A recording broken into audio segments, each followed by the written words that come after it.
Chapter 213, Communication Cutoff. The robotic humanoid soldiers slowly encroached deeper into the Kazusuhara ruin. They were the main actors in the expedition into the ruin. They had a powerful large black gun accompanied by a missile pod of a similar size. It was assorted with high-caliber portable cannon complete with force field armor shields. The new weapon was dispatched as a part of the defensive squad during the expedition. It worked as an advertisement for the new powered suits.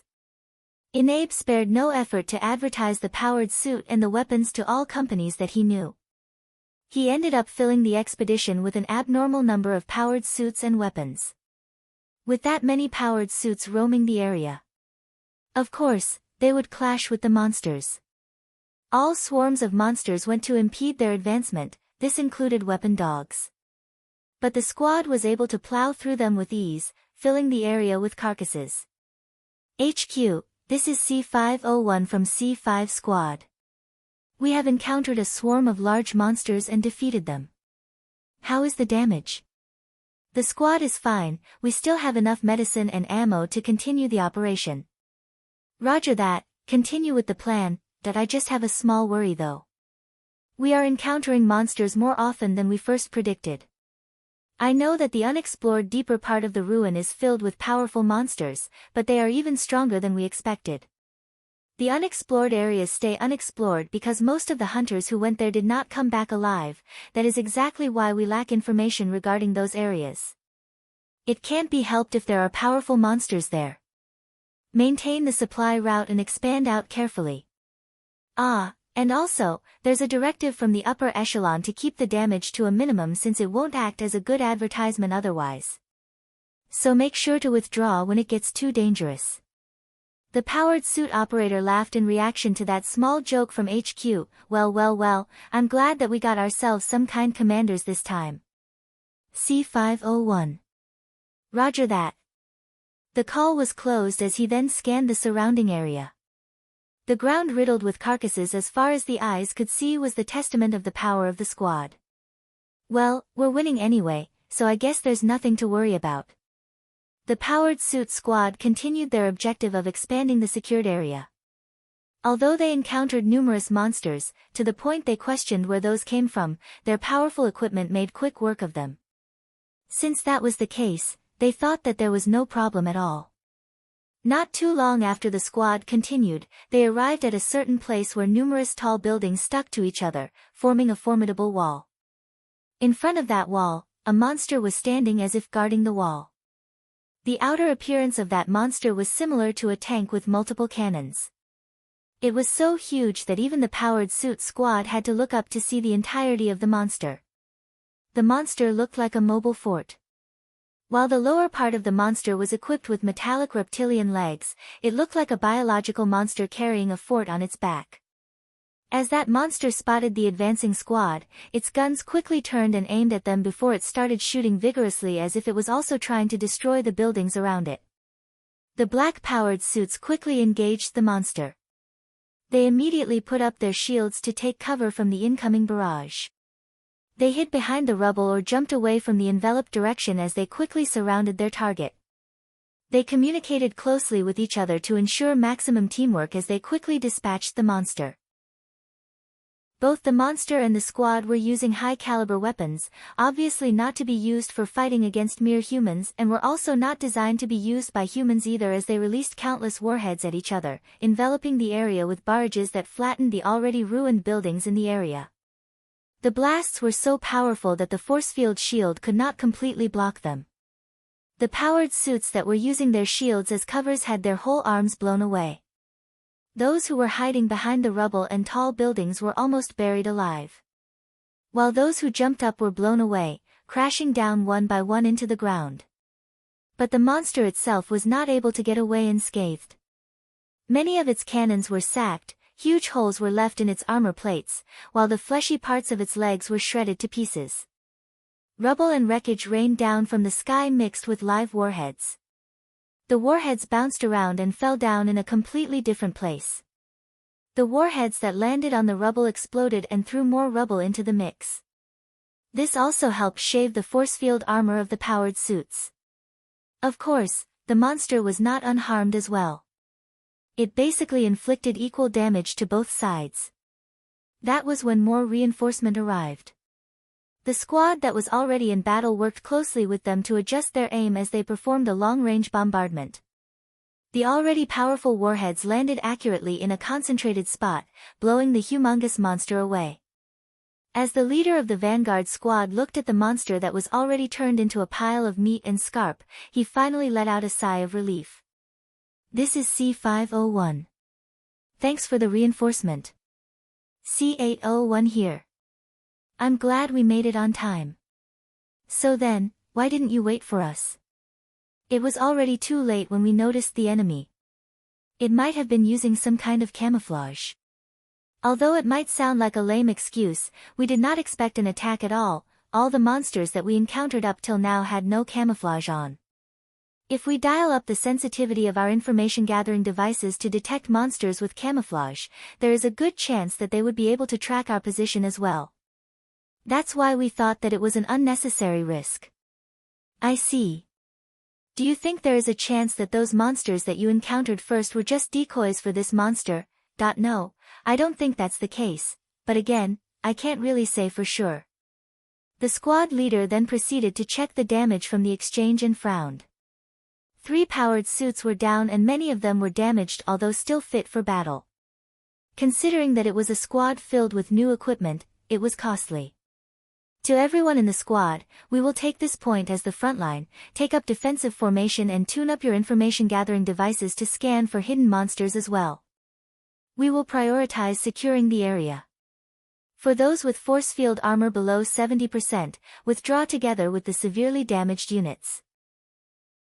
We will then join up with the C8 squad and dash. While the squad leader was still giving out commands, his information-gathering device suddenly showed a signal coming from the monster that the squad just defeated. As they focused their attention in that direction, one of the buildings that was a part of the tall wall which was already on the brink of falling from the previous exchange, started to crumble. Once it was completely flat on the ground, the squad leader was able to see past the wall as he contacted the HQ in panic. HQ. This is C5 squad, we just encountered what might be an immensely powerful monster. Fortunately, we were able to defeat it with the help of the C8 squad. We will send the damaged units to the back. Roger that. Is there something wrong over there?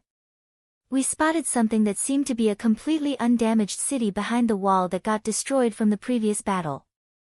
I'll send you an image, you can go ahead and check it yourself. We ask for further orders after you finish checking the image. The abnormality in that call expressed what kind of amazing thing that they had just found. The squad leader waited nervously for the next order when his information-gathering device suddenly picked up another signal. As he flusteredly shifted the camera on his powered suit to the source of that signal, he saw through the gap of the fallen building, the figure of a beautiful girl. That girl somehow seemed unhappy as she gazed coldly.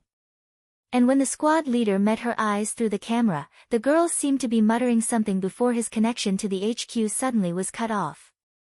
Tsubaki was standing on top of the rubble on the border of the area under her jurisdiction. Normally, she would not be able to get out of her area due to her restriction. This time, she came in an old-world automaton that was already turned into a terminal. So she did not travel there as a virtual object. Tsubaki gazed at the squad of the black-powered suits and mumbled, "They are here."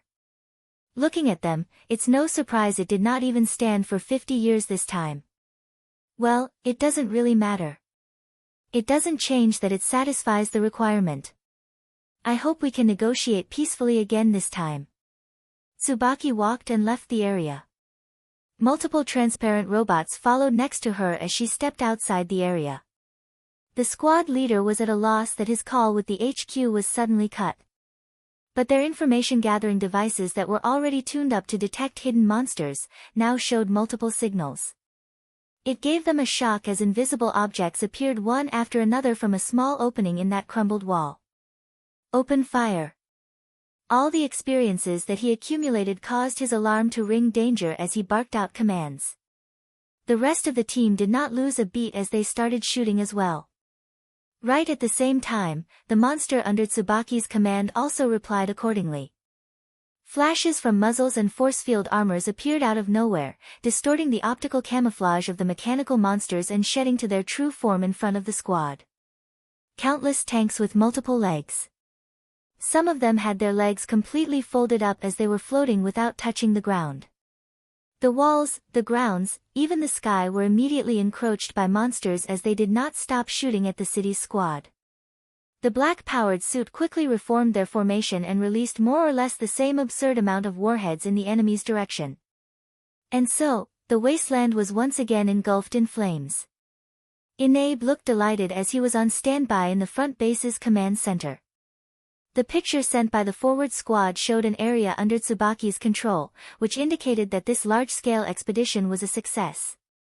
The area would be put under his jurisdiction and he would be promised a good position if he could bring in profits from that area for the sake of the city's development. The fact that he had won this large bet of his had sent him over the moon. That was when something really bad happened. The picture displayed on the large monitor suddenly went blank. What just happened? Get it back online. The other people present there scrambled in panic from Inabe's order. But unfortunately, the connection did not return back no matter what they did. It's not working. We can't establish contact, or more like, this is. The staff looked grim when they noticed what was going on. We lost all contact with all the hunters there. What? Inabe could not hide his surprise. His voice echoed through the command center and dissipated into the air. But even so, it did not help with the situation that they were facing at all. Right about the same time, Akira was hunting for relics in one of the old dilapidated buildings. The building itself was located inside the area secured by the powered suit squad. Most likely, no one had ever searched that building. It was simply because it was guarded by too many monsters, then there was a good chance he could still find a number of relics inside the building. But Akira's expression said it all. There's really nothing here, huh? Though I'm pretty sure we're already deep here and it won't be strange to find a lot of relics in this area. Not only was it filled with powerful monsters, but there were also no relics to be found. It was the worst possible location for hunters. Tsubaki had used her restricted authority as much as possible to remove relics around her own area, that was why Akira found nothing here. Alpha already knew about that fact, but she avoided saying anything to him.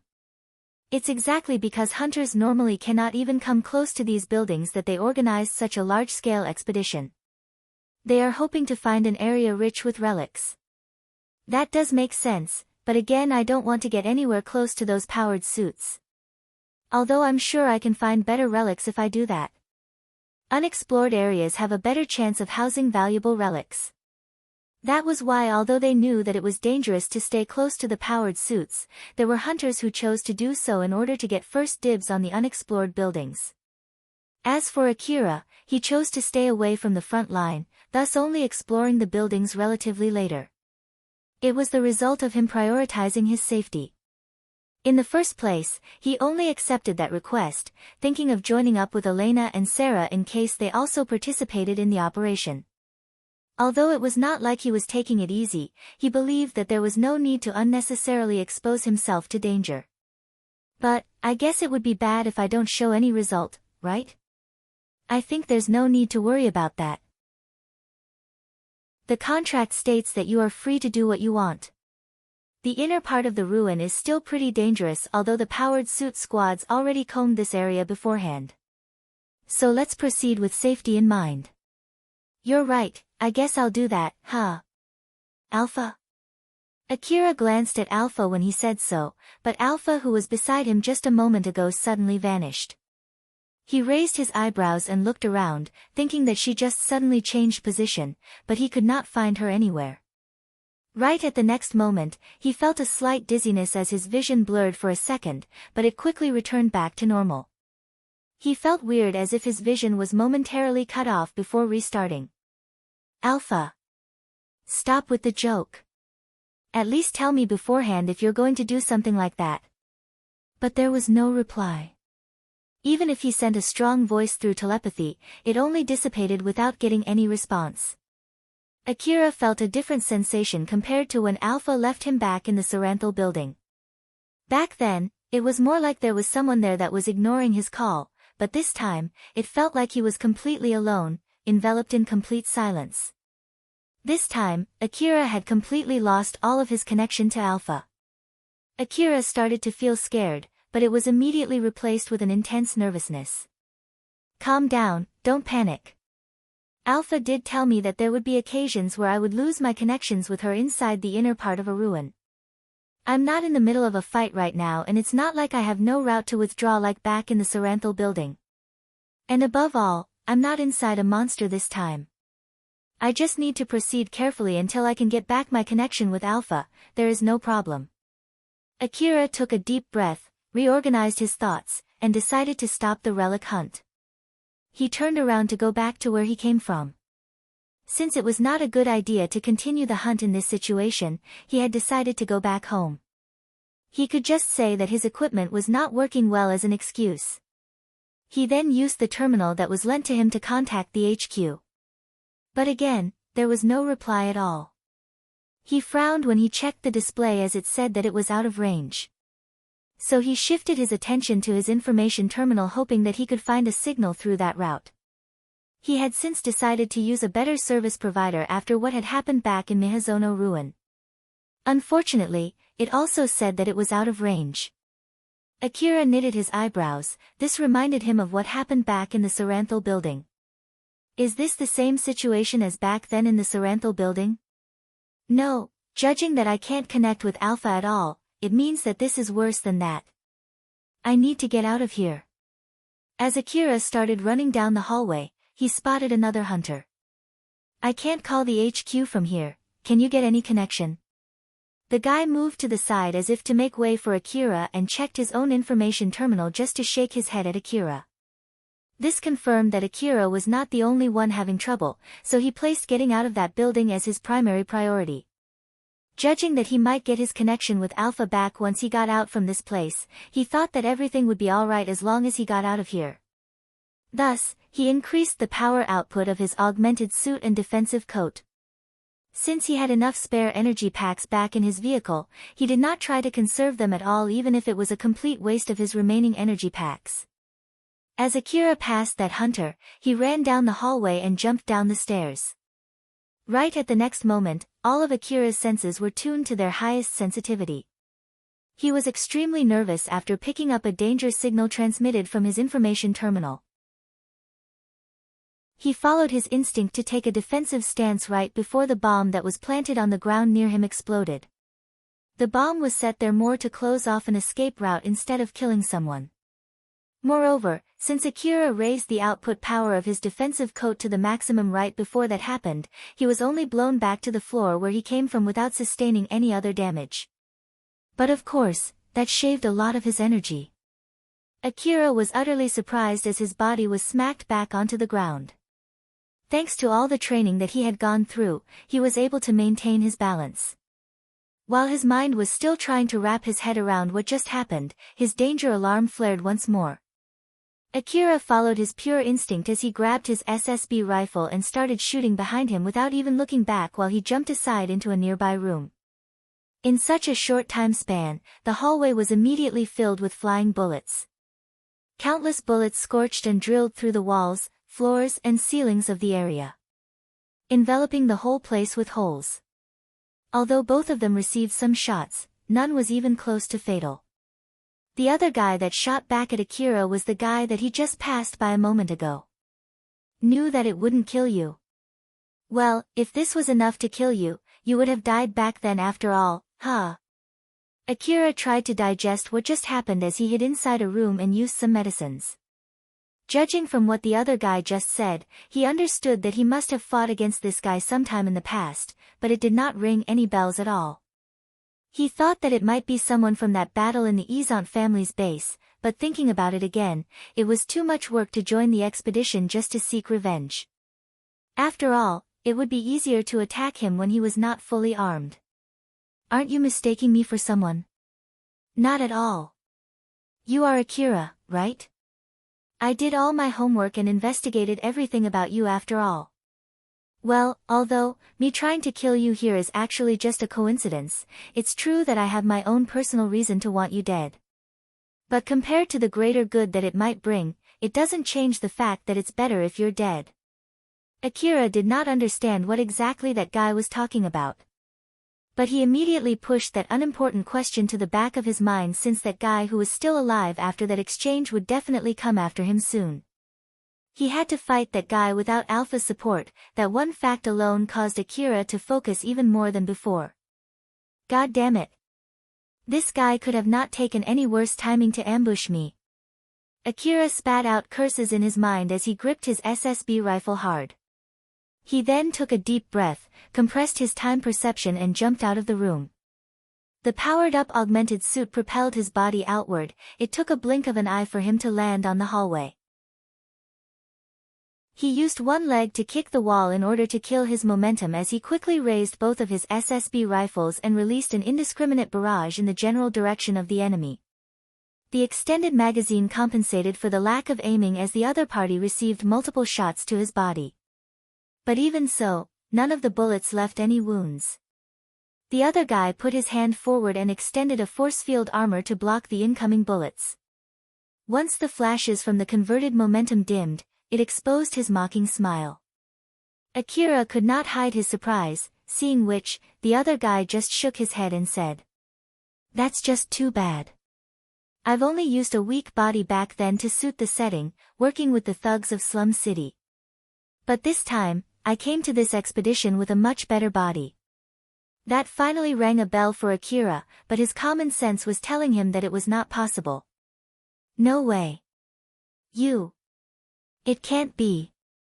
Now that I think about it, I didn't introduce myself back then. My name is Zalmo. I won't lose this time. Zalmo retracted his force field armor and started shooting at Akira, who kicked the wall again and plunged back to the previous room. Zalmo stopped shooting, changed his gun's form and started shooting again. This time, he had enough firepower to pierce the wall to hunt for Akira. Now that the walls served as only obstacles for him, Akira immediately ran toward the door on the opposite side of the room. Although he was faster than the flying rubble, he was still slowed down by them. He ducked and evaded the trajectory lines of the incoming bullets in a desperate attempt to escape the room. Although the bullets were powerful enough to pierce the walls, they also lost most of their momentum due to it. Thanks to that, they were not able to break through the force field armor of Akira's coat. They were only able to give off a dim burst of light when it hit his back. He's the guy who attacked Cheryl's relic shop back then, huh? How the hell is he still alive? I basically destroyed his head, you know. Don't tell me that his brain is actually stored in his body and that he was just pretending to be dead. No, as I thought, that's not right.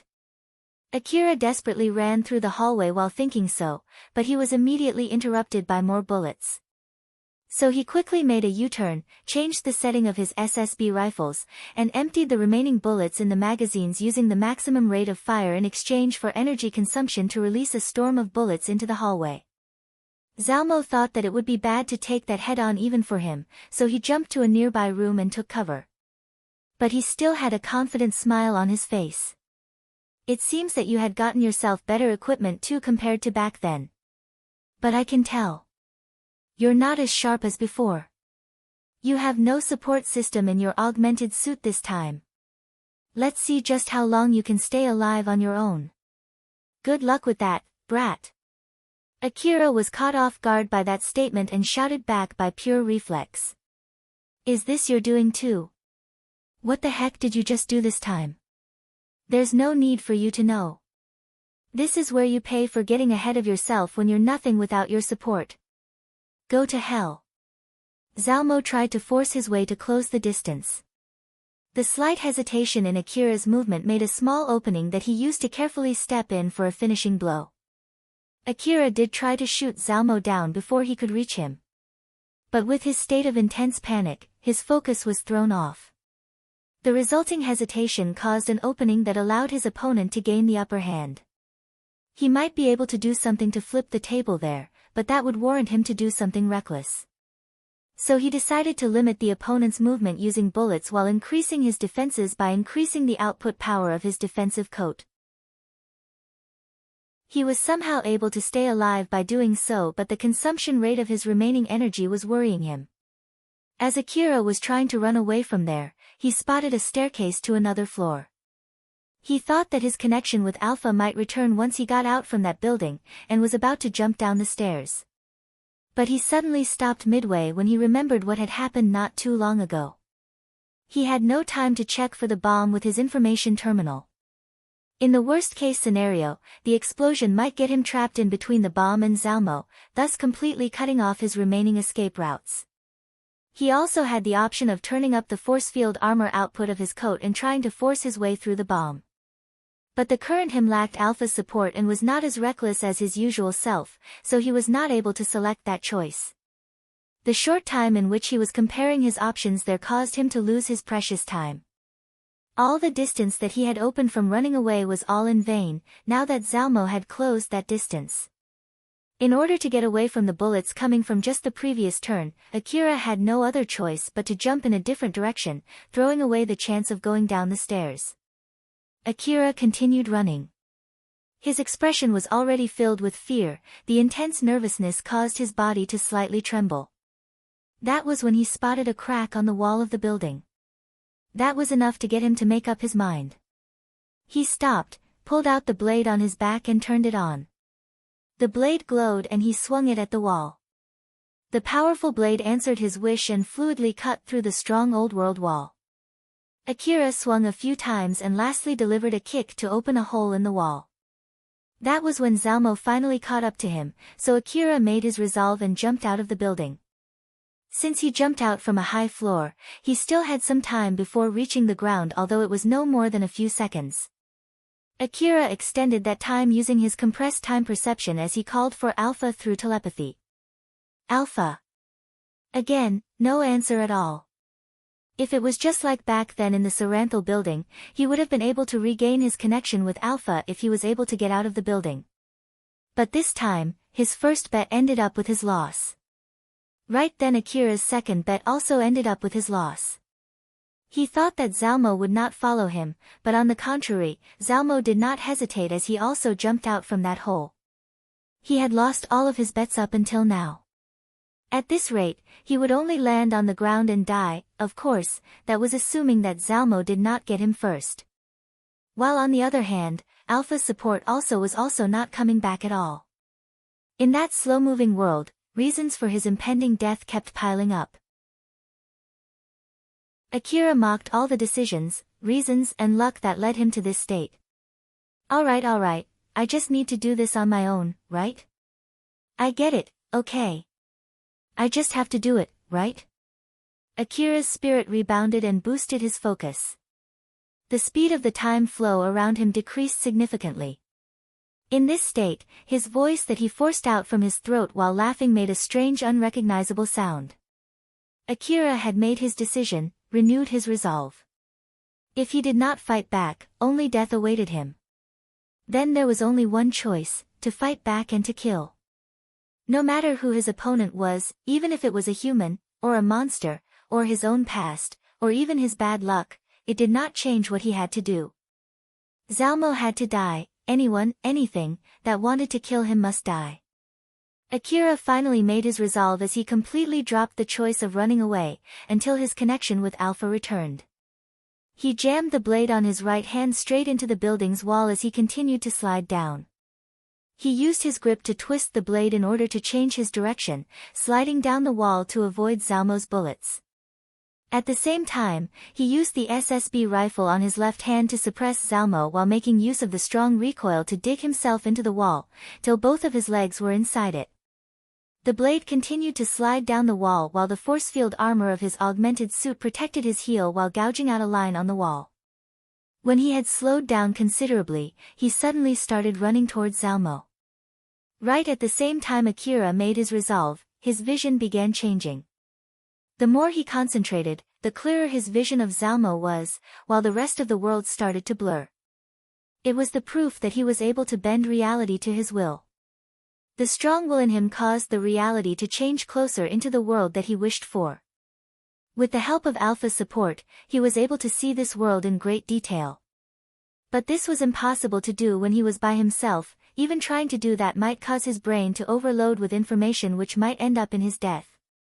Akira's solution to this problem was to limit the detail that his brain would process. With consciously filtering the information coming to his brain, he was able to increase the accuracy of his perception. With less information to process, his brain was able to produce the image of the perceived world in a shorter time.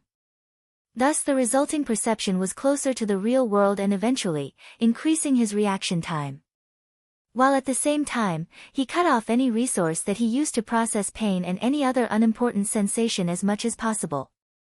He had consciously turned off his sensation for pain, which also acted as a danger warning when he was in front of death's door. Nonetheless, he fully accepted it. Because of that, Akira's fighting prowess received a huge boost. He himself did not know how long he could maintain his current state, but one thing he knew for sure was he could not maintain it for long. More than that, this was actually the first time Akira was able to successfully execute it. He already tried doing it during training a few times, all of which ended in failure. The reasons for those failures were mainly two things. Firstly, Alpha placed a restriction to make sure that Akira would not burn out his brain. Secondly, Akira unconsciously thought that Alpha would save him in times of emergency. Now that Akira was freed from those chains, he once again stood face to face against a certain death all by himself for the first time after so long. And just like back then when he had to do it in the slum city as he was fighting for his survival all by himself, he faced the impending doom with a smile. Zalmo, who was free-falling while aiming at Akira, was surprised when Akira suddenly went straight at him. But he was still calm enough to aim at Akira and release a few shots. Akira swiftly moved in a zigzag, evading those bullets and once again kicked the wall to take a huge leap towards Zalmo. Both of them battled with each other on the side of the wall, as if the gravity was not affecting them at all. Zalmo was struck with amazement. His movements suddenly changed. Moreover, what is with his reaction speed? Accelerator drug, huh? Was he only running back then just to wait until his accelerator drug takes effect? I jumped to chase him, but don't tell me that he was actually inviting me to jump too. But he hasn't fully regained his sharpness. I'll have to kill him before he regains his full system support. But Akira was also surprised there. This is only enough to take this fight into a stalemate. But there's no guarantee that I can return back to this mode later on. This is my only chance to kill him. Just drop dead already. The moment Zalmo was within the reach of his blade, Akira quickly heaved his blade down. The slash of the blade created a dim glow.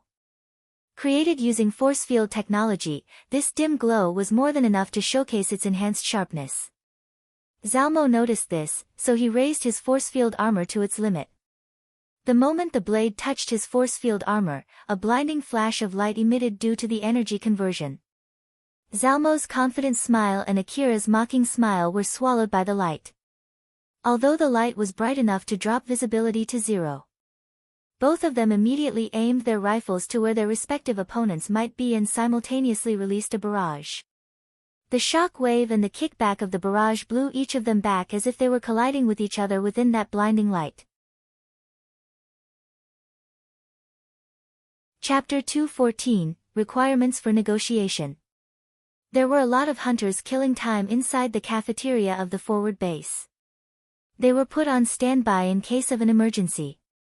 They were basically made of two kinds of hunters. One was those who applied to join the expedition but got rejected for some reason, so now they were waiting there in case anyone requested reinforcement. While the other half was the people who were deliberately left there as a reserve in case of an emergency. The former paid to be there, while the latter were paid to be there. Both of them waited there, preparing for any emergencies. Sarah and Elena were among the latter hunters. Both of them received an invitation to participate in the expedition from Inabe's proxy. Then during negotiations, they learned that Akira was also planning to participate in the expedition as well, so they decided to join. But in the end, they were somehow assigned as reserves. Inabe was hoping that Akira would return back from the expedition with a lot of old world terminals, but if Elena and Sarah were with him, there was a chance that Akira would decide to hold back. That was why Inabe arranged it so that Sarah and Elena were assigned to the reserve team. In the middle of their idle talk, Sarah suddenly asked. Say, Elena, are you really okay staying only as a reserve? Elena tilted her head. Do you want to join the expedition instead? If you really want to go no matter what, I can try to negotiate with them again. It is at least better than just sitting here, waiting for something that we don't even know will happen or not. But it's not like it is a must. It's just that, although it's great that we're getting paid just to sit and wait, I know that you don't really like this either, right Elena? Elena made a conflicted smile after her best friend pointed it out, that this might sound a bit ridiculous. I feel that should something happen while we participate in the expedition, Akira would try his best to look for us. He would prioritize us instead of himself. But if we don't participate, he would have peace of mind and could just immediately withdraw. Sarah gave out a similar wry smile. You have a point. It might sound ridiculous, but it's better to be safe than sorry. Elena and Sarah believed that Akira currently liked them. But there was that one time when Akira almost completely cut off relations with them. So if they were asked if they had regained their original trust just like back then when they explored the Miyazono ruin together, they could not give a definitive yes. But even so, he was still willing to go to dinner together with them, so it could be said that their relationship had mended although it was only a little. Elena tried to voice that out as if she wished for it or maybe even to hang on to it. To which, Sarah also reacted with an agreement. That was when a notice reached their information terminal. Elena checked the content of the notice and frowned. Well, it seems that something has happened. I wonder if Akira has some kind of weird bad luck that indiscriminately gets everyone around him involved in it. I do feel bad for saying this, but I somehow saw this coming. And he survived everything up till now, no wonder he's that strong. Elena and Sarah exchanged wry smiles, then immediately turned solemn and prepared to move out. The content of the notice included, HQ has lost contact with the hunters sent to the deeper part of the ruin. We request for an urgent dispatch of hunters to check up on them. Hunters who were posted to the border, which denoted the inner part of the ruin, were assigned to stop anyone who tried to enter the area. Only those under Inabe's jurisdiction with permission were allowed to enter. However, their actual job was not to stop intruders by force. They were equipped with powerful information-gathering devices and were tasked to watch their surroundings. If they spotted anyone suspicious, they were instructed to warn that person and to contact HQ. Of course, they could also get rid of that intruder on their own if they could. After all, it was expected that those who tried to enter the inner part of the ruin would be fully armed. The requester did not have enough spare resources to pay the guards who could always deal with that kind of intruder. Togami and Reina had accepted that job. Since the area that they were assigned to was vast, there was basically no one else in the area. Although it was only a guard job, it was their first hunter job after a while. That was why Reina was extremely pumped for this request, but since nothing was happening, she started to feel bored. Although we did get back to taking hunter job, this is rather boring. We're on guard duty, so having nothing in particular happening is good news. That's true, but still. By the way, do you want to try looking for relics around here? We're still inside the assigned area even if we look around, so we can look out for intruders while searching for relics, right? Just don't get too carried away, alright? Togami was basically saying that he did not mind Reina going, but he himself would stay. Reina understood that and pouted. She did not say anything back and chose to stay. Togami found that a bit unexpected. But that was all, he did not pursue the subject any further. But Kane was forcing her hand over her mouth, holding herself back from laughing. Seeing that, Togami started to frown. Reina, who noticed that, jabbed at her. What? Nope, it's nothing. I just thought that it was funny how Milady came up with a suggestion and did not go even after Togami gave his permission. Having an ulterior motive is not a bad thing at all. I see. Reina gave a rather forceful smile and cut the conversation short. She finally realized that sometimes, showing a reaction was not a good thing. Although Togami had a lot of thoughts running at the back of his mind after seeing Reina's reaction, he believed that it was only him reading too much. He reminded himself that Reina was only trying to take this request seriously since she was the one who decided to do it in the first place. Therefore, he shelved any other miscellaneous thoughts away. Shiori made a guess as to what they were talking about and interjected. "Milady, although Togami-sama gave his permission, we basically got ourselves this request by butting into Togami-sama's request. Thus it would be unwise to neglect our main duty." I know. That's why I'm not going, can't you see? "Milady, it's better to think things through first before saying anything." Yeah, I know, I will be careful." Togami thought that his guess was correct. Reina started to fluster. Kane noticed a few other things and just smiled bitterly, while Shiori was standing there with a neutral face, playing dumb. Feeling awkwardness wafting in the air, Reina decided to bring up a change in subject. "By the way, when we talk about Kuzusuhara Ruin, there's an urban legend. The beguiling ghost. There are a lot of rumors floating around related to it, but I've been thinking that it might be one of those holograms that we saw in the Lida Commercial District ruin. Something like that might be a guide that would answer honestly when asked for directions. Though, since the ruin is already filled with monsters, the hunters who followed its direction would get killed instead. What do you think, Togami?" "Well, that does sound plausible. Or maybe the ghost deliberately sent them to somewhere dangerous after concluding that they were suspicious individuals. Or maybe, since the holographic image doesn't have the ability to transmit information in the form of voices, they just decided to follow a holographic image, and then they found themselves in the middle of an old-world security facility before they realized it. Reina, with that equipment you used, you can see augmented reality better than others, right?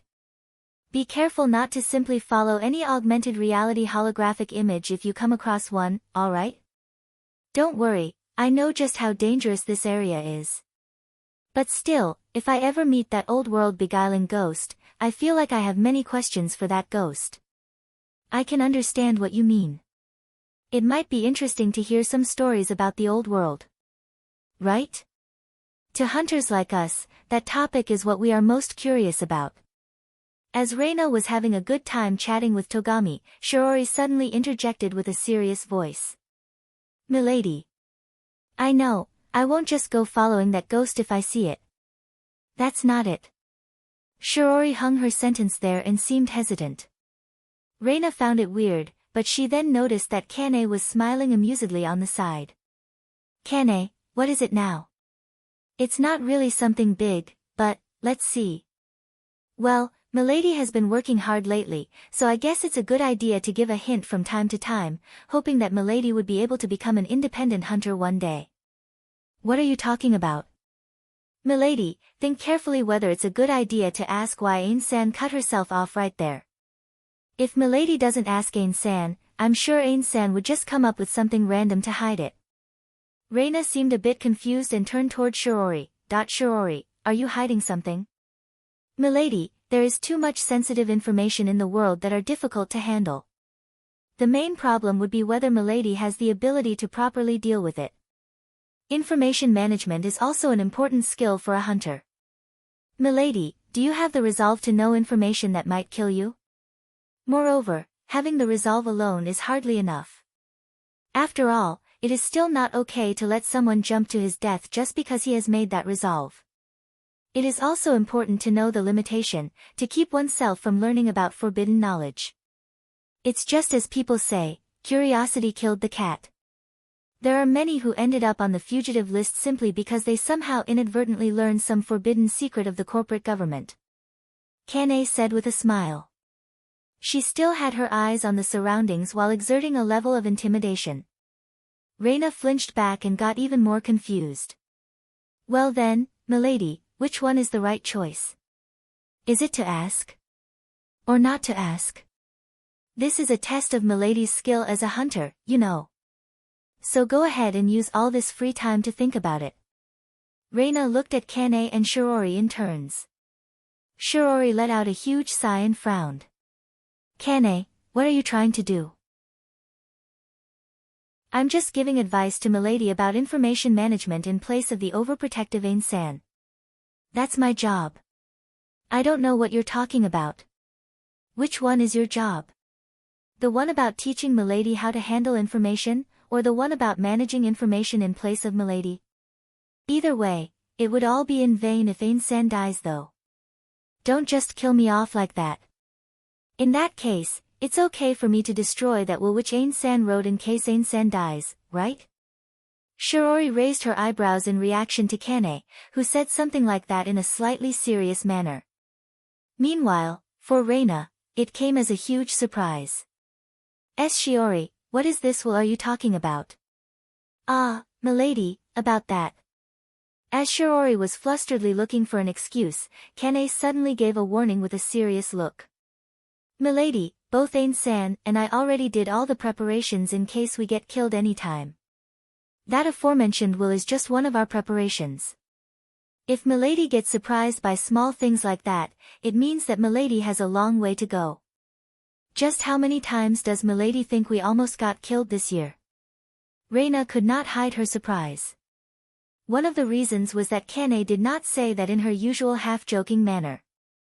But after that, Kane immediately returned back to her usual self. Well, it seems that is indeed the case here. No wonder why Ain-san can't help but get overprotective. After all, there's no guarantee how far Togami would volunteer to babysit you. But well, being needy from time to time might be a love strategy to get Togami, but he will hate you if you do it too much, you know, Milady. Even before Reina could react to that, Togami choked and coughed. Reina then flusteredly denied that. What are you even talking about, Kane? Oh. So Milady is doing that without even being conscious about it, huh? Just my opinion here. Though it was not on purpose, I think inviting such a misunderstanding is cruel, you know? Since Kane returned to her usual self trying to poke fun at the whole team, the awkward tense mood from just before was completely dispelled. But Shirori did not proceed to scold Kane since she understood what Kane was trying to say. Kane was being considerate to Reina, which was actually rare for her. Her opinion of Reina was nothing more than a naive rich lady. However, she significantly softened her stance after seeing how hard Reina had been trying. The reason why she said so was because she cared, otherwise, she would refrain from saying anything and would only do the bare minimum required for her job. She was being considerate in a different manner compared to Shirori. If Shirori and Kane died, then Reina would only follow afterwards. Unless she learned how to deal with such a situation herself, Reina's future was not that bright. Although she did not wish to deny Shiori's devotion, if that devotion became the reason she died, then making sure Reina learns how to handle the situation herself after that was a part of that devotion, or at least, that was what Kane thought. Shirori understood that as well, but at the moment, she could just handle everything herself. Therefore, it gave her a hard time on what to do. If she had the resolve to live beside Reina forever, then Kane would not say anything about her being too overprotective. She also understood that Kane was basically indirectly asking her, "Are you sure you are alright with dying?" If that was the case, Shirori needed to put in more preparations to make sure that everything would be fine after she died. What she was doing right now was just a half-baked resolution. Nonetheless, it was a completely different matter on whether she could pull it off. The more willing she was to throw away her own life for Reina, the harder it was to make that decision. After Kane dispelled that awkward mood, Reina thought hard about information management that Kane mentioned. Once she made up her mind, she then went to Shirori. "Shirori, can you tell me what you wanted to say back then? But I won't force you if you don't want to. If you didn't tell me because you think I don't have the ability to deal with it, I have no wish to force you to tell me." Shirori looked slightly surprised. She smiled gently at Reina and said, "Very well, milady, I assume you have prepared yourself." "Yes." Togami, who was listening next to them, could feel that it was a conversation that should only be between them, so he felt a strange sensation of alienation as he spoke up. "I don't know what you guys are going to talk about, but don't forget that there's a single outsider here, okay?" If it's something that I shouldn't hear, I can leave now. I don't mind if Togami-sama wants to listen as well, but it would bring the same danger that made me hesitate to tell milady in the first place. If Togami-sama wants to listen in even after knowing that, then you may feel free to do so. I see, well, I don't see any reason why not, so I guess I will listen too. Shirori lightly nodded, her expression then turned serious. Now then, it is about the urban legend of Kuzusuhara Ruin, the beguiling ghost. There's a good chance that the real story about that ghost has been replaced by something those in Kagamaima City came up with. Reina seemed a bit disappointed as she tilted her head. Shirori, sorry, I don't see any reason why you would hesitate telling me that. There's a problem with the original story. The story about the beguiling ghost was originally a series of multiple stories about it. It is a collection of stories about multiple ghosts luring hunters into the ruin. The original story has it that these ghosts are the area managers of the different areas inside the ruin. Originally, the Kagamaima City was an frontier base made by Sakashita Heavy Industry to explore Kuzusuhara Ruin. Since it was big enough to be promoted into one of the 5 great corporations, it sent fully armed hunters equipped well enough to be in the front line to hunt for relics inside Kuzusuhara Ruin. But in the end, most of them did not return back alive, and that was the beginning of the Beguiling Ghost series. Then one day, Sakashita Heavy Industry suddenly stopped sending hunters to the ruin. After losing the monetary aid it once had, the frontier base that had already grown big enough to be a city, was not able to send any more large-scale expeditions into the ruin. From that point on, the corporation was then relegated into a smaller-sized company, placed as the governor of the city, and it no longer had the resources and the influence that it once had. No one knew for sure why it stopped exploring the ruin, there were only various rumors regarding that matter. Some said that they found another ruin with more prospective relics. Some said that it was the result of an infighting within the corporation. Some of the rumors even made more extreme and ridiculous guesses. The single most popular rumor among the hunters was connected to the beguiling ghost.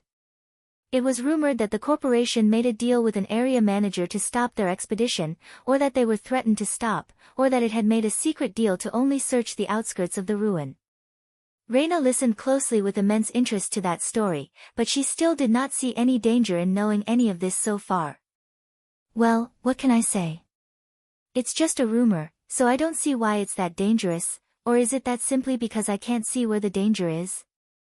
Milady, the main problem is that there are signs the city had deliberately changed the story. It means that someone in the upper echelon doesn't want the real story to leak out. If someone somehow gets to know about the real story, they might have their eyes on that person. Although there's no telling how much they don't want others to know, there's a good chance that they have enough influence to cause misfortune to anyone who gets to know about the truth. In the worst-case scenario, that person might even get killed. Shutting up someone would serve a warning to the others. Reina frowned. It was obvious that Shirori was not joking. The way she said it fully demonstrated that she was being serious. So they really don't want anyone to know, huh? I wonder why that is the case. Let's see, among the stories in the Beguiling Ghost series, there's a story about a treacherous beguiling ghost. That ghost would offer something to a party of hunters, which caused them to fight against each other. As a matter of fact, there were hunters who claimed to be victims of that ghost. I see, so those who accepted that ghost's offer would end up dead. With a few who survived claiming themselves as victims of a ghost. Over time, it would slowly turn into that beguiling ghost urban legend, right? To be honest, I don't see the correlation. I don't think that is enough of a reason. So, what if the Sakashita Heavy Industry had made a secret agreement with the area manager to stop their expedition and used that rumor to make hunters fight each other on purpose? Is that really possible? They needed a good reason to stop such a costly expedition. Well, in the end, this is nothing more than just my own speculation, so please don't take it too seriously. I don't know the real reason and I don't think there's any need to pursue the truth. The most important thing is knowing enough to make a guess that something malicious was behind it. Now that Mildy knows this much, keep in mind that it will cause those who don't want to know the truth to come out, to mistake Milady as someone who actually knows about the truth. So in order to avoid such a misunderstanding, it is important to handle such information with care. Since Mildy already knows now, please be careful. Reina frowned and nodded repeatedly. Togami hesitated, but his curiosity won as he asked Shiori a question. Shiori-san, is it bad if I ask you how you got this information? We have an independent information network among us. And ever since Milady decided to go to Kuzusuhara ruin, we made sure to investigate that ruin as much as we could. Please accept this answer and refrain from asking any further questions. Togami understood what Shiori was trying to tell him as he gave a firm nod with a solemn expression. Understood, I won't ask any further. Thank you very much. Togami sighed in relief. He understood that although he made a mistake in asking, he was at least able to stop himself. That was when a call reached them from HQ. Togami found that bit weird as he picked up that call. This is number 65. Nothing out of the ordinary over here. By the way, isn't it a bit too early for the regular checkup call? After listening to the explanation from HQ, Togami frowned and replied. Roger that. I'll call again if we notice anything. Togami, did something happen? It's just a warning call as well as a checkup to see if they can still contact us. It seems that HQ has lost contact with the hunters in the expedition. Is this because of that ghost? Togami only added the last part as a joke, but Reina did not laugh at all. Yanagisawa's squad was watching the surroundings from a tall ruined building. What a mess, I wonder if it's okay to just ignore them. Hunters, monsters, powered suits, drones, all of them were mixed in a massive battle royal. Both drones and flying powered suits filled the sky with countless bullets and missiles and warheads. Because of that, there were stray bullets falling haphazardly all over the places, causing more chaos in this already chaotic battlefield. Boss said not to do anything until further command either from him or from HQ, so it's our job to just watch over them for now. There was no clear line of command, the IFF was also in a mess. Both the hunters, the powered suits, and even the monsters, were killing each other regardless of friend or foe. It was pure chaos and their powerful weaponries did not help the situation at all. So then, any news from the boss? Yanagisawa's men aimed their rifles upward and released a barrage. The bullets made a ricocheting sound in the air as if they pierced through something. Not too long after that, mechanical monsters with non-functioning optical camouflage started to rain down. Still nothing. Ever since that last order, to treat him as dead if we cannot contact him for 12 hours, and that we can do anything we want afterwards, no one have heard anything from him or seen him. I bet he's somewhere nearby doing something in secret though. Stray bullets suddenly rained down on the building, destroying a portion of its roof. There is no doubt, he's definitely scheming something. By the way, do you think this jamming is his doing too? The squad aimed their rifles and lightly wiped out the source of those stray bullets. Probably. Can't say for sure though. Though, if it's really his doing, it would be great if he could warn us beforehand. That jamming got our communication devices as well. Moreover, this is not the same effect from the colorless mist. Either way, it doesn't really matter whether it is his doing or someone else's doing, one thing for sure, something is going on right now. There was an obvious difference in strength between the hunters on the ground and Yanagisawa's squad. But both of them were equally clueless as to what was going on. The battle between Tsubaki and the powered suit squad continued. The fight was entirely one-sided. Although it was multiple black-powered suits against a single automaton, the ground that was riddled with destroyed powered suits and the undamaged automaton body spoke for itself.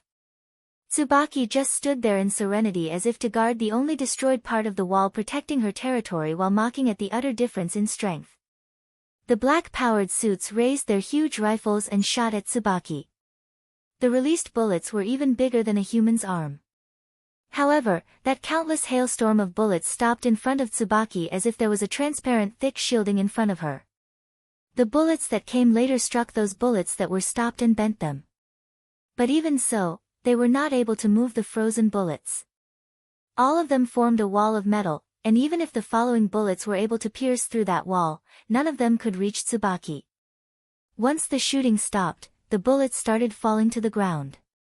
The same happened to the bullets that came from the top as well, showing that the invisible wall was not from the transparent drones protecting Tsubaki.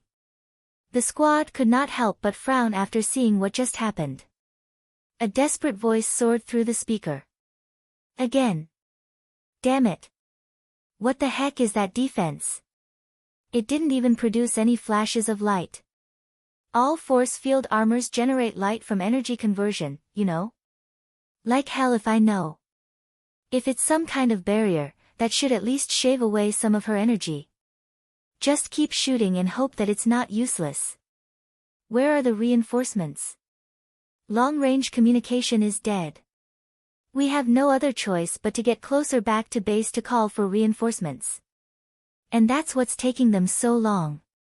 Try to call the unit that we sent back to HQ and get it to call the city defense squad. They should send in some reinforcement. We need to hold out until then. The powered suit switched to its rifle and shot a bullet that was bigger than Tsubaki's body right at her. Tsubaki's expression did not change at all as she kicked the bullet. The shock wave from the kick made the bullet bent and exploded.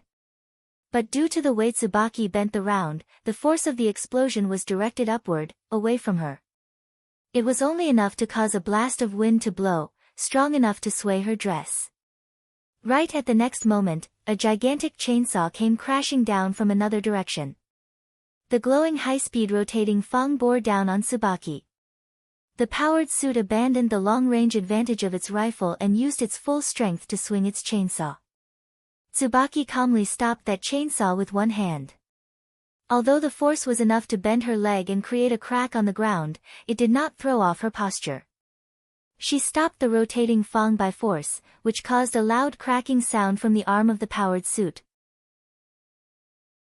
Tsubaki then swung her arm and threw the powered suit as if it was a lifeless doll, ripping off the powered suit's arm in the process. That powered suit then took the chainsaw to the face. Its pilot was split in two and the severed body vanished into the distance. The scene showed just how powerless the powered suits were in front of Tsubaki, which caused great shock to those in the squad. What the heck was that? I know that it is an old-world automaton, but there's a limit on just how powerful it can be, right? Or is that the normal power of an old-world automata? That I bet it's a military automaton or something like that. Although it looks like that, it has different specs compared to the other common drones and service automata. Spread out. Keep your distance from it. Judging that they had no chance of winning, the squad leader ordered the squad to withdraw. They started moving away from Tsubaki while shooting the buildings around her to create obstacles between them. Tsubaki looked at the falling rubble, she then cleared them with a clean single round kick. She actually just swung her leg around in the air, but the shock wave from that kick was transmitted through the colorless mist and blew away the falling rubble towards her retreating foes. Tsubaki then mumbled. That should at least be enough to shoo off the incoming squad for now, then I just need to clean up the trash inside the area, where I can move freely. She wanted to go to Kagomayama City herself if she could, but Tsubaki could not go out that far. Even being able to stand here required her to request permission first since it was outside her original allowed space. She was only able to gain permission since it was an emergency. As Tsubaki was about to take a step, she suddenly stopped. She then looked at the pile of rubble. Right past that pile and countless ruined buildings, there was a man with a huge rifle aiming at her. The man pulled the trigger, the bullet drilled a hole through the buildings and the rubble, absorbing their masses into the head of the round as it went right at Tsubaki. It reached Tsubaki in a blink of an eye, leaving a long clean hole that was obviously larger than the size of the bullet itself. Right at the next moment, the bullet turned all the mass that it had absorbed in its path into pure energy, releasing a huge explosion. The shock wave from the explosion was so large that it could blast the whole area to smithereens. Thankfully, the explosion compressed the air around the area to its utmost limit, temporarily creating a layer of dense colorless mist. This layer served as a strong dampener, restricting the shockwave from spreading out too far and destroying the whole place. Thanks to that, it created a strange phenomenon. The contained explosion and shock wave created a spherical cage, which seemed as if it devoured space. The area around that cage had only sustained relatively light damage compared to the scale of the explosion. But past the boundary of the cage, traces of immense destruction was apparent. Even after being enveloped in that explosion, Tsubaki still stood there with the remaining 30% of her body. But it did not take long before her body started to crumble as well. The one who sniped Tsubaki was Yanagisawa. He had been using a special old-world augmented suit, special annihilator bullet, and special camouflaging suit to hide while looking for a chance to strike. Then, using an annihilator bullet that he was barely able to obtain using his connections, sniped at Tsubaki. Yanagisawa then came to ground zero and looked at the wreckage of the old-world automaton. Yikes, did I overdo it? I guess it's better to be safe than sorry, but still. Yanagisawa squatted as a flying kick cut the air above his head, blowing away the rubble behind him. Tsubaki turned to her camouflaged backup unit after the automaton was rendered unusable and launched an ambush attack. Tsubaki then stabbed her hand toward Yanagisawa, but Yanagisawa evaded that as well. He grabbed her wrist and stopped her hand. The shock wave from that thrust created a hole in the rubble behind Yanagisawa. Still, with his hand holding Tsubaki's wrist, Yanagisawa then said, "Nice to meet you, I am Yanagisawa. You're the manager of this area, right? If possible, I want to negotiate with you." Tsubaki sent a cold gaze toward Yanagisawa. "Is this the culture of yours? To attack the people you want to negotiate with? I don't see any possibility of us forming a deal. It's just an introduction to let you know of our might. That's all there is to it. After all, I'm sure you have no wish to negotiate with a bunch of ants that you can just squash, right? I at least want to let you know that while you might be able to kill us, it won't be easy. Otherwise, you won't even listen to what I have to say. That's the most basic requirement for stepping into the negotiation phase, no?" Yanagisawa lightly jumped back to open up some distance. Cold sweat ran down his back as he pulled out a black card from his pocket. "Moreover, I have this. So, can we start?" Tsubaki frowned with displeasure. "If you think that I would listen to anything you say just because you have that card, then you're sadly mistaken." Yanagisawa's smile was mixed with false bravado, but even so, he still somehow managed to stay calm. "Of course, but it at least means that you would have to take our negotiation seriously, right?" Tsubaki's expression immediately returned back to normal, but of course, it still had a tint of coldness. "In that case, throw your weapons down. That is, if you're really wishing to negotiate with us." Yanagisawa managed to keep his smile. After a short hesitation, he made his resolve and let go of his weapons. He then smiled confidently at Tsubaki. There was a few seconds of silence between Tsubaki and Yanagisawa. But those few seconds felt different for both of them. Right about when Yanagisawa started sweating, Tsubaki smiled amicably and guided. "Very well, follow me then, I'll guide you to a better place for negotiation." "Is this place not good enough?" "I don't think this place is suitable for a negotiation." "You have a point." Tsubaki smiled at Yanagisawa, who replied with a wry smile. After that, two similar automata suddenly appeared out of nowhere. Now that there were 3 Tsubaki there, one stayed behind to guard the place, one guided Yanagisawa to the meeting place, while the last one started walking in front of them. As Yanagisawa followed behind Tsubaki, he then thought. That would make it 4 automata in total, huh? I wonder just how many more she has, 10. 100. 1000. No wonder Sakashita Heavy Industry decided that exploring the Kuzusuhara ruin wasn't worth the risk. His expression then changed into a smile.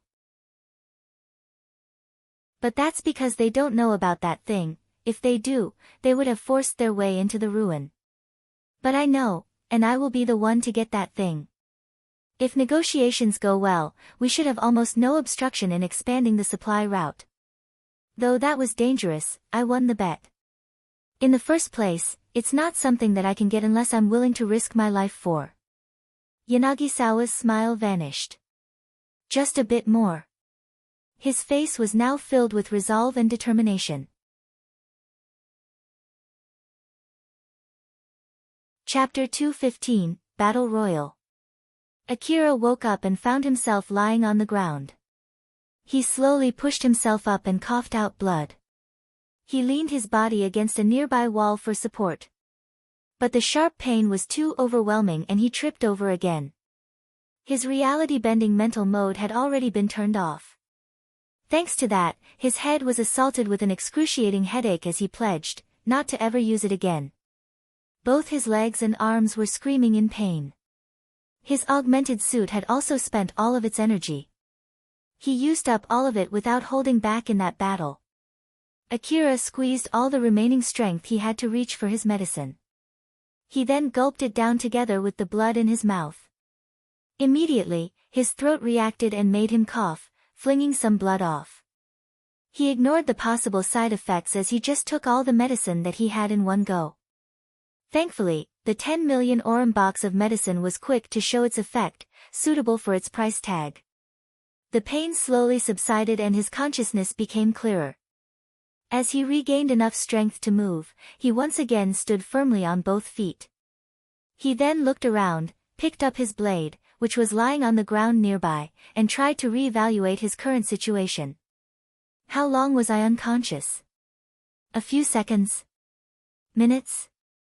Hours? Since I'm still alive, it means that the other guy is dead, right? I don't even remember landing on the ground.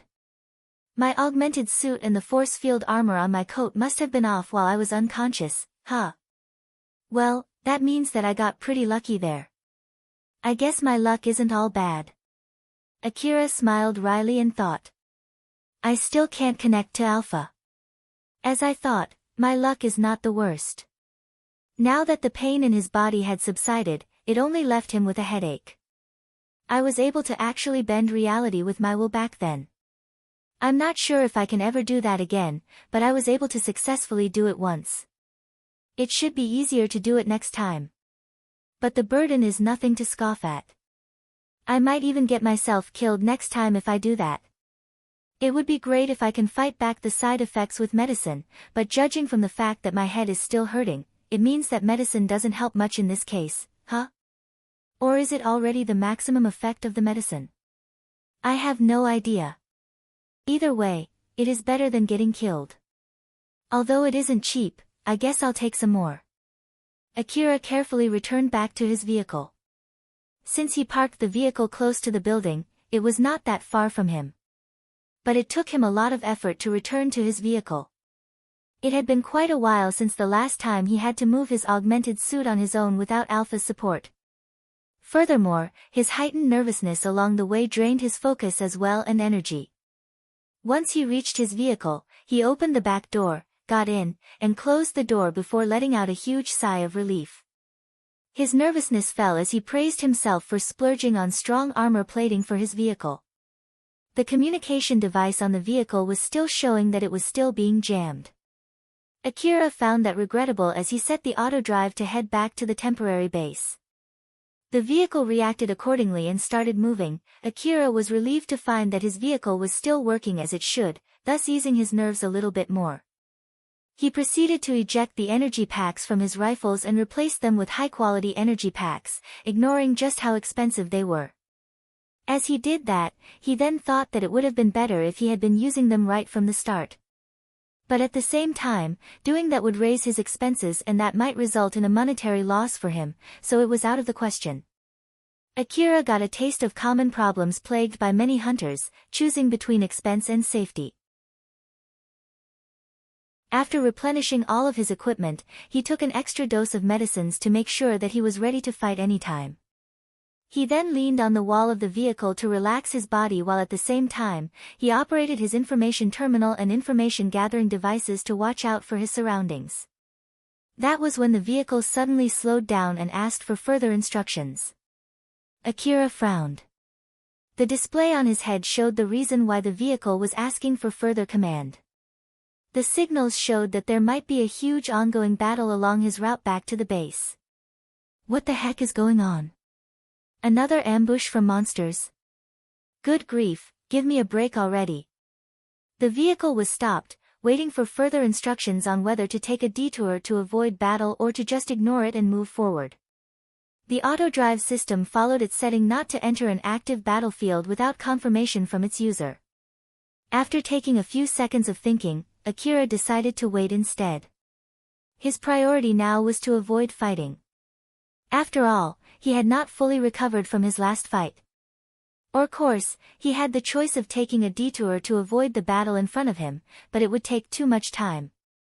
The reason why he could come so deep into the ruin with his large APC was thanks to the supply route. If he took another route and got stuck in some small roads instead, it would not be funny if he got attacked by monsters in that situation. At the moment, he was inside a large vehicle, protected with resilient armor plating with no monsters detected around him. Not to mention, that the communication line might recover if he waited long enough. That was why he decided to wait here. Of course, Akira was also worried if the decision that he made there was the correct one. But any decisions might as well be the worst decision. As such, his only option was to recover as much as possible in preparation for anything bad that might occur. As Akira thought so, he went to the portable bed and took a rest there. Suddenly the radar of the vehicle, which was in standby mode, picked up signals from enemies and the vehicle immediately accelerated. Akira was dropped off from the bed due to inertia, but he quickly reacted and readied himself for a fight while cursing. That was fast, goddammit. No matter which decision he took, he might have gotten more resting time if he had made up his mind sooner. Seeing from that perspective, his decision back there was indeed the worst one. The control device of the vehicle made a rough estimation of the enemy's position based on the damaged armor tiles, as the vehicle accelerated away from that direction. The source of that attack seemed to be coming from the general direction of a nearby ongoing battle. When Akira looked in that direction, he could see a young boy in a hunter-augmented suit running in his direction. He was running at the same speed as Akira would if he used his augmented suit. He's running away from the battle, huh? Then that means that was stray bullets from the monsters chasing after him. As Akira was considering helping that hunter and to confirm the situation with him afterwards, he aimed the APC's machine gun past that young boy and frowned. The ones chasing after that boy were multiple armed vehicles. There was no doubt that those vehicles belonged to the other hunters. While Akira was still thinking about what to do there, the young boy hid behind Akira's APC. Thanks to that, the other hunters aimed straight at Akira's vehicle instead. Although the APC itself was undamaged thanks to its strong armor tiles, it was only a matter of time before the armor tiles failed. Akira had a bad feeling and opened the back door while the APC was still running. He then tried to ask what was going on to that young boy. Hey! What dash? But the young boy suddenly aimed his rifle at Akira and came for his life without any warning. Thanks to the ominous feeling that he got, Akira was ready and was able to react. In a blink of an eye, bullets immediately flew in and out of the APC. Although they were shooting at each other at such a close range, since both of them prioritized not getting hit, both were uninjured in that exchange. The young boy quickly jumped on top of the vehicle, hiding away from Akira's line of sight. Akira scowled and looked at the ceiling. That was when a voice mixed between displeasure and happiness came from the ceiling. So you're here too, huh? It's great that you're here. This time I will win for sure. I'll kill you together with those hunters. Once again, it sounded like his opponent this time also knew him beforehand, and again, Akira did not remember who it might be. Are you another guy from the afterlife? Who are you? Don't tell me you're Sebla. Who's that Sebla? I'm Tyal. The heck? Tyal who? Tyal's face twitched with hatred. You don't know. I see. You won't even remember my name, huh? I expected that much. Hearing Tyal lash back like that, instead of getting confused, Akira was more irritated. Grenades rained down on and around the vehicle. The explosion also consumed Tyal, but he protected himself using some kind of protective outer coat.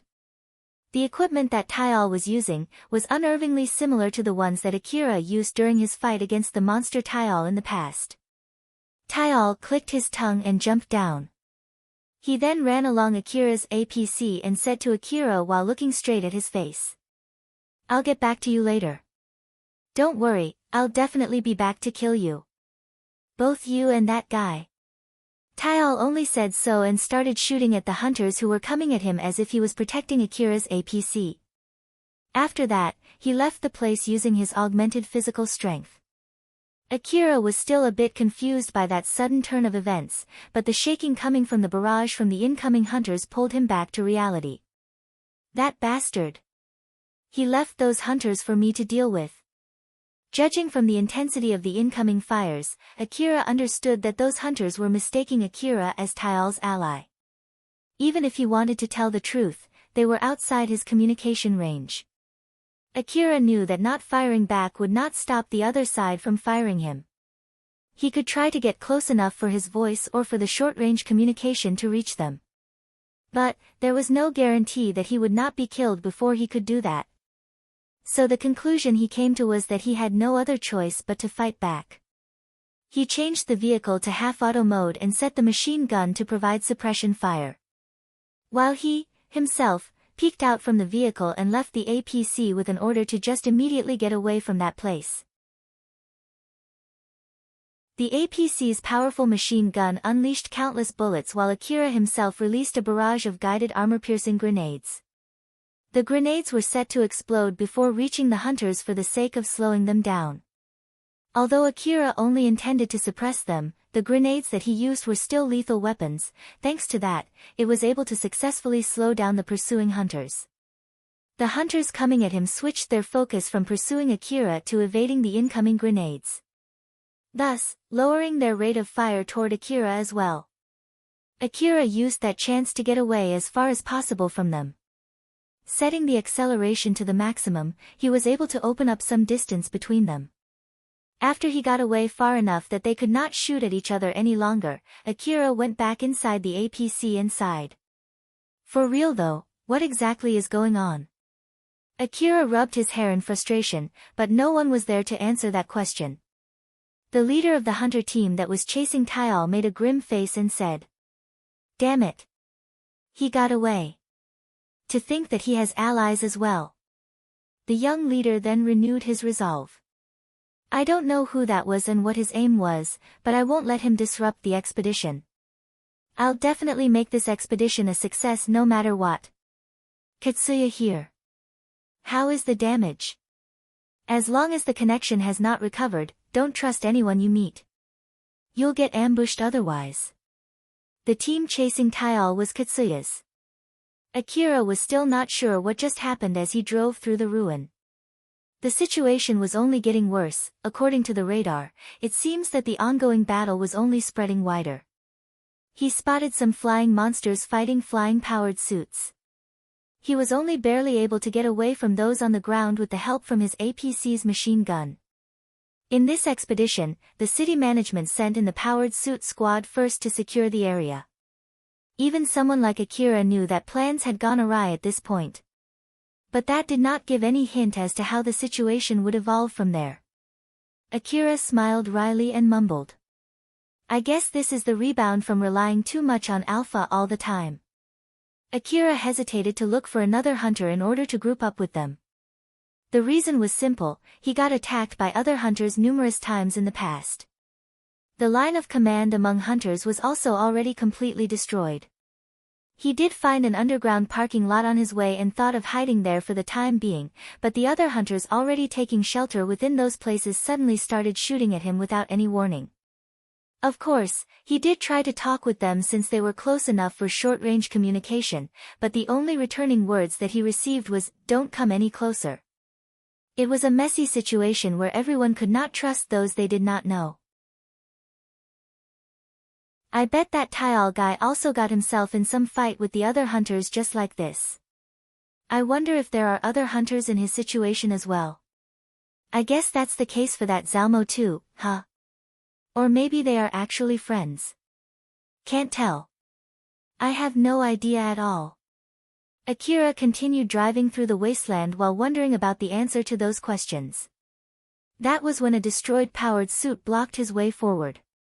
The destroyed powered suit had its lower half completely decimated and its body was severely damaged at different spots. Akira stopped his APC. He thought that if he used the full power of his augmented suit, he might be able to move that powered suit aside, so he then walked toward the destroyed powered suit. That was when suddenly a short-range connection call reached his information terminal. Long time no see. To think that we meet in this place, it must be some kind of fate. Anyway, you came at the right time, can you help me for a bit? Who's this? It's me, Nelia. Akira immediately looked around. Where are you calling me from? You see a destroyed powered suit nearby, right? I'm inside it. But I can't get out by myself, so can you help me? Akira hesitated for a bit, but then he carefully approached the blast door and grabbed the bent handle. He swiftly opened the door and switched to his rifle as he aimed inside. Right there, Nelia was smiling amusedly at the surprised Akira. Similar to the powered suit, Nelia only had the upper half of her body. One of her arms was crushed within the bent powered suit. That was a rather cold reaction from you considering that we don't get that many opportunities to see each other. Well, considering the situation and the other party, I had to do at least this much. Is that so? Well, it doesn't really matter. Can you take me back to the temporary base for now? Akira gazed silently at Nelia with a serious face, his rifle was still poised at her. So Nelia raised her eyebrows and asked. Oh my, do you have some kind of interest in girls that are paralyzed? Akira sighed exasperatedly and lowered his rifle. It was not because he was sure that Nelia would not shoot at him in this situation. He understood that very well. Nelia was an insane hunter, there was no doubt about it, but her madness was the thing that guaranteed her as non-hostile at this moment. This strange feeling reminded him that there were many things out there that he did not know about in this world. Let me at least confirm this first. You're not hostile at the moment, right?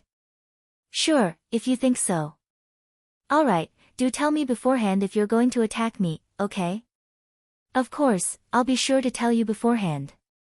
Akira grabbed Nelia's remaining hand and pulled her out, but the cable connected to her crushed arm prevented him from doing so. Thus, Akira put in more power and tore that cable forcefully before carrying Nelia out. Akira was carrying Nelia by grabbing her remaining arm and letting her body hang down. That Nelia smiled teasingly at Akira and poked fun at him. That was not gentle. Are you not familiar with how to treat a girl's body? I know that some girls like it hard though, do you perhaps have a preference for them? The heck are you even talking about?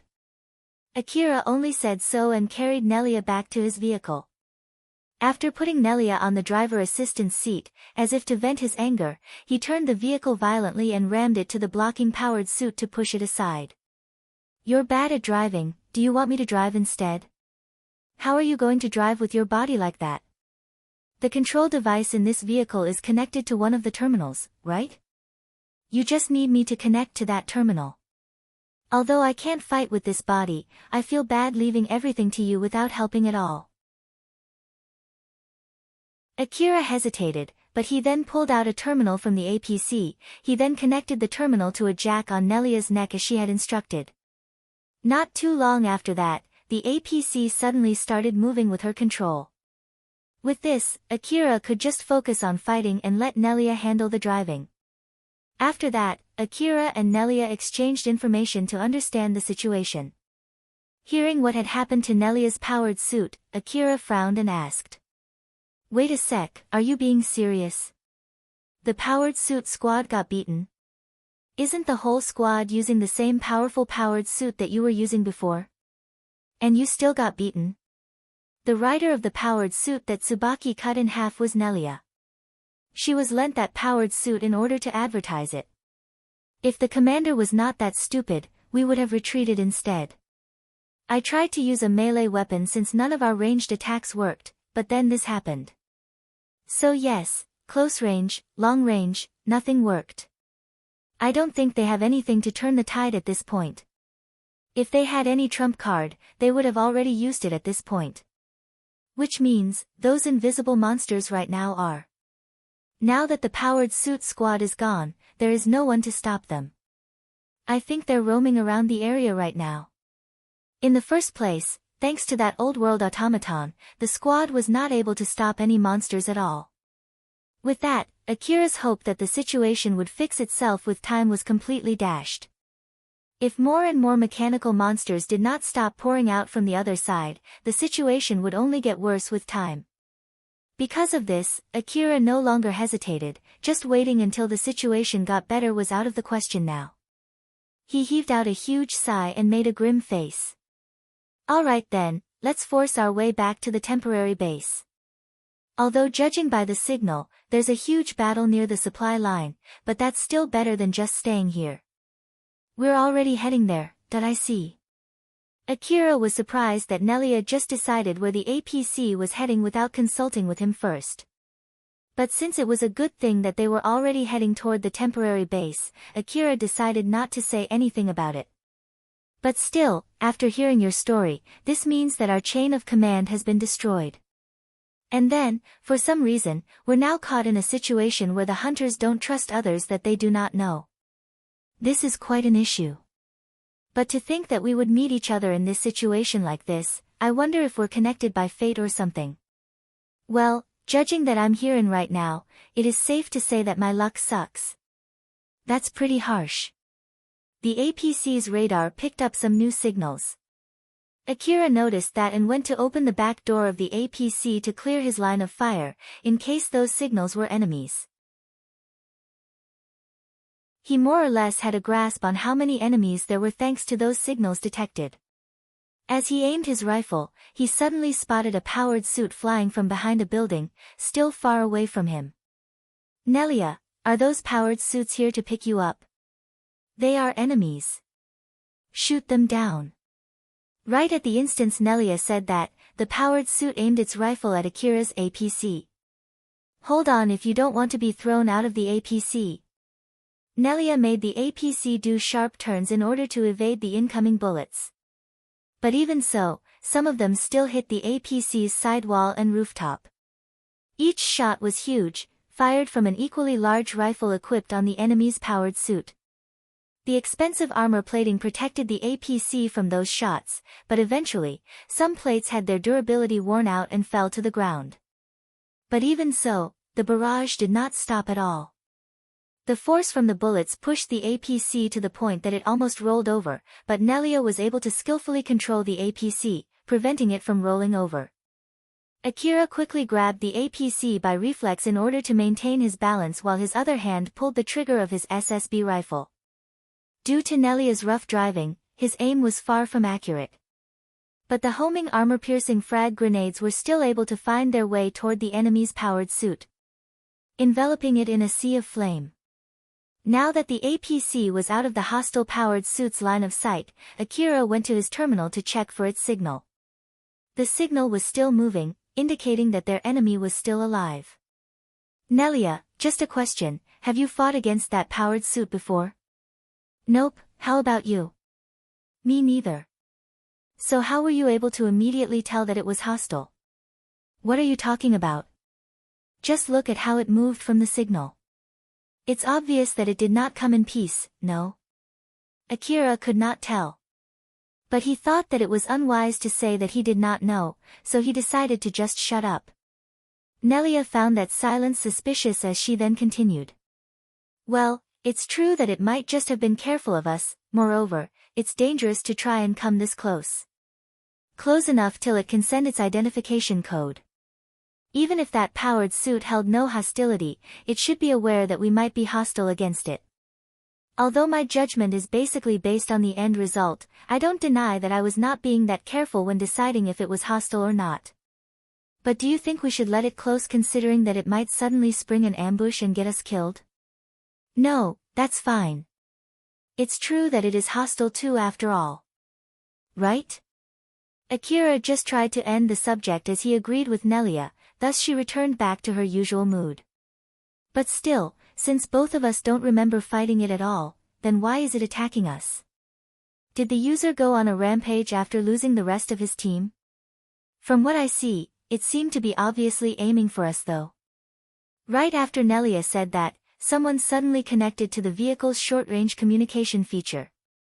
It was because the user of that powered suit had dialed his device communication output to maximum, allowing him to only send his voice to Akira.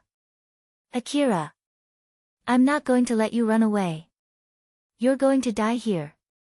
That I can guarantee. Akira's face twitched as he scowled. In contrast to that, Nelia smiled amusedly and said, "It seems that it is chasing after you. Are you sure you don't remember that guy? This voice, it's Zalmo." "I see, so, what is your connection with that guy? It seems that guy really hates you, did you cuckold him or something?" When Nelia jokingly said so, Akira climbed up the top of the APC through the open back door and turned on his communication device. "He once attacked a shop owned by someone I know. I'm pretty sure I killed that guy then and there. I did blow his head off back then and there was no mistaking it, his brain was scattered all over the place after that. But, for some reason, he is still alive. Maybe it's someone else posing as that guy." Nelia listened with full interest. "That's a pretty interesting story. If you were not lying, then either he got resurrected or he's a ghost. There's a story about the beguiling ghost around this area, after all. I guess it's not that weird to find a dead man roaming around this place." That story about the beguiling ghost, wasn't it supposed to be the old world area managers? You know, those AI managing the old world buildings? I saw one back in Mihazono Ruin when I went to Saranthal Building. There are many different theories about that beguiling ghost. Well, putting that aside, it might be possible to resurrect someone with a destroyed brain with old world technology. No, that's just simply impossible no matter how you look at it, right? And old world technology is such a thing that turns such absurdities into reality, right? You are a hunter yourself. So it's better to keep in mind that nothing is impossible for the old world technology.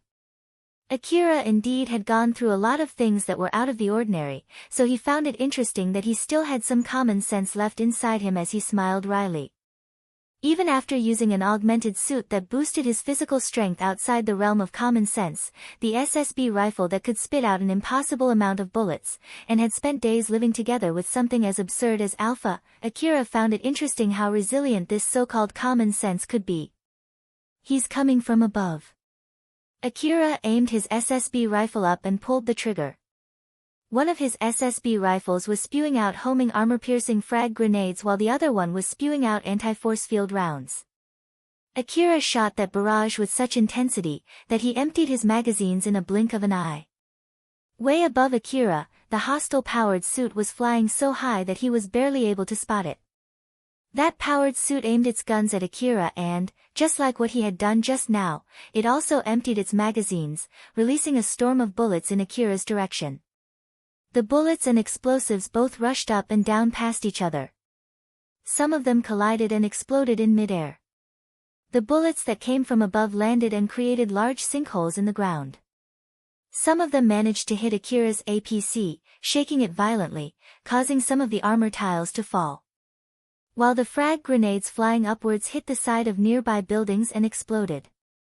The shrapnel collided with the powered suit, resulting in flashes of light on the force field armor. During that exchange between the two opponents with an overwhelming difference in size, both parties exchanged an uncountable number of bullets, heavily damaging the area.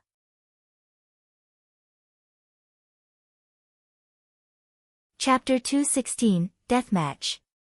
After Zalmo was blown away in his last exchange with Akira, he somehow landed safely and immediately scanned his surroundings. He was able to find the unconscious Akira from just a quick search. The reason why he did not finish Akira off there and then, was simply because he was being extremely careful of the damage done to his body. Zalmo basically had lost one of his arms. The other parts of his body were also heavily damaged. Although he still could fight in that state, he could no longer fight the way he did before. Normally, that level of exchange would not be able to cause that much damage to him. But in order to defend himself from Akira's blade, he had to focus all the energy within his cyborg body to extend a force field armor to act as a shield. Any part of his body exposed, was basically sacrificed. Since the Eastern District was dominated by rifles capable of long-range attacks, melee weapons sold in the Eastern District had to have a certain edge to them. Something that would warrant its use in spite of the already powerful rifles. Something that would guarantee death once the enemy stepped into its reach. In order to answer this expectation, most of the melee weapons sold in the Eastern District were extremely sharp. Zalmo thought that Akira's blade was also like that. After all, he decided to challenge Zalmo in melee range combat when they were stuck in an evenly matched battle. And Zalmo was right. If he had not used all of the energy within him, he would not have been able to defend himself against that attack. In the end, Zalmo saw that against him, who had a rifle that could pierce through walls, Akira made a simple decision. To lure him to an open space without any walls. Akira's sudden change in movement made him seem like a completely different person. That experience caused Zalmo to become overly cautious. He was suspicious of whether Akira was actually conscious or not. It could be a scheme to lure him closer. Zalmo, who would be checking his surroundings with his information terminal before carefully approaching Akira, might get jumped on. Zalmo could easily foresee Akira suddenly springing up, taking out a concealed melee weapon to finish him after he got close enough. Otherwise, it was to lure Zalmo close enough, to ascertain Zalmo's position and rifle's condition before shooting. Of course, with single doubt clouding his mind, Zalmo could not help but think of all kinds of possibilities. Naturally, none of which could be ignored. Back in the slum city and during their exchange just now, Akira was able to make a surprising move right when Zalmo thought that he had secured his victory. Thus, Zalmo had no wish to try his luck for the third time when his cyborg body was damaged. After deciding not to take that risk, Zalmo left that place in order to find something that could help ascertain his victory. His experience with Akira so far caused Zalmo's decision-making skills to go south. It also saved Akira's life. And so, Zalmo was fighting Akira with a powered suit. Originally, Zalmo's powered suit was prepared in order to cause chaos by attacking the city management squads, while also emitting friendly identification signals at the same time.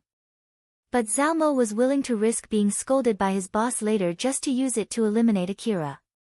It might seem to be an excessive use of firepower. But to Zalmo, it was necessary. He already had seeds of fear planted within him. Seeds called Akira. He needed absolute, overwhelming firepower to kill him for certain. This time, he made sure of it. He removed any unlikely chance of Akira turning the tables on him. But now, even after using his powered suit, Akira was still alive. This further confirmed Zalmo's paranoid decision as a correct one. Akira continued fighting back desperately. He was standing on top of his APC as it drove haphazardly through the ruin. Nelia kept driving haphazardly in order to avoid the incoming bullets. The APC swayed violently. Akira was almost thrown off the vehicle each time it made a sharp turn. Akira was somehow able to fix his footing with the help of his augmented suit, but the incoming bullets from above made him frown as he kept shooting at the enemy's powered suit. Due to how fast the APC was going, the violent swaying, the distance to the target, and the speed of the enemy's powered suit, Akira was not able to get a proper aim. The bullets that were able to properly reach their target were only the homing armor-piercing frag grenades. The explosions from those grenades then would throw the powered suit off balance, interrupting its aiming. While at the same time, it also slowed down the powered suit's movement. Akira then aimed for this opportunity to use his anti-force field armor bullets loaded SSB to snipe at that powered suit. Thus, further slowing down Zalmo and throwing off his aiming even further, allowing Akira's APC to survive a few seconds more. Akira compressed his time perception. Although he had another method to increase the accuracy of his sniping, he could not pick that option. After all, there was no guarantee that would kill the opponent. There was also a good chance he would not be able to take on the burden and it might outright knock him unconscious. He was certain that would happen, so he was even limiting the density of his time perception compression. He aimed for the moment when the enemy's line of sight was blocked by a building before quickly returning back inside the APC. As the world ran at a slower pace, Akira wanted to quickly replace the energy packs in his rifles and coat before returning back to the top of the APC. The swaying of the APC caused the supplies to be sent flying, but the time compression allowed Akira to follow the slowly flying objects around him. He would eject the magazines out of his rifles and would quickly take a new set of magazines floating in the air to replace them. He hardly had any leeway of returning back inside to replenish. So, he had no other choice but to get all the necessary supplies in the shortest time possible. If Akira could not return back to the top of the APC before the opponent had a good line of sight to his vehicle, he would not be able to throw off Zalmo's suppressive fire. Any more hits would quicken the death of his APC. In a situation where he had no support from Alpha, his only lifelines were his supplies. If he lost his APC, where he kept all of his supplies, he would no longer have any hope of surviving. The raining bullets exchanged with the soaring ones. The difference in their firepower was obvious. Thanks to the force field armor of the powered suit, it did not sustain much damage even after getting hit. Although the energy conversion sapped its remaining energy, Akira had no way to measure how much the powered suit had left. While the APC was able to survive thanks to its resilient armor plating, that was not the case for Akira. Even if he increased the force field armor output of his coat to its maximum, he could only take one shot at most. The second shot would definitely kill him. Although depending on how much energy he had left, he might still be able to avoid instant death. Nonetheless, there was no question that it would render him unfit to continue the fight. There was also a chance the first shot might even kill him outright. Akira was desperately trying to survive this battlefield under such harsh conditions. He understood that he had no chance of winning. The most he could do there was to delay his imminent defeat. His only chance of survival was to keep delaying until his opponent faced the same issue. Forcing Zalmo to stop. Although the scale was completely different, Akira was no stranger to such fights. He had done it numerous times before he had met Alpha. Thus, Akira just kept on squeezing every last drop of strength he had to stay alive. In the middle of that exchange, Zalmo had a grim expression on his face, hidden inside the augmented suit. The homing armor-piercing frag grenade ammo that Akira used was significantly slower than normal bullets, not to mention, Zalmo was moving relatively fast in the sky. But even so, Akira kept on accurately hitting his grenade ammo. The explosions threw Zalmo's aiming off, thus significantly dropping his accuracy. If Zalmo focused on aiming accurately, he would have to stop moving. This meant Akira would have a better chance of hitting him. If it came to that point, there was a good chance Akira would use an anti-force field round to snipe him using the small window of opportunity.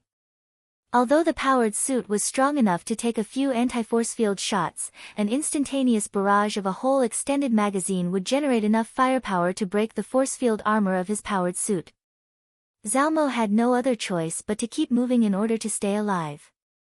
The powered suit was basically undamaged and it still had plenty of remaining energy. There was no question that Zalmo had the upper hand there. But Zalmo's expression did not express any glee. Instead, it was the opposite. Are you kidding me? The heck is with that boy? This powered suit has been designated to be used by the City Defense Squad as its next-generation powered suit, you know. Why is it still not enough to kill him? As Zalmo got more and more nervous, the powered suit's control device notified him that the remaining energy had already gone below 50% and it was still falling fast. Zalmo could still continue fighting in this state, but for some reason, Zalmo's expression turned grimmer as he decided to bail out from the battle. Zalmo thought that it was a bad idea to maintain this stalemate with little hope of immediately killing Akira. It would be horrendous if the powered suit no longer had enough remaining energy to expand its force field armor to the max the moment Akira launched a counterattack. Furthermore, if he withdrew now, he could refill his energy packs as well as get anti-personnel weapons, which would give him a better chance of killing Akira. Once came to that conclusion, he decided to retreat. The moment Zalmo left the battle, Akira also immediately stopped firing. For a split second there, Zalmo thought that Akira might have run out of ammo and that it was a mistake to leave the battle right now, but he then immediately shook his head and mumbled with a grim face. I know that it's for a large-scale expedition, but that armor plating and the amount of reserve ammo he has is simply overkill no matter how you look at it. I can understand if the expedition is close to the front line, but that's not the case here. Judging from his equipment, there's a good chance that he was fully expecting to fight other hunters. Wait, no way, don't tell me he knew all along that this would happen right from the start. Zalmo voiced out his thoughts as he left the battlefield, but that only led him to more questions. Akira's gaze followed the retreating Zalmo as he had a rather surprised look on his face. Did he just run away? Nelia answered through the communication device. Akira, are you still alive? Yeah, somehow. Oh. That was impressive. So he didn't leave because he got you, huh? Not bad. The first half of Nelia's reply contained a surprise in its tone, while the latter half was more of amusement. Akira smiled wryly and dragged himself back inside the APC. Don't just assume I'm dead like that. So then, where are we right now? Are we already close to the forward base? Unfortunately, we're even further than before. The heck? In response to that rather sharp reply from Akira, Nelia replied with a rather sullen voice. That's because I had to change the direction of the vehicle a few times to get away from all the bullets that guy shot, you know. Moreover, the route got closed by debris from that battle as well, so we can no longer use it to get back. Not only was I busy evading the incoming bullets, but I also had to take care of the monsters blocking our ways as well as avoiding the smaller paths to make sure that we won't get stuck. I know that you were busy back then, but I was equally busy here as well, you know? Is that so? I see. Thanks. You're welcome. As Akira just honestly thanked her, Nelia replied with a jovial voice. Sorry, but can you keep driving for the time being? I need to take a rest. Sure, by the way, are you alright? No idea. If I say no, are you going to help me? I just need to adjust my plan, like including the case if you get killed. I see, I'm fine. That's good to hear. Akira smiled wryly as he relaxed. Akira started by reloading and replacing his energy packs. He then took a good amount of medicine before sitting on the collapsible bed. His mind has been dulled since he had relaxed after such an intense fight. He looked around the inside of the APC, all the supplies that were once there had significantly reduced, and it was easy to see just how discouraged Akira was from his expression. The anti-force field bullet was better than the ones he had used in the past. Each one cost him 1,000 orum per thanks to the discount. The homing armor-piercing frag grenades cartridges were even more expensive than the anti-force field bullets. The medicines had cost him 10 million orum a box. The energy packs were more costly now that he had better equipment on. All of these were the price of his survival without Alpha's support. But he shook his head and banished that thought from his mind. He had no leeway to tire himself with more things to worry about.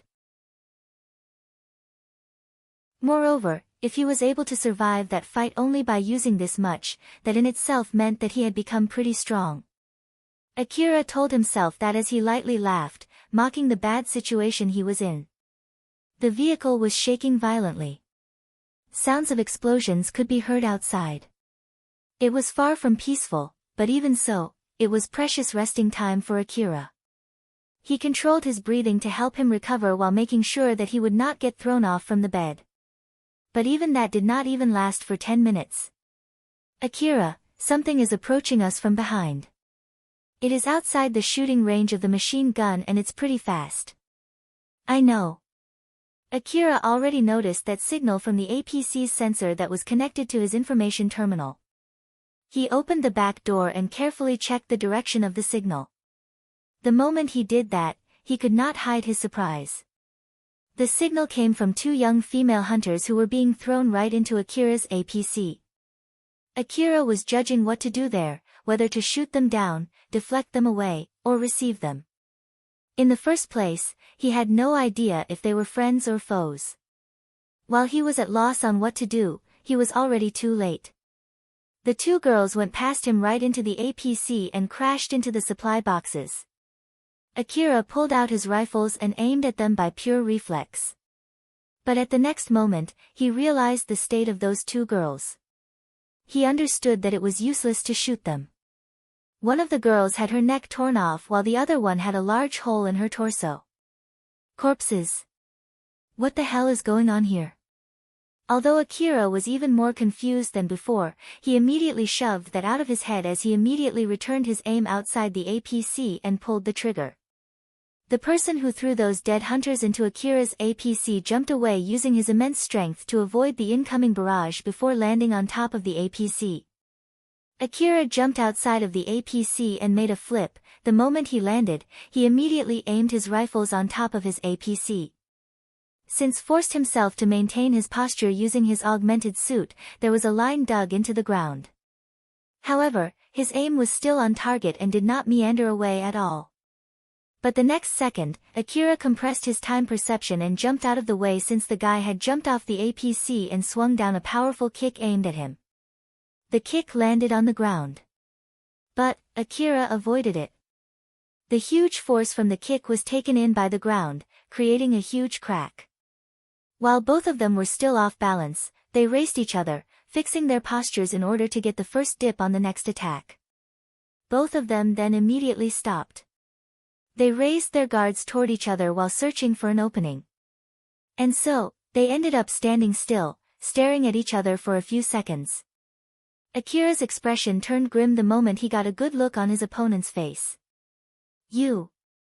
Taial laughed like a madman. Sorry for the wait. I'm here to kill you now. Both you and that guy. Akira then noticed that Taial's equipments were eerily similar to his. They were so similar that it was impossible to differentiate between them from afar. That guy? Who? The answer to that question quickly presented itself after that. Another vehicle appeared from behind. The upper part of the vehicle could be opened to make it easier for its passengers to fight, and the person peeking out from that vehicle was Kitsuya. The dead girls that Taial threw into Akira's APC were from Kitsuya's team. He went to attack Kitsuya's team, killed some of them, grabbed the badly wounded, and then went to look for Akira while maintaining his distance from Kitsuya. He made sure that Kitsuya would not lose sight of him. After finding Akira, Taial then threw the badly wounded hunters to Akira. The transmitters in their augmented suits continuously sent signals to let others know the location of its users. Kitsuya thought that he might be able to save them if they were still alive. That was why he continued to chase after those signals. Even after the signals told him that they were already dead, Kitsuya still kept on chasing. However, this time, it was for the sake of revenge. He did not notice that Taial deliberately maintained the distance between them in order to lure him. The moment Kitsuya caught Taial in his sights, he immediately roared. There you are.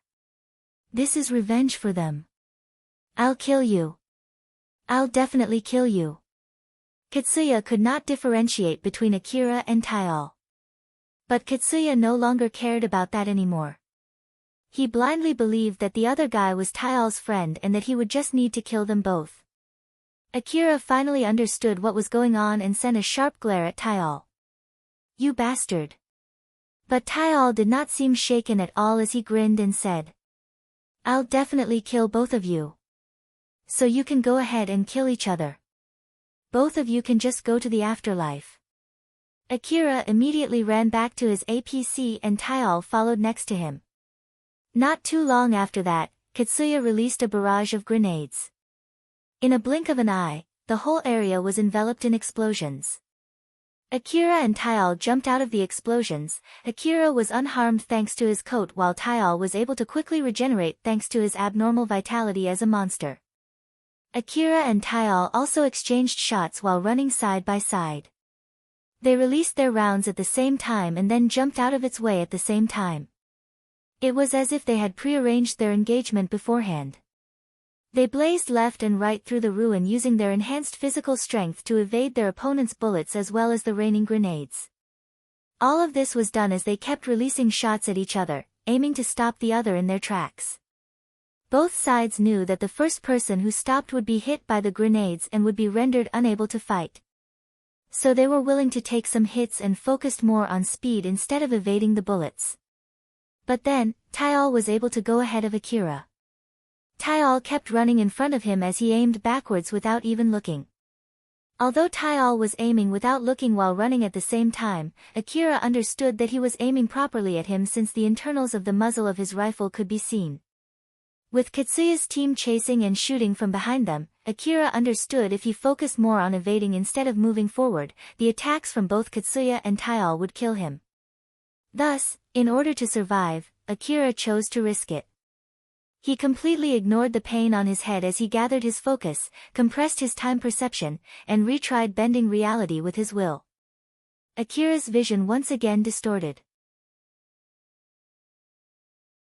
As his perception of the world turned sharper, he charged straight toward the muzzle in front of him. The maneuver and increased output of his augmented suit were crushing his body. It was only thanks to the medicine that Akira took before jumping into action that helped maintain the shape of his body.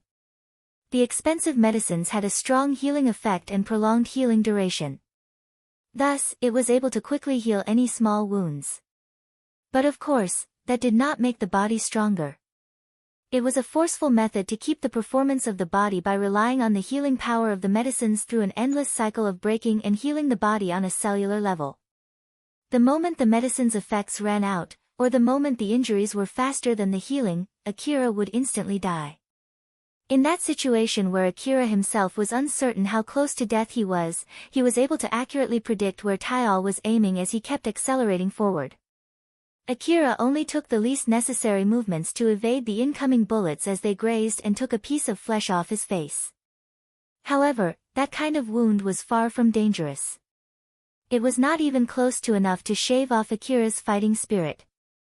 He rapidly closed the distance to Taial with a grin. He then used the full power of his augmented suit to swing down his blade at Taial.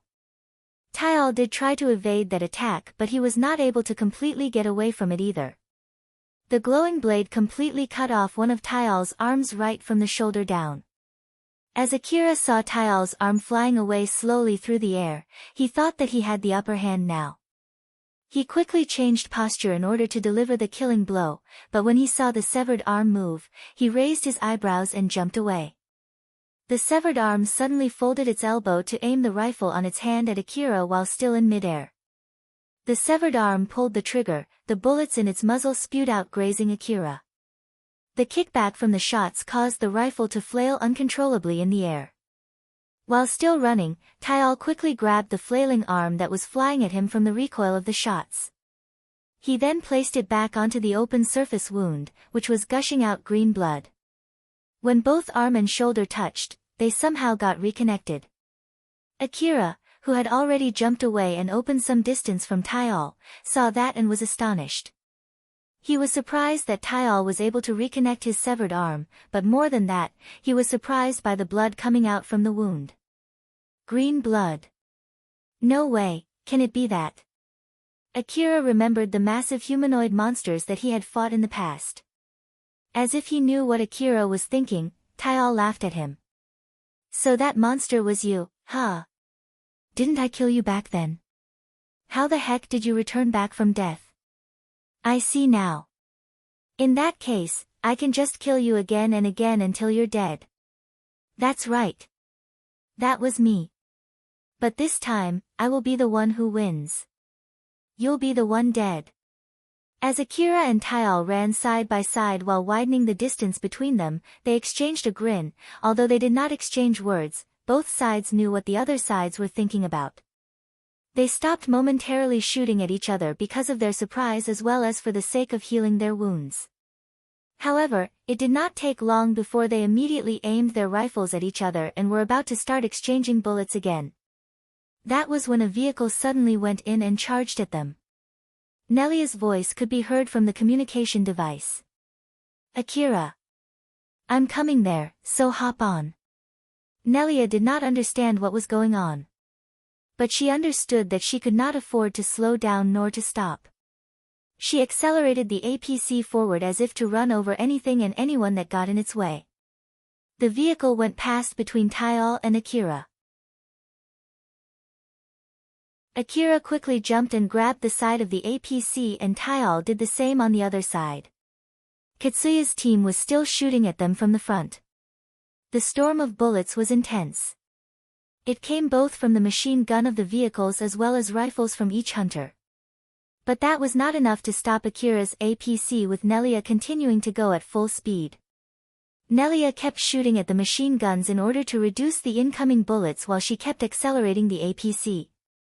Akira had one hand holding onto one side of the APC while he was using his other free hand to shoot homing armor-piercing frag grenades to clear the way forward. Taial also did the same from the other side, except he was aiming specifically at Katsuya's team. There was a difference in their shots. Nelia and Akira focused more on clearing obstacles while Taial was clearly aiming to kill Katsuya's team. Because of that, most of the obstacles removed were from Akira's side. So Nelia directed the vehicle toward that opening, causing Taial's side to be more exposed. Not only did this shield Akira from the enemy's bullets, but it also made Taial take on most of them. The APC used all the build-up momentum to charge into a small opening within the enemy's formation. The smaller vehicles could not withstand the power of Akira's large APC and were sent flying. Akira managed to hold on from getting thrown off the APC. It was thanks to his augmented suit that the shock from the collision did not knock him off. But that was not the case for Taial. After taking in tons of bullets, he was weakened to the point that shock threw him off the APC.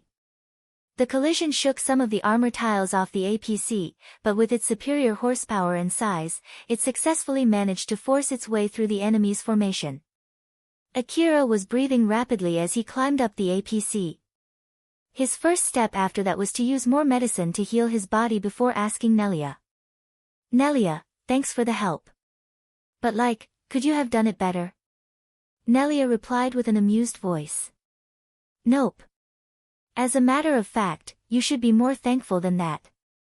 After all, I came back for you. Thank you very much." "You're welcome.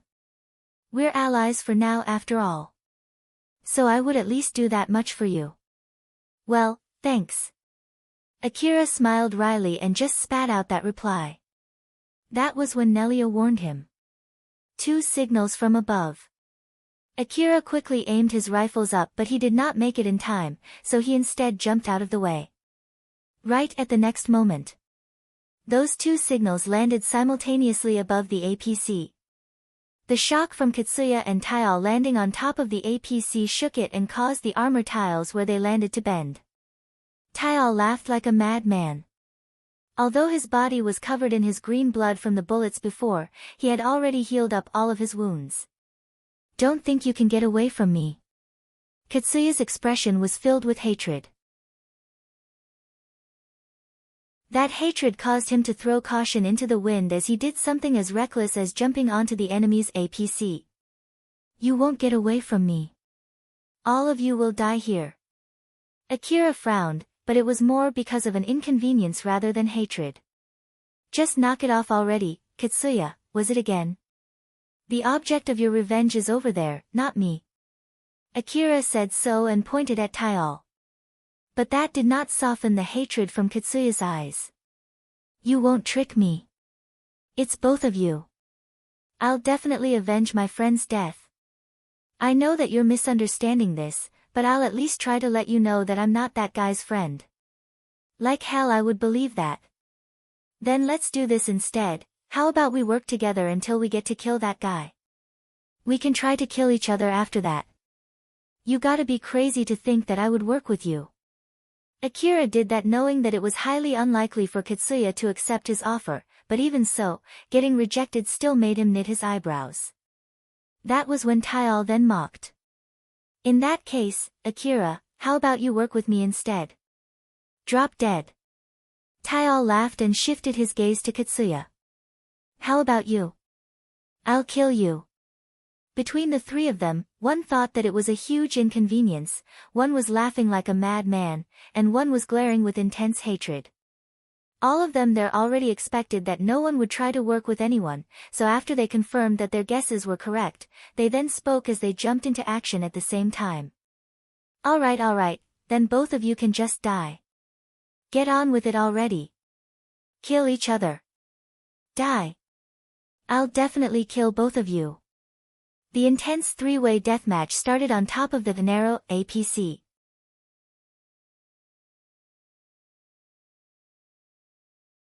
Chapter 217, Those Who Stepped In.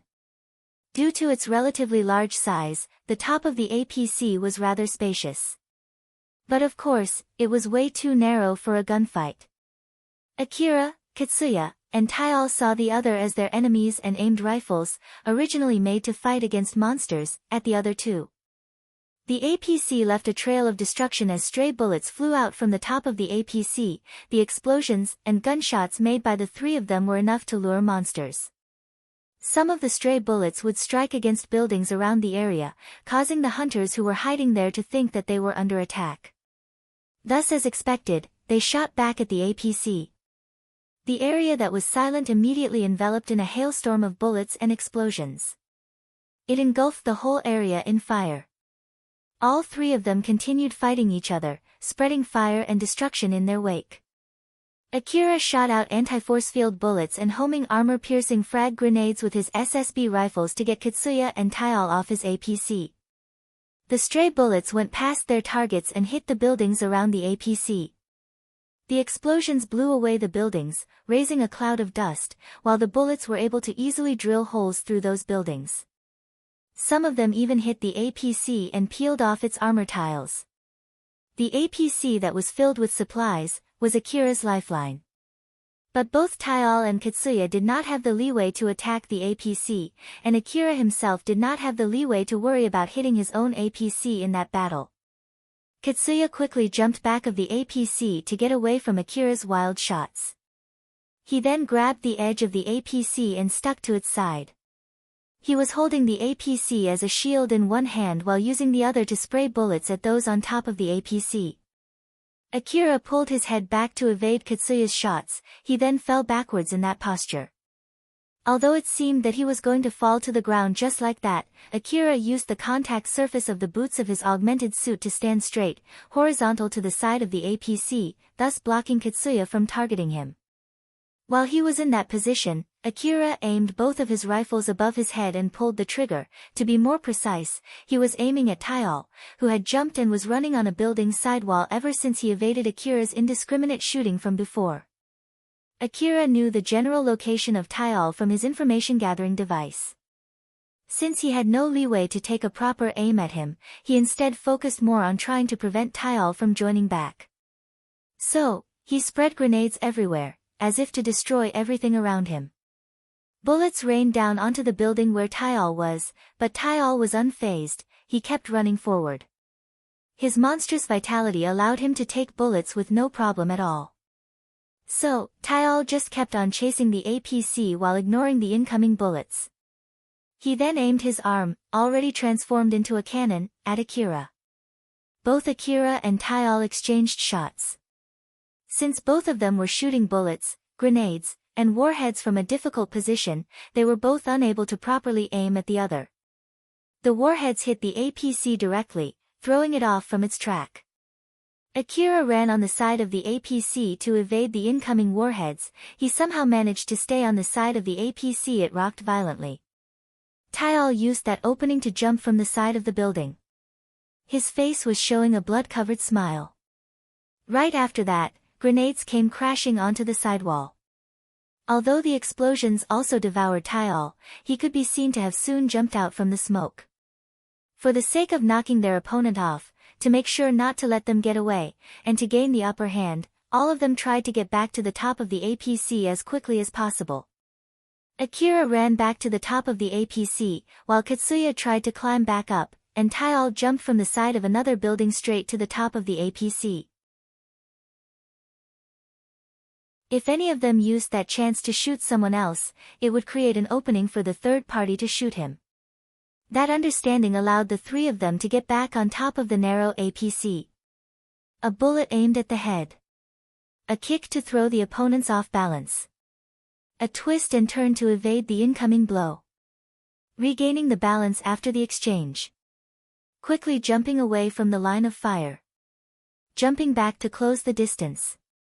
Re-aiming the rifle back at their opponent. They threw bullets, kicks, and strikes to destroy the opponent's weapons or bodies. Among the flurry of the strikes, they ducked, blocked, and evaded. Even a single mistake would immediately kill any of them as they were locked in a three-way battle royal. That was when monsters jumped into the fray as well. A huge beast monster landed on top of the APC and tried to take a huge bite of the three.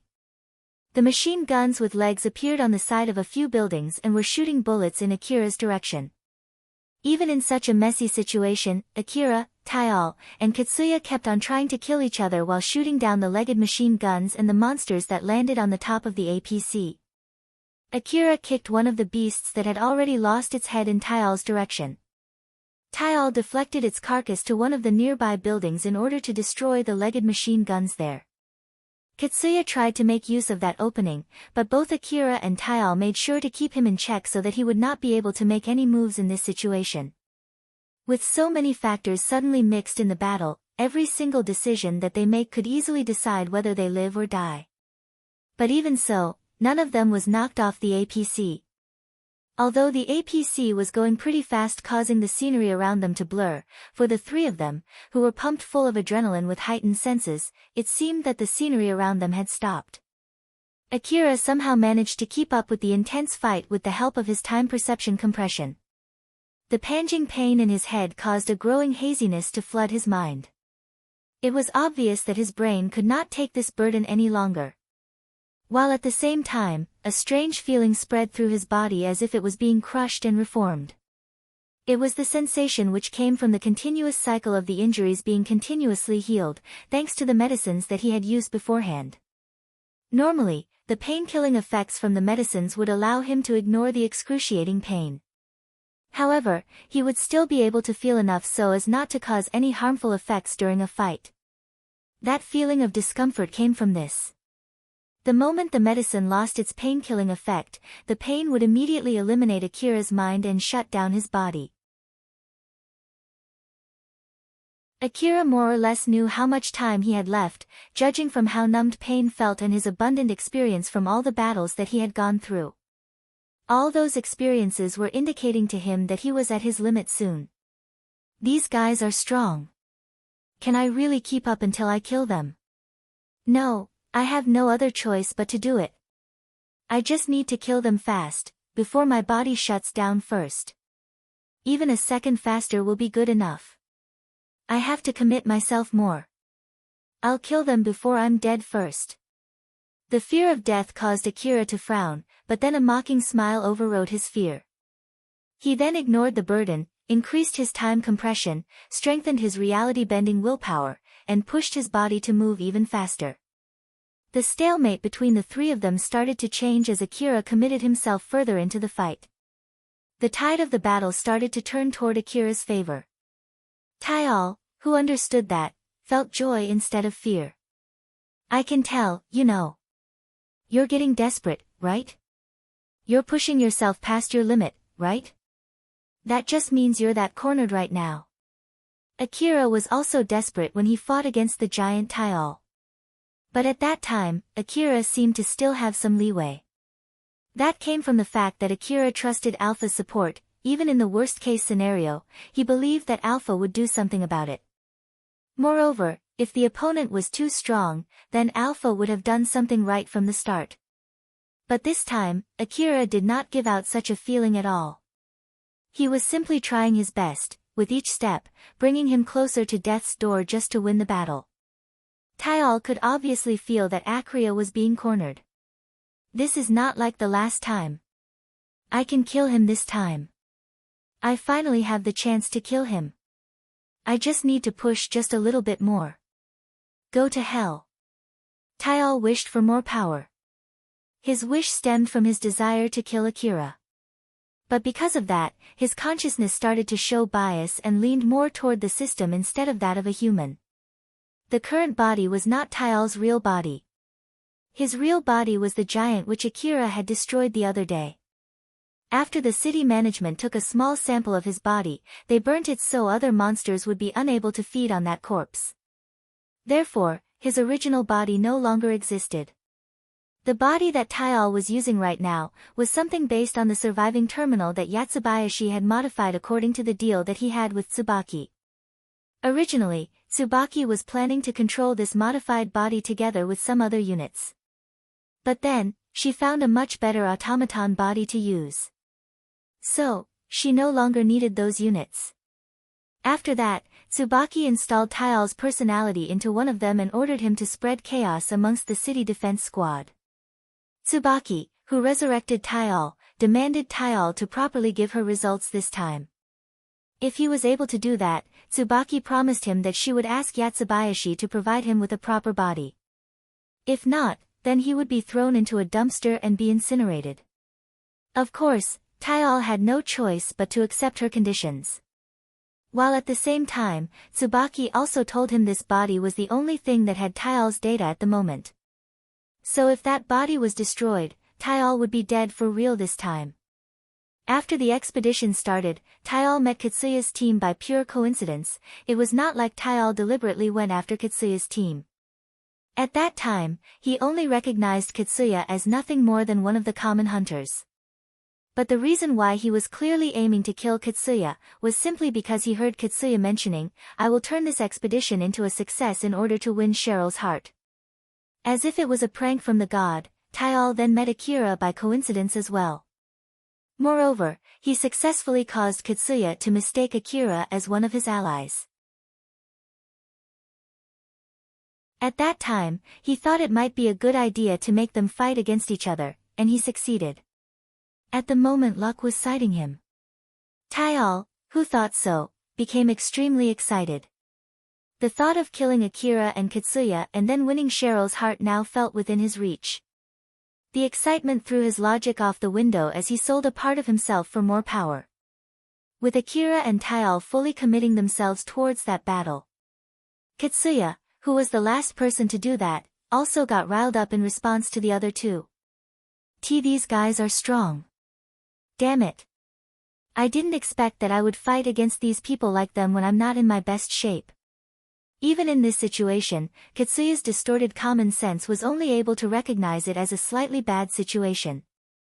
Since up till now, he was able to fight against monsters with relative ease, he was not able to correctly recognize the severity of the situation. But that small difference caused a huge gap during that intense battle against Taial and Akira. Although Katsuya had gone through numerous dangerous encounters and was able to get through all of them by doing something reckless, what he was trying now was different. The domain close to death should already be familiar to him, but for some reason, this time, he felt a different kind of presence of death.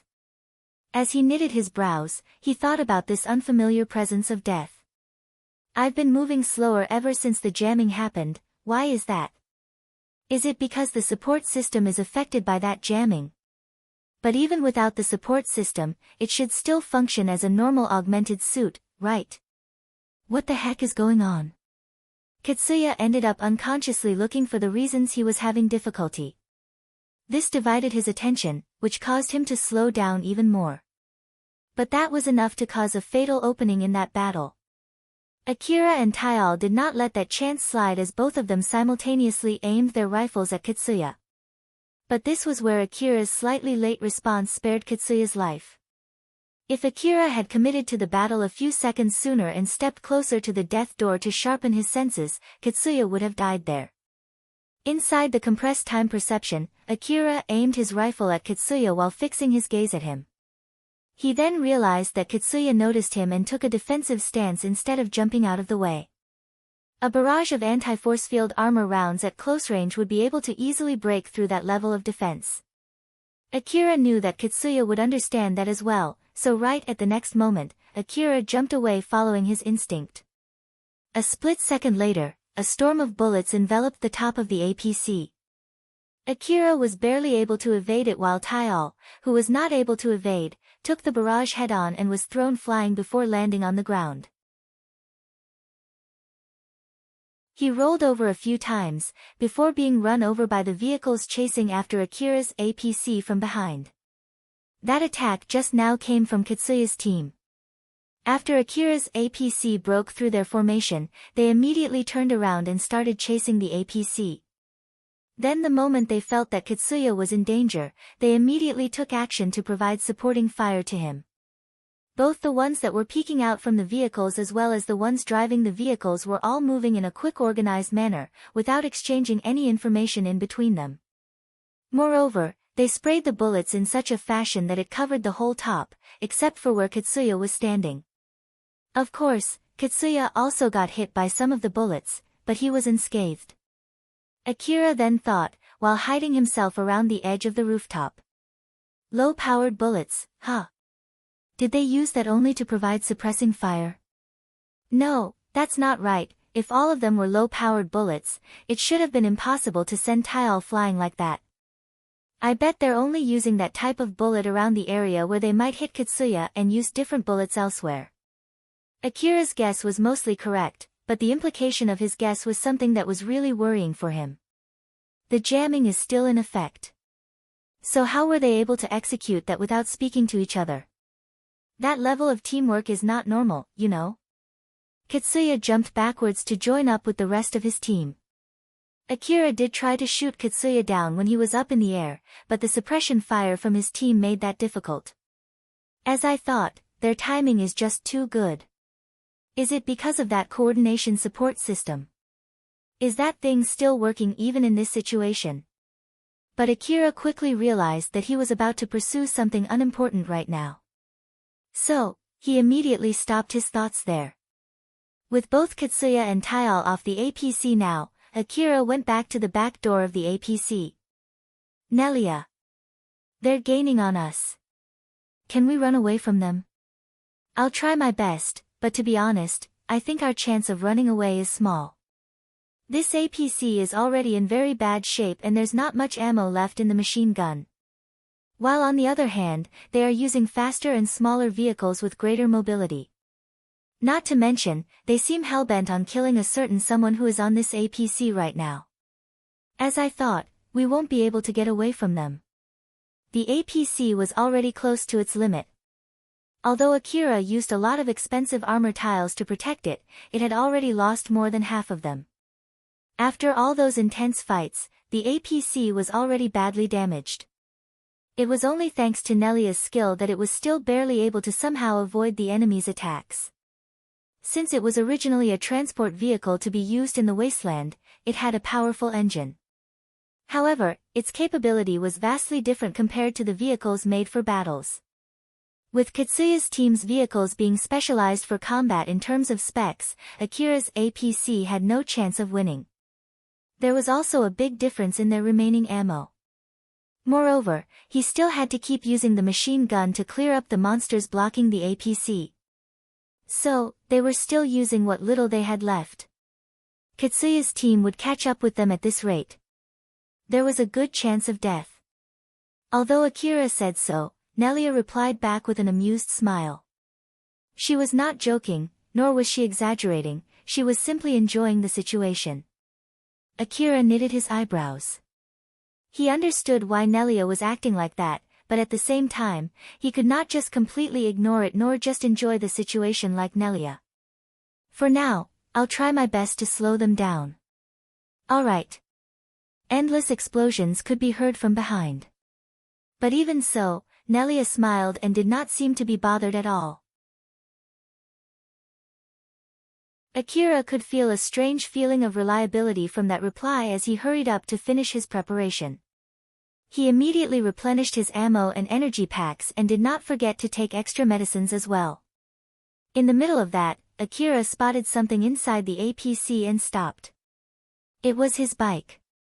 Katsuya landed on one of the moving vehicles from his team. Despite the jamming, they were able to communicate with each other since they were within close-range communication. The moment Katsuya got into communication range, he was welcomed with a scolding. Katsuya! What the heck were you thinking?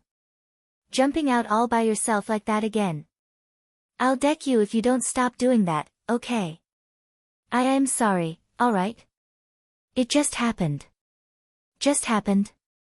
That's not something that you should do out of a whim, you know? Eri's calm voice followed afterwards. Katsuya. I know that you would do that since you were able to save some people in the past by doing so. But we're a team right now. It's better to move as a team instead of moving alone. You're right, that was a close call as well, thanks for the help. Good. Kitsuya regained his calm after talking with Yamaina and Eri. But even so, he was still relatively excited. Alright then. Let's go. The team increased the intensity of its attack with that command from Kitsuya. The bullet storm consumed Akira's APC while grenades and warheads were raining down on him.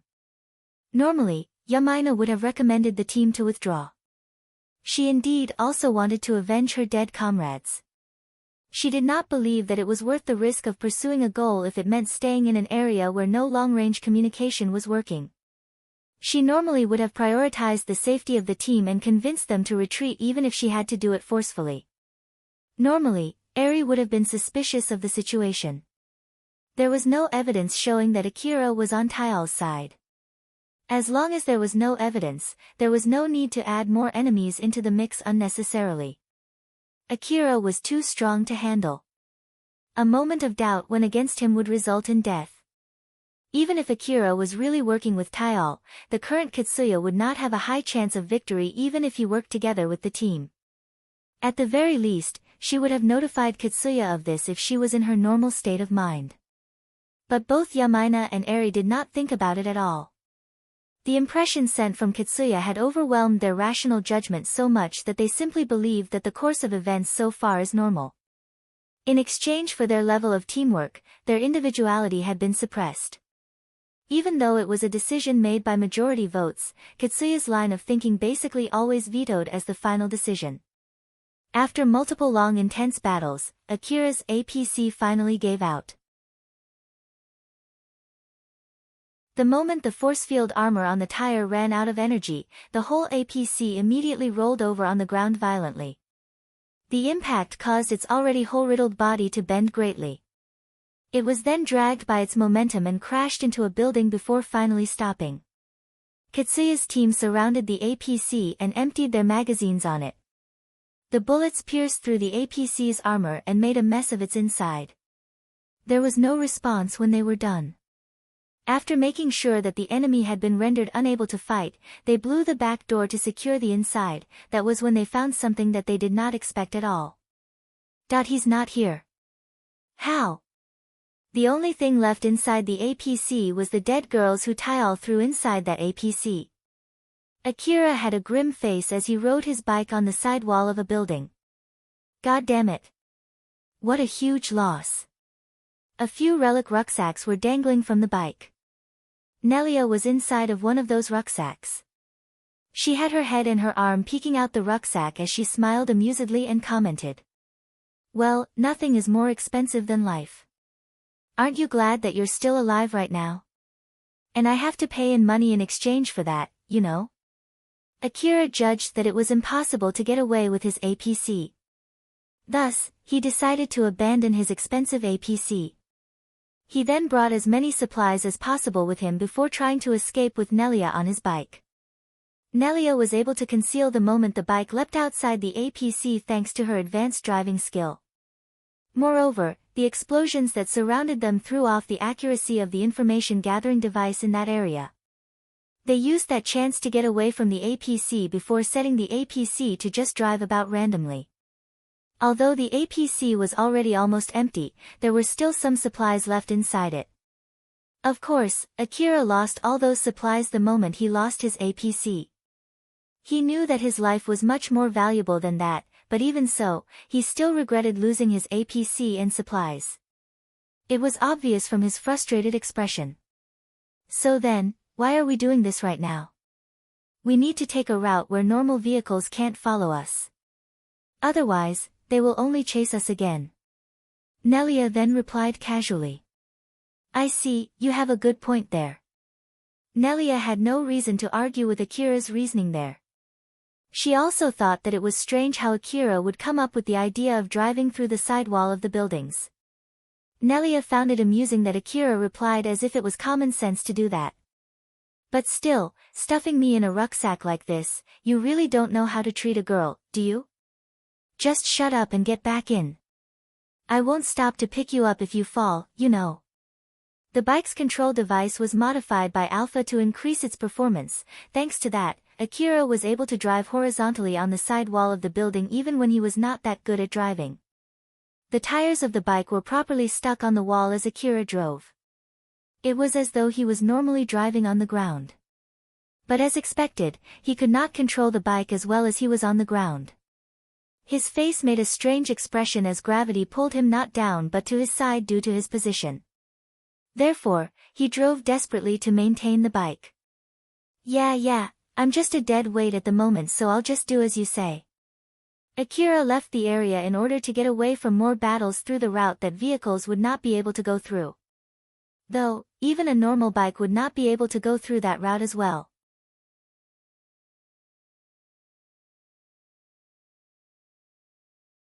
Chapter 218, The Worth of Life. After receiving the survey request back in the temporary forward base, Elena and Sarah went to the expedition ground using the supply route. But once they arrived, they did not go any further. They started by checking the area starting from there. They were already inside the jamming area. So even if they could gather some information from there, they could not send it back to the base. They would have to return back outside the jamming area first before sending the data. In the end, thinking that it was too troublesome, they only searched the area around the already established supply route. While Elena was in the middle of watching the information-gathering device installed on her vehicle, Sarah was responsible for watching the surroundings. At first, there did not seem to be anything strange around the area. There was no sign of a large expedition taking place here. It was so silent that it made them doubtful if there really was an ongoing expedition here. Except for the jamming, there is nothing strange here. Elena, how is it on your side? Elena stopped operating the terminal and shook her head. But her face did not show any sign of relief. Nothing at all. I just can't get any connection no matter what. Leaving aside the main squad, I can't even contact the reinforcement squads. The reinforcement squads should have known about the jamming, so they should be using stronger communication devices and shouldn't be that far. That's why I thought I should be able to at least contact them, but I'm not getting any replies at all. I can't even get static noise. Sarah understood the severity of the situation from her best friend and frowned. This is already far away from the original request, which is just to check what is going on. Elena, we can basically get the reward already. We just need to check the last place that was indicated from the powered suit's recording. So, what do you think? To be honest, I don't like that idea at all. The jamming is already bad enough, but we did not encounter anyone on our way here, right? It's only to be expected that the main squad would send someone to try to contact the forward base and that person would have used the supply route. But strangely enough, we didn't encounter anyone here. Those powered suits can fly. After all, they might have flown straight to the base without going through the supply route, you know. Of course, that is also possible, but still. Being too careful might mean throwing away all they had done so far down the drain. Although Elena thought so, she could not shake off the bad feeling that she had. But on the other hand, if they just returned back from there, it would also mean that they wasted their time coming here. While Elena was still at loss on what to do, she expanded the radar to its maximum range. Since they had finished scanning the area with the standard information-gathering device, Elena used all its available calculative power to search for enemies. As she thought of going deeper into the ruin, in case she still did not get any signals, the radar picked something up. Sarah. Get ready. There's two signals coming this way. The one behind seems to be moving pretty fast. Roger that. Sarah was carrying a gun that was as large as a tank's cannon and another smaller one, which was still pretty large. Both of them were designed to be used with a powered suit. Their first priority was to get away in case it got dangerous. That was why they decided to focus more on firepower even if it meant that they could not keep using these weapons for long. The nearer signal was approaching from behind a towering pile of rubble. Common sense was telling them that nothing could get over that pile. Despite that, the signal went charging straight toward that pile without slowing down at all. Elena, Can you try checking their identification code in case they have those terminals lent specifically for this expedition? I can't. It might be because of the jamming, or it could be that they don't have it. Either way, be careful, I'll try to open up some distance. Elena turned the vehicle to get away from that signal. There was a chance that it was a monster and it would be bad if they got ambushed. Sarah also understood that as she readied herself for a fight. But the signal only came closer and closer. Sarah turned his gun toward that direction to welcome the enemy right when that signal jumped over the pile of rubble and showed itself in front of them. When Sarah was close to pulling the trigger, she quickly realized who it was and inadvertently shouted. Akira. Akira ended up jumping higher than he expected when he went over the rubble on his bike, causing his face to pull inward. But he somehow managed to land after that jump. Thanks to the advanced balancer and the control device on his bike, plus Akira using his augmented suit to prevent his bike from rolling over, he somehow was able to land without falling over. But even so, he still had a severe frown on his face. That was close. Unlike Akira, who had his hands full trying to calm himself down, Nelia was smiling, amused. You do like pulling crazy stunts, don't you? It's not like I'm doing this because I like it. There's that joke again. You won't be able to trick me after pulling all of those stunts. I'm being serious here. Akira finally calmed his breathing as he slowed down his bike. Meanwhile, Elena moved her vehicle to run side by side with Akira and smiled wryly at him. Oh, Akira. What a coincidence meeting you here. Elena-san. Sarah-san too. Why are you here? I heard that both of you didn't participate in the expedition. We're not participating directly, we're just reserves in case of an emergency. Since we can't get in contact with the expedition team at all, we were asked to come down here to check up on the situation. How about you? Are you on your way back from the ruin? Yeah, that's about right. Is it okay if we ask what happened? Well, where should I start? To be honest, I don't really understand it myself, you see. Judging from what they could see, Elena at least knew that Akira was unharmed as she smiled in relief. For now, I'll escort you back to base since you must have some important information regarding the situation. We can talk about the rest after that, are you okay with that? Alright, I'll be counting on you then. The three of them looked around and judged that the area was safe. But that did not stay for long. Elena pointed behind Akira and mentioned something strange. We have to tell the other guy as well. I can't contact him because of the jamming. Is it okay to just wait here? Or is it that you have a way to contact him? Excuse me? Akira looked behind, toward where Elena was pointing. His relieved expression immediately turned solemn. A certain familiar powered suit was following him through the air. It was the other signal on Elena's radar and it was heading straight at them. Elena and Sarah thought that the powered suit was someone from the main expedition unit that was returning back to the base with Akira. But Akira and Nelia did not think that was the case. Nelia. It might be as you think, it's not exactly going in the direction of the temporary base. It was Zalmo chasing them, and his target was obvious. At this rate, Elena and Sarah would be roped in the coming battle while they were still far away from the closest defensive point installed along the supply route. Although they had stopped extending the supply route, they were still working on improving the supply route. Thus, there was almost no cover along this part of the supply route. It was the perfect place to launch an attack from the sky. Akira made his decision in that instant. He pulled Nelia off from his bike and threw her into Elena's vehicle. Elena-san. Please take her back to base. When Elena was still flusteredly trying to catch Nelia, Akira quickly made a U-turn and accelerated his bike toward the pile of rubble where he came from. Wait dash. Akira. Elena quickly called to stop him, but Akira did not even spare a glance back as he climbed the rubble before vanishing behind it. The powered suit blazing through the sky was holding a huge cannon as one of its weapons. It then released a warhead big enough to fill its muzzle toward that pile of rubble. Once the payload made contact, it produced an enormous explosion. The roar of the explosion echoed through the area as the ground violently shook. The explosion even sent some of the rubble flying toward Elena and Sarah. Elena made sharp turns to avoid the falling rubble, while some of those that she was not able to evade were kicked aside by Sarah. When the powered suit noticed Elena and Sarah, it hesitated and stopped for a split second. Akira did not let that opening slide as he showered that powered suit with homing grenades. Of course, the powered suit did not just ignore that, it immediately went for Akira while ignoring Elena and Sarah. Elena and Sarah were still in a state of confusion and could not react accordingly.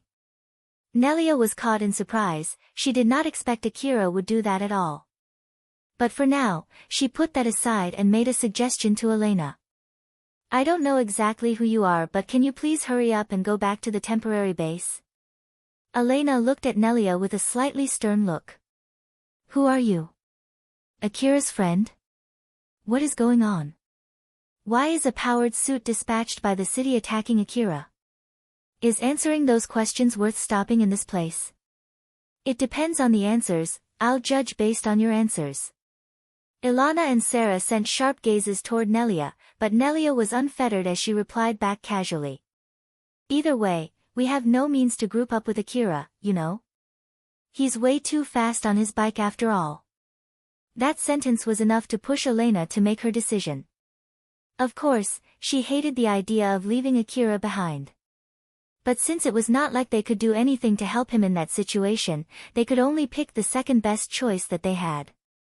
Which meant, rather than going after Akira in their vehicle, it was to get out from the jamming area and report what was going on back to base. Sarah. We're leaving.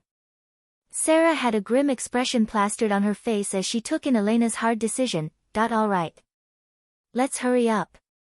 As Elena pushed down the gas pedal and turned the vehicle back to the supply route, Nelia suddenly opened her mouth. I'm sure you have radar installed too, can you turn its power to the max and set it to detect even camouflaged enemies around the area?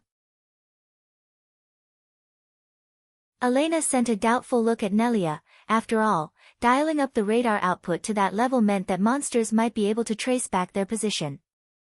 Any particular reason why I should do that? It's worth the risk to make sure that no cloaked enemies are near us. Akira and I went through a lot in that area, you see. I won't tell you to believe me, but remember that Akira might have left me with both of you to give advice. Elena was at loss for a moment, but she then changed the radar's setting as instructed. After she checked the result, she finally understood. The radar picked multiple cloaked flying monsters in the sky, above the road that they had passed. Even Nelia, who glanced at that screen, could not help but frown. So, they let us past but not to go back, huh? What a pain in the neck. The squads who were sent back to contact the temporary base were all intercepted by those monsters. Although their number was reduced from the fight against the powered suits that were on their way back, there were still some of them left. Since they were spread over a wide area, there were not that many on the route back to base. Nonetheless, they were made to intercept the powered suits that could fly, so they were still a considerable threat to Elena's group. Sarah, we're breaking through them, okay?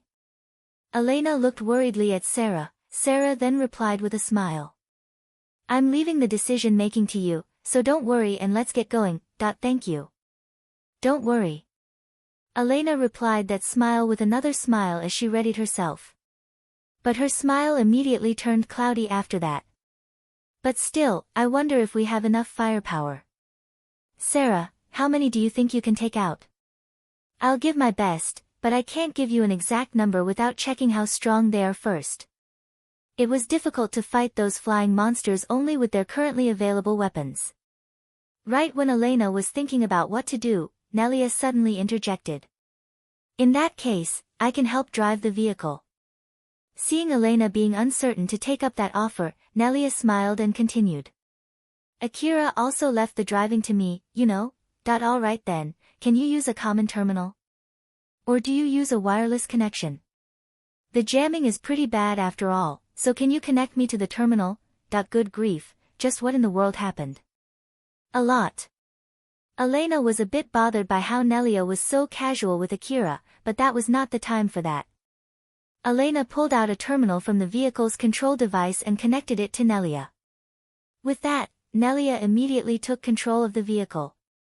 Wait for a sec, you can immediately control the vehicle just by connecting to the terminal. We didn't even put in any adjustment, you know. I'll do the adjustments myself. Elena was surprised at how fast Nelia took control of the vehicle. It was as if she hacked straight into the control device, but at this point in time, it was beneficial to them. She left the driving fully to Nelia as she took another large gun and stood next to Sarah. It was a good thing that we prioritized firepower this time. But to be honest, it would have been great if we didn't have to use them. Seeing Elena smile wryly next to her, Sarah replied with a rather uppity tone. Being a hunter is a dangerous job. It was a good thing that we are properly prepared to face danger. Well, I guess I'll leave it at that for now. Elena made a thin smile as she pulled herself together. Nelia gave a warning first before accelerating the vehicle. We're charging in 3, 2, 1, 0. Instead of sounding nervous, her voice was strangely detached. Elena and Sarah took the initiative first as they released shots toward the invisible flying monsters. The explosions produced from the warheads were no less splendid. The anti-force field rounds that they used pierced through the monsters' hard armor and they fell down one by one, crashing to the ground. Nelia also helped shoot them down by using the machine gun fixed onto the vehicle. The countless bullets striped the monsters of their camouflaging veil as they fell. Once they crashed into the ground, they made loud bangs. The remaining monsters still up in the air did not just ignore that attack and immediately shot back. The rain of bullets drilled holes on the ground, but Nelia was able to skillfully drive the vehicle away from the danger. Although they were not that far away from the nearest defensive point, it was a considerable distance to brave this assault. As bullets and warheads were exchanged between the sky and the ground, Elena and Sarah made full use of their talent and skill to destroy any that stood in their path. Akira desperately blazed through the ruin. There was a limit on how much firepower that the bike could take, so there was no chance to defeat that powered suit. On the other hand, it has better mobility than the APC, so Akira used that advantage to get into small roads or go through buildings where he was protected from the flying powered suit. Right now, he was somehow able to get a small break as he was running the bike through the small hallway of a building that he broke into. He turned the optical camouflage of his coat on and lowered the power output of his bike in order to slip away from the opponent's watch. But of course, he could not keep that up for long. Well now, what can I do in this situation? Akira looked extremely exasperated as he rubbed his head. He did not think that he had any chance to run away from the powered suit. Speed-wise, the powered suit was faster than the bike. Although he was able to somehow sneak away from the powered suit right now, it was only a matter of time before his bike ran out of energy first. Akira basically had his hands tied. It was checkmate. For now, he focused on calming down his breathing, taking medicine bit by bit, all the while making sure to regain as much strength as possible, both physically and mentally. He had used his brain a bit too much during his fight with Katsuya earlier. Because of that, it would not be strange for him to suddenly faint any time. The medicine that he took contained a drug to make sure that he would not lose consciousness in the middle of a fight. There was a good chance that he would drop unconscious the moment that drug ran out of its effect, only to wake up a few days later. Akira somehow knew so, that was why he was making sure that the drug's effects would not run out. But of course, it was also a matter of time that the drug would lose its effect. It was one of the reasons why he was in checkmate. After only a moment's respite, the building started to shake. It was on the verge of collapsing, but thanks to its old-world durable build, it did not crumble immediately. Although, the collapse itself was an impending certainty. Again. Akira clicked his tongue and started his bike before pushing the accelerator. He then charged straight at a part of the wall that he had marked beforehand, destroying it as he jumped out of the building and skillfully landed on the ground. The moment the wheels hugged the ground, he quickly accelerated the bike.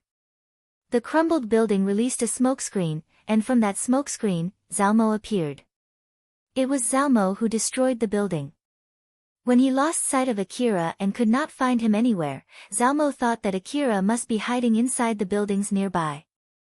Thus, he went on to indiscriminately destroy the buildings in the area in an attempt to smoke Akira out. Zalmo quickly detected Akira, who had just come out from the building with his powerful radar. Since Akira acted as he had expected, Zalmo inadvertently smiled as he stood up from his seat and shouted. "There you are. Just give it up and die already." The abnormally big missile pods released a series of missiles. Each of them danced in the air before seeking Akira from different angles. Akira was still on his bike as he aimed his SSB rifle upward before releasing homing grenades. All of them were set to low speed, high homing capability in order to shoot down all the incoming missiles. But they somehow lacked enough firepower to destroy the missiles. The force field protected missiles forced their way through the grenades. But of course, the explosion was able to veer the missiles off their original path as they landed and exploded near Akira, causing the buildings around him to crumble down and throwing rubble up into the air. Akira slipped through the raining rubble on his bike. He had done this before in the past. Although, this time, he had no drive support from Alpha to aid him. He continued to blaze through the road before any falling rubble could close off his way forward. The Zalmo did not just stand idly there. It proceeded to aim its cannon at Akira. Akira, who noticed that, aimed his SSB rifle back and released a barrage of anti-force field bullets. As the bullets' momentum were turned into flashes of light, Zalmo started shooting at Akira, relying on the powered suit's powerful force field armor as he ignored the incoming bullets. The moment Akira realized that his bullets did not faze Zalmo at all, he immediately stopped shooting and shifted to focus more on evading the incoming warheads. He looked around and jumped straight into one of the buildings with his bike. A moment later, after Akira jumped into a building, a warhead followed suit and crashed into the exact same building, turning the wall into a pile of rubble and consuming the building in a fiery explosion. As a result, it left an old-world building, half destroyed. Akira felt a gust of wind from behind due to the shock wave as he accelerated his bike. He jumped out from the other side of the building. Although the explosion was able to partially destroy a durable old-world building, it only shaved a fraction of his coat's durability. The moment he landed on the ground, he scanned his surroundings for cover while changing the energy packs in his coat. He did this without stopping, accelerating his bike even faster. Damn it! Using powerful expensive bullets like that. Just how many does he have? To think he can even pull out a powered suit like that. A mere robber from the slum should not have this many assets. Just what can he get from killing me? What is it that is worth that much money? I just don't know. How is this profitable for him? What's his goal? It surely isn't worth all the expenses. Up till this point, there had already been numerous instances where others would look down at him and try to kill him. It also meant that they saw Akira's life as cheap, easily disposable with a single shot of a cheap bullet. But this was not the case this time. The opponent was even willing to bring out an expensive powered suit to hunt him down. Something much more expensive than any anti-personnel round. Zalmo did not pull any punches in his effort to kill Akira. It reminded Akira that his life was no longer that cheap, that he was no longer just a mere boy from the slum. Although Akira knew this, he did not feel happy at all. Akira could not help but think that it would be better if others still looked down on him. Right then, he realized that he was being meek, which made his expression become stern. A deliberate smile then rose as he overwrote such thoughts. Someone was willing to spend all of this money in order to hunt him down, but Akira just mockingly laughed at that absurd fact. Ha! That's not even close to enough to kill me, you know. It is not worth the effort. The one who made this mistake was not him, but his opponent. In order to cement that fact, Akira pushed the accelerator all the way down as he made a 180 degrees turn. Once the bike was in position, the tire's strong grip tore into the ground as it unleashed its full power, pushing the bike forward with explosive acceleration. Zalmo started to get irritated. But half of that irritation was just a brave front to trick himself against the creeping fear of facing off against a mysterious powerful opponent. He had even changed the equipment on his powered suit in order to kill Akira for sure this time. But Akira was still alive, and that caused Zalmo to start feeling nervous. His new equipment focused more on firepower, enough to even take out a large-sized armored vehicle. So even if he missed, the shock wave would have been strong enough to throw the vehicle off the ground. This should give him plenty of time to send the finishing blow. Because of that, he also brought warheads that would compensate for accuracy with raw firepower. But right now, Akira was still running away from him using a small bike. Zalmo's current equipment did not have the capability to finish Akira off. Akira could make sharp turns and take cover in between small alleys, causing Zalmo to have a hard time trying to shoot him down with the rest of the building around him. Zalmo found it weird that Akira changed to his bike as if to counter against his new equipment. Calm down. He can't run away from me. I still have the upper hand. Zalmo mumbled as if he was talking to himself and released another batch of missiles. Although he was chasing after Akira, the boy was still somehow able to keep a certain distance from him. Naturally, this was Zalmo's doing. On one hand, he could keep Akira within the effective range of his weapons. On the other hand, it was also because Zalmo unconsciously did not want to get any closer to him. Both the firepower and the weight of his equipment were immense. Thanks to that, the energy consumption was equally as immense. If he had enough energy reserve, he would have been able to stay in the air, but just to be safe, Zalmo increased the frequency of landing in order to conserve his energy. After making a U-turn, Akira was charging straight at Zalmo. His eyes were fixed on the powered suit. It continued to shoot at him, launching missiles that would land between them. Most of the missiles drew an arc in the sky before pointing towards Akira. The rest would keep their elevation in the sky and fly straight at Akira when he came closer. If Akira kept accelerating his bike forward, at this rate, he would crash into the missiles coming straight at him. The explosion would definitely kill him, but his smile only grew wider in the face of this, and he forced his bike to move even faster. He was already going too fast to make any sharp turns. So, he could not evade the missiles. Each second ticked as the missiles moved closer. Akira quickly aimed his SSB rifle forward and shot a couple of grenades, but the target was not the missiles.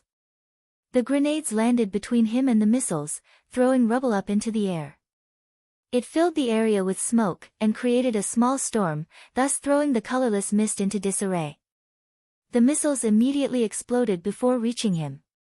Those homing missiles were made to explode when it got into a fixed range from its target, instructed by the information-gathering device installed in each missile. Normally, the powered suit could set it to detonate manually, but due to the jamming, Zalmo did not use it.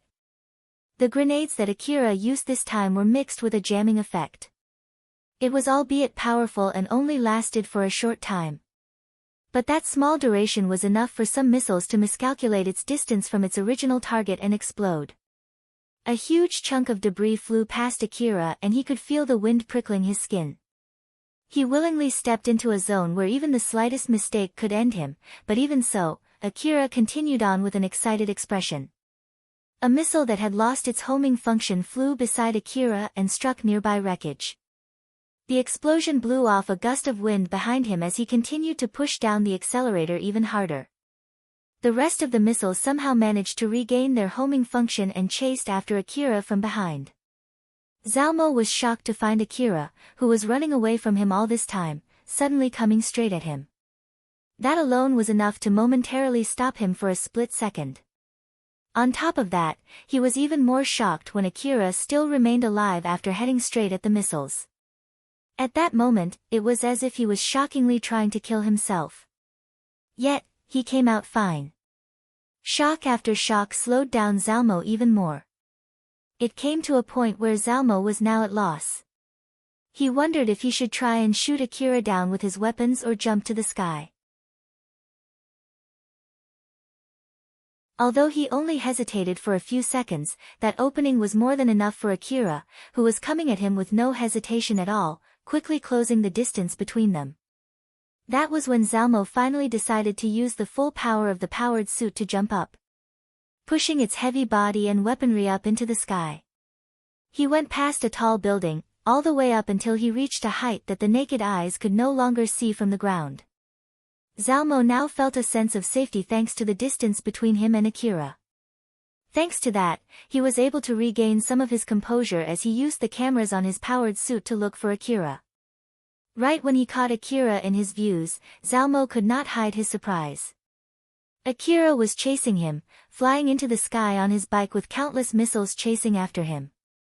Akira maintained the acceleration of his bike as he used a hill-like wreckage to spring his bike up before landing on a wall of a nearby building. He used it to scale up into the sky. At the end of the wall, once his bike had left its footing, he simply allowed the momentum to carry his bike straight to where Zalmo was. In that split second, Zalmo realized that Akira's goal was to crash his own missiles at him. So, he quickly took evasive maneuvers. "Don't look down on me." The powered suit danced in the air, evading the bike and somehow, also evading the missiles. The bike that had no other choice but to be carried by momentum, straight into the air, could not evade the missiles behind. So, they struck the bike and exploded, enveloping it in a huge storm of blazing fire, shredding the bike into bits. Zalmo's powered suit was blown away by the shock wave as it ragdolled in the air. He somehow regained his balance and looked toward the source of the explosion. The smoke left over in the air indicated just how big the explosion was. So, Zalmo's face was filled with satisfaction. "I did it. He's finally dead." Zalmo was certain of his victory and had lowered his guard. Thanks to that, the unfolding scene in front of him shocked him even more. His satisfied face stiffened in a blink of an eye. He could see clearly from the camera on his powered suit that Akira was aiming straight at him. The moment the bike flew past Zalmo, Akira had jumped off it. With the help of his augmented suit, he then grabbed one part of the powered suit with one hand and stuck the sole of his feet onto the same powered suit to make sure that he would not be shaken off. Akira's other free hand was tightly gripping his SSB rifle, placing the muzzle into the powered suit. Once in place, he finally pulled the trigger.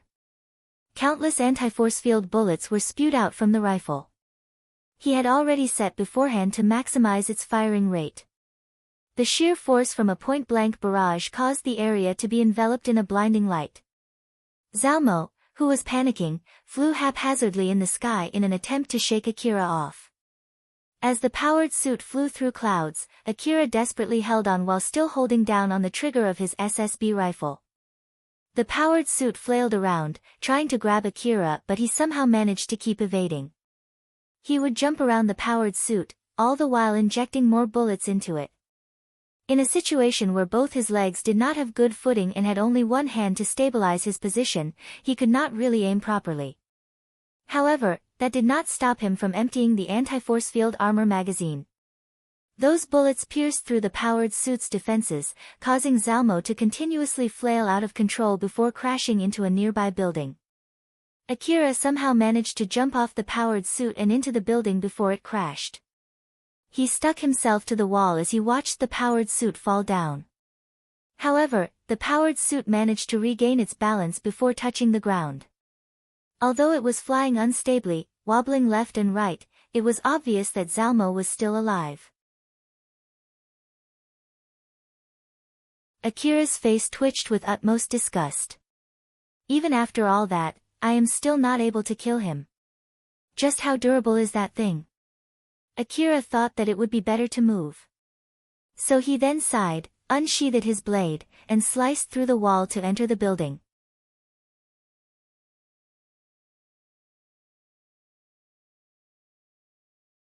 Chapter 219, In Too Deep. Zalmo's powered suit's control device was shot, so he was only able to spiral down into the ground. But Zalmo somehow managed not to crash by controlling the output of the engine. Although he now could not do any high-speed air maneuver, he was still able to fly. Zalmo landed the powered suit on top of a tall building and glanced toward the building where Akira ran into. It looked to be relatively tall and strong. He knew that it would be difficult to take down that building with only his powered suit. Meanwhile, if he were to throw everything he had at it, he would still have a chance. However, his face turned stern as he shook his head. "Calm down. Don't get too emotional. I'm not a machine.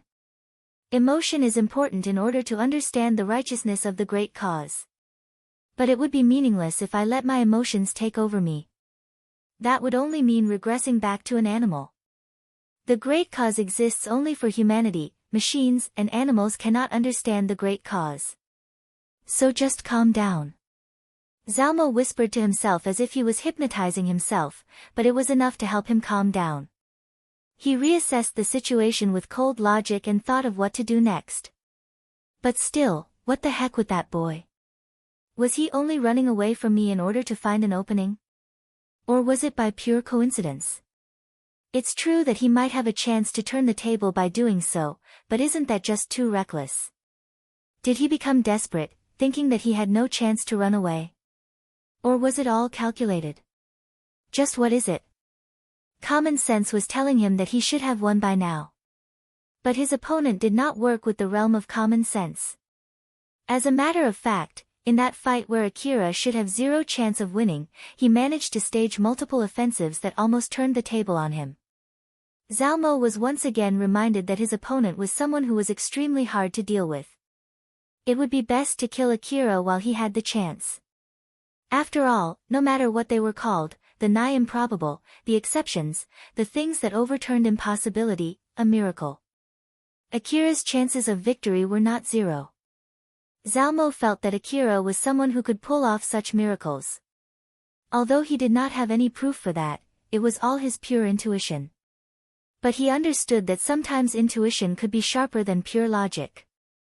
An exception that could easily turn the impossible into possible. Regardless of hostiles or allies, an existence brimming with trouble. In terms of planning, it was best to erase him out of existence. So, Zalmo thought that it was important to remove a variable like him for the sake of turning the great cause into reality. I should still have plenty of opportunities to kill him. This guy will only grow stronger. When the great cause takes control of the Eastern District, there's no doubt this guy will be an obstacle and it will be difficult to kill him at that point. He's already this strong right now. I have to kill him when he's still just small, otherwise, it would be too late. Zalmo coldly fueled his killing intent and moved his powered suit to the building where Akira ran into. He turned up his radar to scan the inside of the building. With this, he would quickly know if Akira was still inside or not. While he was doing so, he was also thinking of his next move, but his radar suddenly showed new signals approaching his location. Zalmo focused his attention toward that signal and made a troubled expression. If I'm not mistaken, that one is Taial. He's inside the building while carrying someone. And the signals chasing them would be Katsuya and his team. They told me not to hurt both Taial and Katsuya. I guess this means that I can't just destroy the building. Taial went inside the building. Katsuya and his team stopped their vehicle nearby and followed suit. After that, the radar showed that a fight broke inside the building. I guess I'll just watch for the time being. They didn't tell me to help them and both of them are hostile to Akira. It would be fine if they managed to kill him. At least, they should be able to shave off some of his energy, then I can just make my move after that. Zalmo thought so and changed the setting of his radar to observe the situation inside that building. After Taial fell from the top of the APC, he was run over by Katsuya's team's vehicles. His head was crushed, his limbs were scattered, he was turned into a mere incorrigible lump of meat soaked in green liquid. That was when a greedy crocodile appeared and approached him. When that monster was about to close its mouth to take a chomp at Taial, its head was suddenly chomped off instead. There was a line in Taial's arm that reached until his shoulder. It opened up and turned into a vicious mouth filled with sharp teeth. That mouth then latched onto the greedy crocodile, took a bite off its head, and swallowed it. Taial then continued his meal as if he was the greedy one. The greedy crocodile flailed haphazardly, all of the guns growing out of its body were shooting out uncontrollably. But that did not faze Taial at all, he just continued eating the greedy crocodile as if nothing happened. His mouth grew bigger with every bite, increasing its capacity with each bite. It would not take that long for Taial to completely consume the crocodile's head and eventually kill it. Even when Tyal was lying on the ground, the green liquid inside him was still continuously repairing his body. When more of his body had regenerated, a source of food arrived, just in time to help him regenerate his missing limbs. Thanks to that, Tyal was able to quickly heal his body.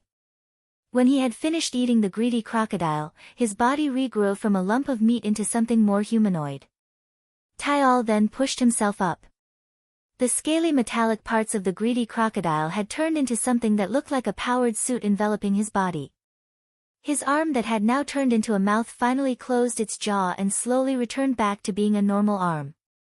Even after he had regained his body, Tyal was still in a daze. What I was doing again. He tilted his head and thought for a while, he then started muttering something with a rather apathetic expression. That's right. I have to kill that guy. Where is that guy again? He then looked around as if he was still confused. There was no one else but him in the area, he could only see rubble and wreckage wherever he looked around. There was no sign of any other living being.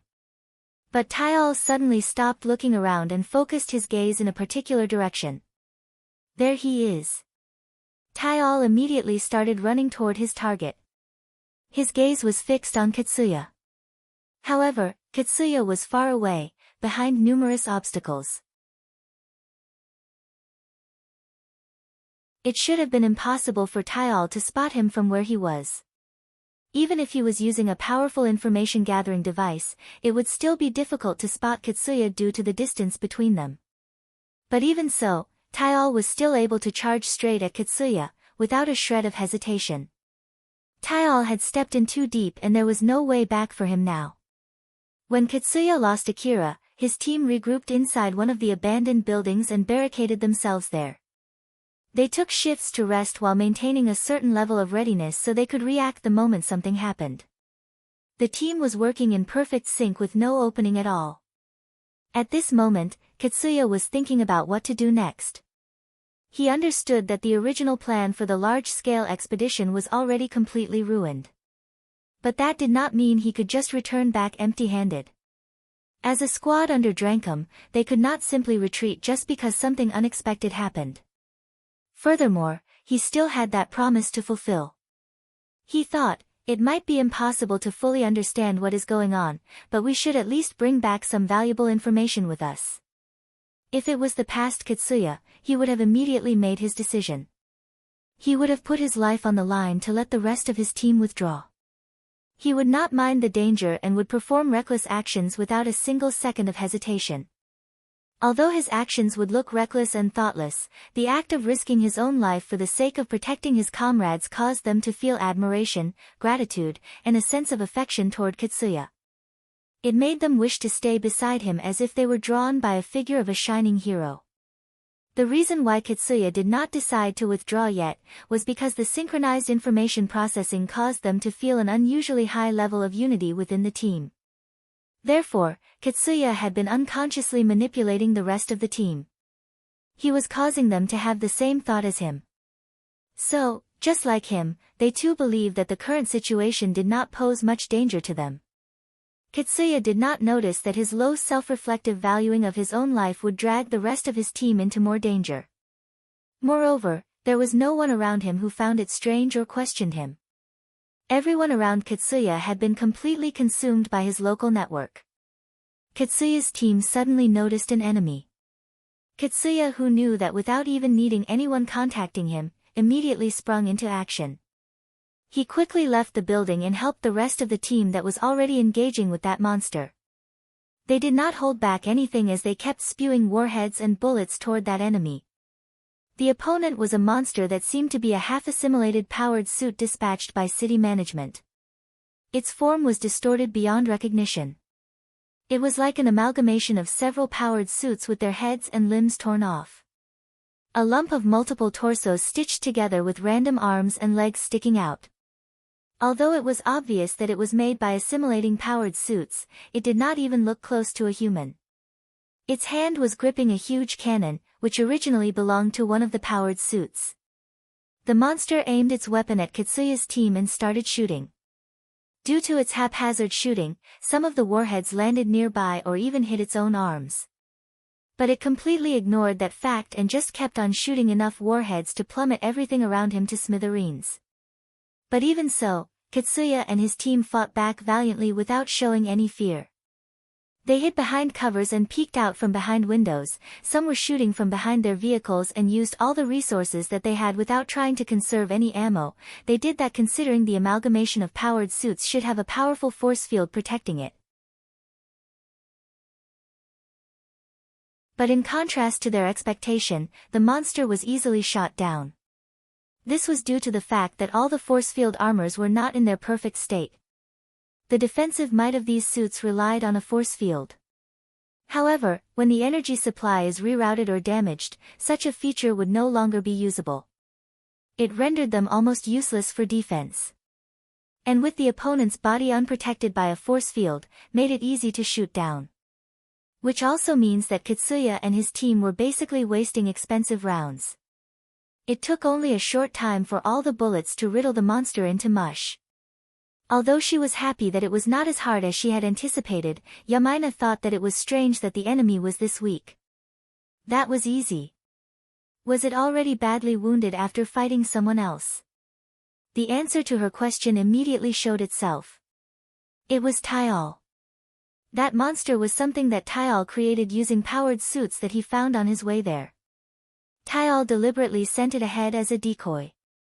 Katsuya's team had showered it with warheads and the explosions caused chaos, which temporarily lowered the accuracy of their information-gathering devices. Tyal used that opportunity to grab and kidnap some of Katsuya's men. Yamaina immediately reacted to attack Tyal. But it was already too late, Tyal was already too close. He quickly aimed at Yamaina with his left arm, which had turned into a cannon and released a shot. The explosion and the momentum blew Yamaina away. But Tyal then kept running toward Yamaina and quickly grabbed him before withdrawing from the area. Katsuya, who knew what just happened without even sparing a glance, immediately shouted. Yamaina! Tyal glanced at Katsuya while still running away. But, that was all that he did before vanishing into the distance. Katsuya was shocked, an opponent that he thought he had killed suddenly appeared and kidnapped one of his companions. We're chasing after that monster. Katsuya went to chase after Tyal, and the rest of his team immediately followed suit. When Tyal made that shot, he had adjusted his firepower to make sure that he would not kill Yamaina. So, Yamaina was still alive. But since she could not move, she was unable to fight back. She was only able to leave her fate to destiny. Tyal was running extremely fast thanks to his inhuman physical capability. While he ran, he haphazardly flailed her around. It was only thanks to luck that Yamaina was still alive. Though, it was unfortunately for her to be the one that Tyal picked to kidnap. It was difficult for Yamaina to even say anything in that situation, so she just sent a glare toward Tyal. That was when she heard him mutter, was this good enough? Ah, right, I need to get them to fight each other next, huh? What are you talking about? Tyal kept on muttering without paying any attention to Yamaina while running. Yamaina thought that there was something ominous about him, as she grimaced from the pain with a tint of confusion. Elena, Sarah, and Nelia forced their way through the encirclement. The area around them was already littered with mechanical monsters equipped with camouflaging technology. Due to the intense exchange, some of the flying monsters had their camouflaging layers stripped off. They looked like a group of ghosts fighting against Elena's team. Elena's team focused more on firepower instead of quantity. But even so, they did not hesitate to use everything in their arsenal. Thanks to that, their reserve ammo was running dangerously low. Sarah's face started to get cloudy because of that, but she quickly replaced it with a bitter smile instead. Good grief. If not for them paying for all this ammo, we would have gone bankrupt again, you know. Elena. How is it? Does it seem that we're going to make it? The defensive point is just ahead. No need to hold back, just keep on shooting. Nelia, is it? Can you go faster? I'm already going as fast as I can, Just a question though, do you have confidence in your aim? Yes, more or less. Then shoot over there. Nelia used her only arm that she had left to point at something. Elena followed where her finger was pointing at and saw the defensive point a bit away from them. Elena immediately understood what Nelia was thinking and frowned. You can just say that it was a stray bullet or that you'd misfired. Elena hesitated for a bit, but she then aimed his gun at the defensive point. She properly took aim at the wall, made her resolve, and pulled the trigger. The bullet stayed true to its nature as it flew straight and struck the wall. Right at that moment, alarms blared, alerting everyone in the defensive point that there was an enemy attack. No matter what the reason, deliberately shooting at an ally posed a huge problem. But still, it was worth it. The defensive point immediately noticed Elena's team and the monsters that they were fighting. The people in the defensive point immediately readied themselves to join the battle. Tanks flowed out from behind the fortification, followed by a barrage from powered suits. The storm of warheads and bullets washed around Elena's team, eradicating the swarm of monsters. Elena's team immediately gained the upper hand. But even so, Elena heaved a huge sigh and scratched her head. Sarah smiled wryly at him while Nelia gave an honest smile and said, "It's fine. If they find out, you can just tell them it was because I told you to do so. I'm sure it'll somehow help you. That better be the truth, alright?" "Wait, will you be alright if I do that though? Just what kind of special rights do you have that would keep you safe?" "I have a superior who is used to handling these kinds of things. Though, I really can't tell you the details." Elena was sending Nelia a doubtful look, but judging from how Nelia reacted to her stare, Elena decided to push that worry aside for now. With those from the defensive point pushing the monsters back, Elena's team could quickly reach the defensive point. The gate opened up and they went straight inside. The leader of the defensive point came together with a number of guards. "You're hunters who came back from the expedition, right? There are a few things that I want to ask." Elena was still trying to pick her words when Nelia suddenly jumped in. "If it's possible, we want to explain the situation to the forward base. Can you get any connection from here?" "No. We are hit by the jamming too. You should at least have a wired connection from here, right? Can't you use that? That's an emergency line. We can't let an outsider use it. Even if it's a hunter who was sent to investigate the situation. So tell me, what's going on and then we'll judge whether it's important enough to pass it along. I'm working under Yanagisawa. If you're worried about my identity, you can go ahead and check my ID number. Sorry, but I'm in a hurry here. Either give us the line or open the road, and make it quick." The guy then curiously checked Nelia's identification code. He immediately frowned as he used his information terminal. He soon gave Nelia the right to use the wired line and told his men to stand down. But one of his men found it vexing as he whispered to the leader. "Is it okay not to arrest them? Although it is an emergency, there's a chance that they would attack us instead, you know. Even if we don't go as far as to arrest them, it might be a good idea to at least interrogate them here first." The leader only shook his head. It was obvious that he also did not find the situation amusing at all. "No. Our job is to just report the situation to the higher-ups. As to the decision to raise a complaint, we can just leave it to them. If we do something that might interrupt Yanagisawa's job, we'll be the ones to get burned. So just keep your hands off of them." It was obvious that the leader was displeased. That was why his men decided not to pursue the subject any further. Seeing that, Elena and Sarah found it rather surprising. After Nelia finished sending the data over to the forward base, she then continued heading to the forward base together with Elena and Sarah. The higher-ups in the forward base were even more confused after they received data from Nelia. All the dispatched powered suits have been destroyed. There was an old-world automaton that was way stronger than anything that city management could throw at it. The ensuing chaos between the hunters due to the powerful jamming, the flying monsters with camouflaging capability that were surrounding the expedition area. All of these were outside of their expectation, creating confusion between the commanding officers. In the midst of the confusion, the command line had basically been paralyzed. Inabe felt that the trophy that was in his reach had suddenly vanished into the thin air. But he immediately regained his composure, reassessed the situation, and smiled wryly as he thought. So this is it, huh? But, I still have things to do. Inabe's expression immediately turned resolute as he ordered. Call the city defense squad and ask them for reinforcement. Also, send all the hunters that we've been keeping in reserve. Quickly. Everyone in the room looked at Inabe. Some of the men who could not recover from the confusion inadvertently rebuked. Why, you don't have the right to do that. You're going way out of line. In the first place, this happened because of your plan. How are you going to take responsibility for this mess? Inabe gave out a thick intimidating aura that silenced any dissent from the officers. You can do that as much as you want later. With that many monsters heading here, we have to act now. Otherwise, the battle will reach the city.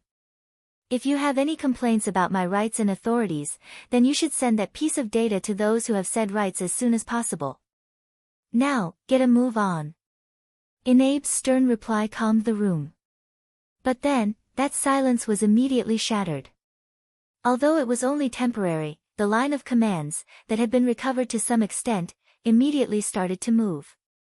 Shouts of orders started to echo from each of their respective stations. Inabe lightly sighed, the person next to Inabe smiled bitterly and said to him. Good work there. Thanks. You too. Well, you should also think carefully about how are you going to act here. This is how far my status can take me. There are things that you won't know unless you reach the end first. Moreover, this is not the time to think about it, I'll think about it later if I really have to, I see. Seeing how the person next to him seemed to be content with his current situation, Inabe also smiled lightly at him. After that, another question came up in his mind. By the way, where is Yanagisawa? I don't see him anywhere. I don't see him either. Or more like, I'm pretty sure no one has seen him today. That guy is one of the commanders. He should be staying here. Good grief, just where the heck is he in this situation? As an officer from city management, Inabe felt a level of loyalty toward the city.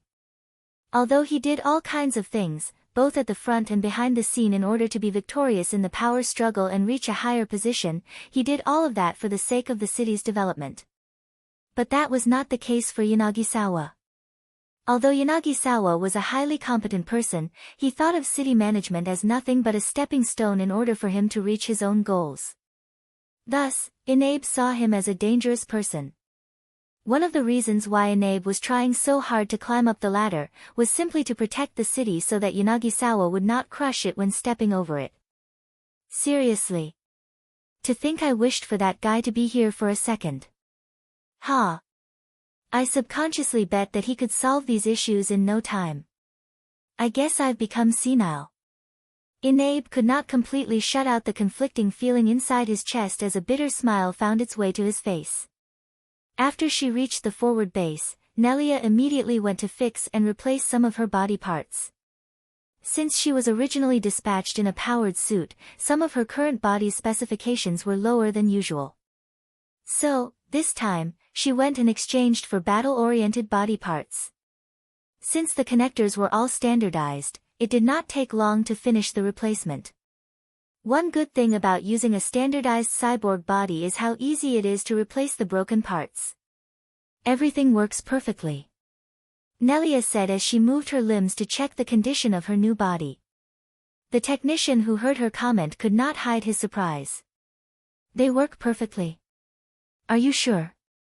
Those parts are the type that are controlled directly through the brain, right? Although standardized connectors are set to reduce the awkwardness from a new control module, it is impossible to fully erase that feeling. That awkwardness might even affect your fighting capability, you know? It's fine, I'll do the adjustments myself. Is that so?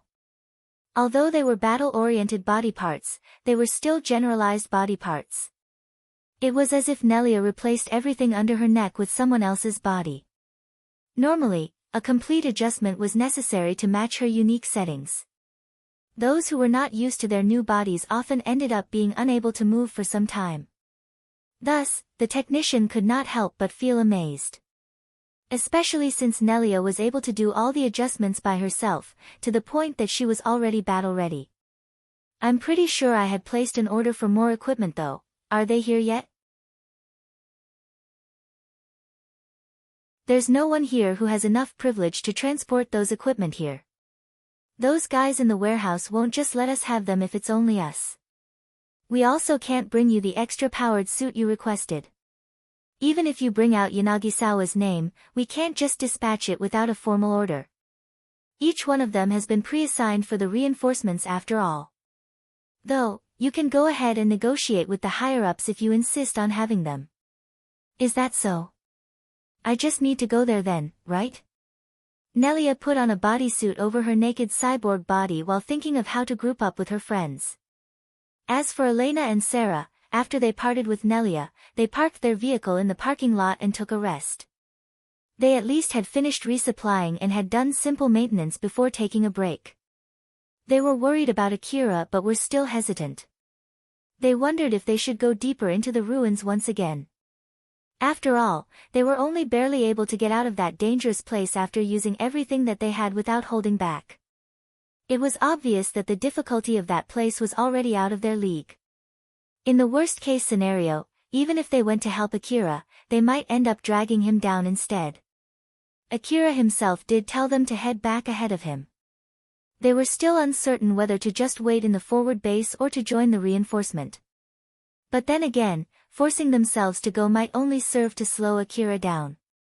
Their conflicting emotions were in full view as they looked at each other. They somehow understood what the other was thinking just by looking at the other's expression, and this prevented both of them from making a decision. That was when a call from Nelia reached them. Elena frowned and picked it up. It's me. Are you free right now? Nelia-san, was it? Do you need anything? I'm thinking of going to help Akira, will you come with me? That is if you girls are free. Elena and Sarah looked at each other. They did not expect Nelia to make such a suggestion.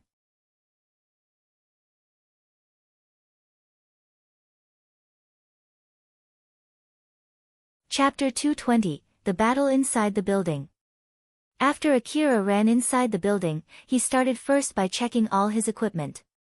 He pulled out energy packs and ammos from inside a small-sized rucksack and replenished his rifles, augmented suit, and defensive coat.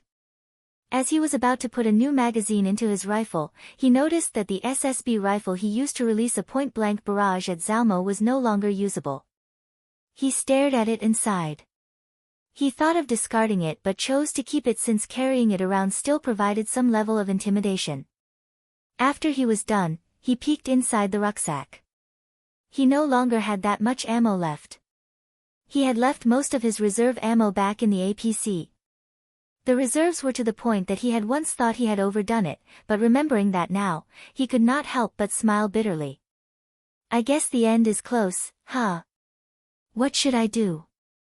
Akira glanced outside the building, staring at the traces of his earlier exchange with Zalmo. There are no shots being fired and the place isn't shaking. It seems that for now, he has no wish to destroy the whole building. Did he withdraw? Although I was not able to destroy him, that should at least deal significant damage to his suit. It wouldn't be strange if he had decided to withdraw for now. Or is it that he's waiting to ambush me the moment I exit this building? I no longer have my APC nor my bike, I can only walk now. He just needs to find me and shoot me from afar to kill me. Is he searching for me by scanning the building from the outside? After a lot of thinking, Akira decided to barricade himself inside the building. It was already impossible for him to head back to the temporary forward base all by himself. If Elena and Sarah were able to safely reach the base and inform them what happened, city management might send some help later. In that case, he could just wait until the reinforcement arrives. There was also his connection with Alpha, which might return if he waited long enough. Akira placed some of his hope in that possibility as he completely believed that there was no way he could return back alive on his own. And when he found a small room which was perfect to barricade himself in, he then decided to take a small nap. He knew fully well that it was suicidal to do so, but he still closed his eyes. He took a small dose of medicine and relaxed his mind.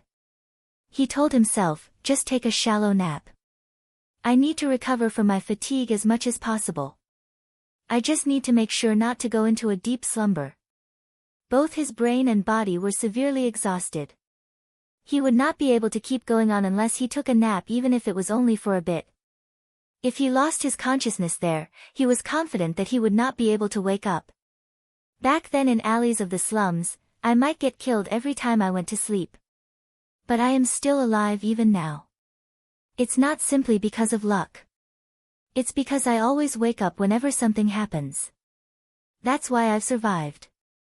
I need to remember the me from back then. I know. I can do it. Akira did not even bother praying that he would wake up. Rather than rely on luck, he dug through his past and placed his bet on still being able to emulate his past self as he let himself drift off to sleep. Inside a pure white room, Alpha frowned and said, "Nope, I don't have any connection, how about you?" Another Alpha shook her head. "Same here. I even tried to take a detour but it still doesn't work. Unlike you, my subject even has a local network. If only one of the nodes gets out from the area, I should be able to use a close-range connection to avoid the jamming, but as expected, it's too far to do that from Kagomayama City. Either that or my connection has been closed. She has really done it now." One Alpha seemed extremely vexed, while the other only felt it as inconvenient. "What is the chance of yours returning back alive?" "Pretty low. Although, to be honest, since I can't get any information regarding the corresponding region, it's nothing more than my guess. But without my support, the possibility of survival is unrealistically minuscule. How about yours?" "Mine is working in a team. As long as they decide to quickly withdraw and not to conserve their resources, there's a good chance that he would return back alive. But of course, the damage to the whole team's fighting power will be pretty severe. It would be impossible to bring him to the commander's room after this mess. Considering the damage in the unit, there will be a need to significantly readjust the plan. That should be at least better than having to restart from zero like me though. In my case, I would need to start by looking for a candidate, you know? Good grief, and when I got the specialized connection working well too, it's now all gone to the drain." The other Alpha raised her eyebrows in surprise. "By any chance, does that mean you have some kind of attachment to your subject?" "I was just getting very irritated since everything just went to waste although it was going well up until now." "Is it really that strange?" The vexed Alpha did not give a straightforward reply there. The other Alpha noticed that too, but she did not point it out. "I didn't expect a mere AI manager like her to have the flexibility to use a hole in the regulations like that. It was a mistake looking down on her, believing that she would be satisfied by looking after only that uninhabited city. I should keep this in mind for my next trial. That's a good point. For now, let's keep looking for a way to get past the jamming." "You're right." Both Alphas showed just how different they handled their respective subjects as they started to try to contact their subjects again. When Akira woke up, he immediately scanned his surroundings using the muzzle of his rifle by pure reflex. After checking that there were no hostile forces nearby, he finally sighed in relief. All right. I'm still alive. Although he lowered his concentration in order to rest his mind, he also kept the minimum level necessary so as to not get ambushed. That exquisite balance of concentration was what helped him survive in Slum City. It was vital to help him stay alive with his malnourished body through such a harsh life. Thanks to that, although it was also a part thanks to the medicine that he took beforehand, he was able to recover a large chunk of his stamina with his nap. His strained mind had also mostly recovered. At the very least, he had recovered from the fatigue caused by executing that reckless point-blank barrage against Zalmo. But as expected, Akira did not have the courage to take another nap. Moreover, he was certain that there was a reason as to why he woke up. He woke up his whole body, which was connected to his augmented suit, and gathered his focus toward reading from his sensitivity maxed information gathering device. As soon as he did that, he could see something behind the noise in the signals and looked down with a grim face. They're fighting. That's quite a lot of them. Did another hunter run to this building? Is he fighting against the monsters inside right now? Akira's frown suddenly turned grimmer. They're heading this way. Damn it. They might not be hostile. But Akira did not think they were friendly either. It only took a split second for Akira to make his decision as he put up his guard and moved away from that signal. However, he was not just simply running away, he was looking for an advantageous position if he needed to cross bullets with them. However, he noticed something and knitted his eyebrows. It's not just a coincidence. They're actually chasing after me. If he kept running, it was only a matter of time before he reached the top floor and had nowhere else to run. Naturally, he still had the choice of leaving the building or going up to the roof, but that was not a good idea considering Zalmo might attack him.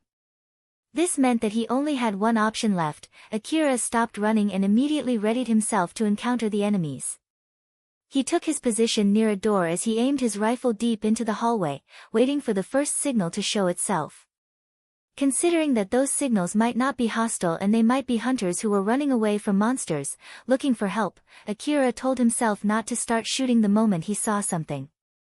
However, that would mean that it might slow down his reaction.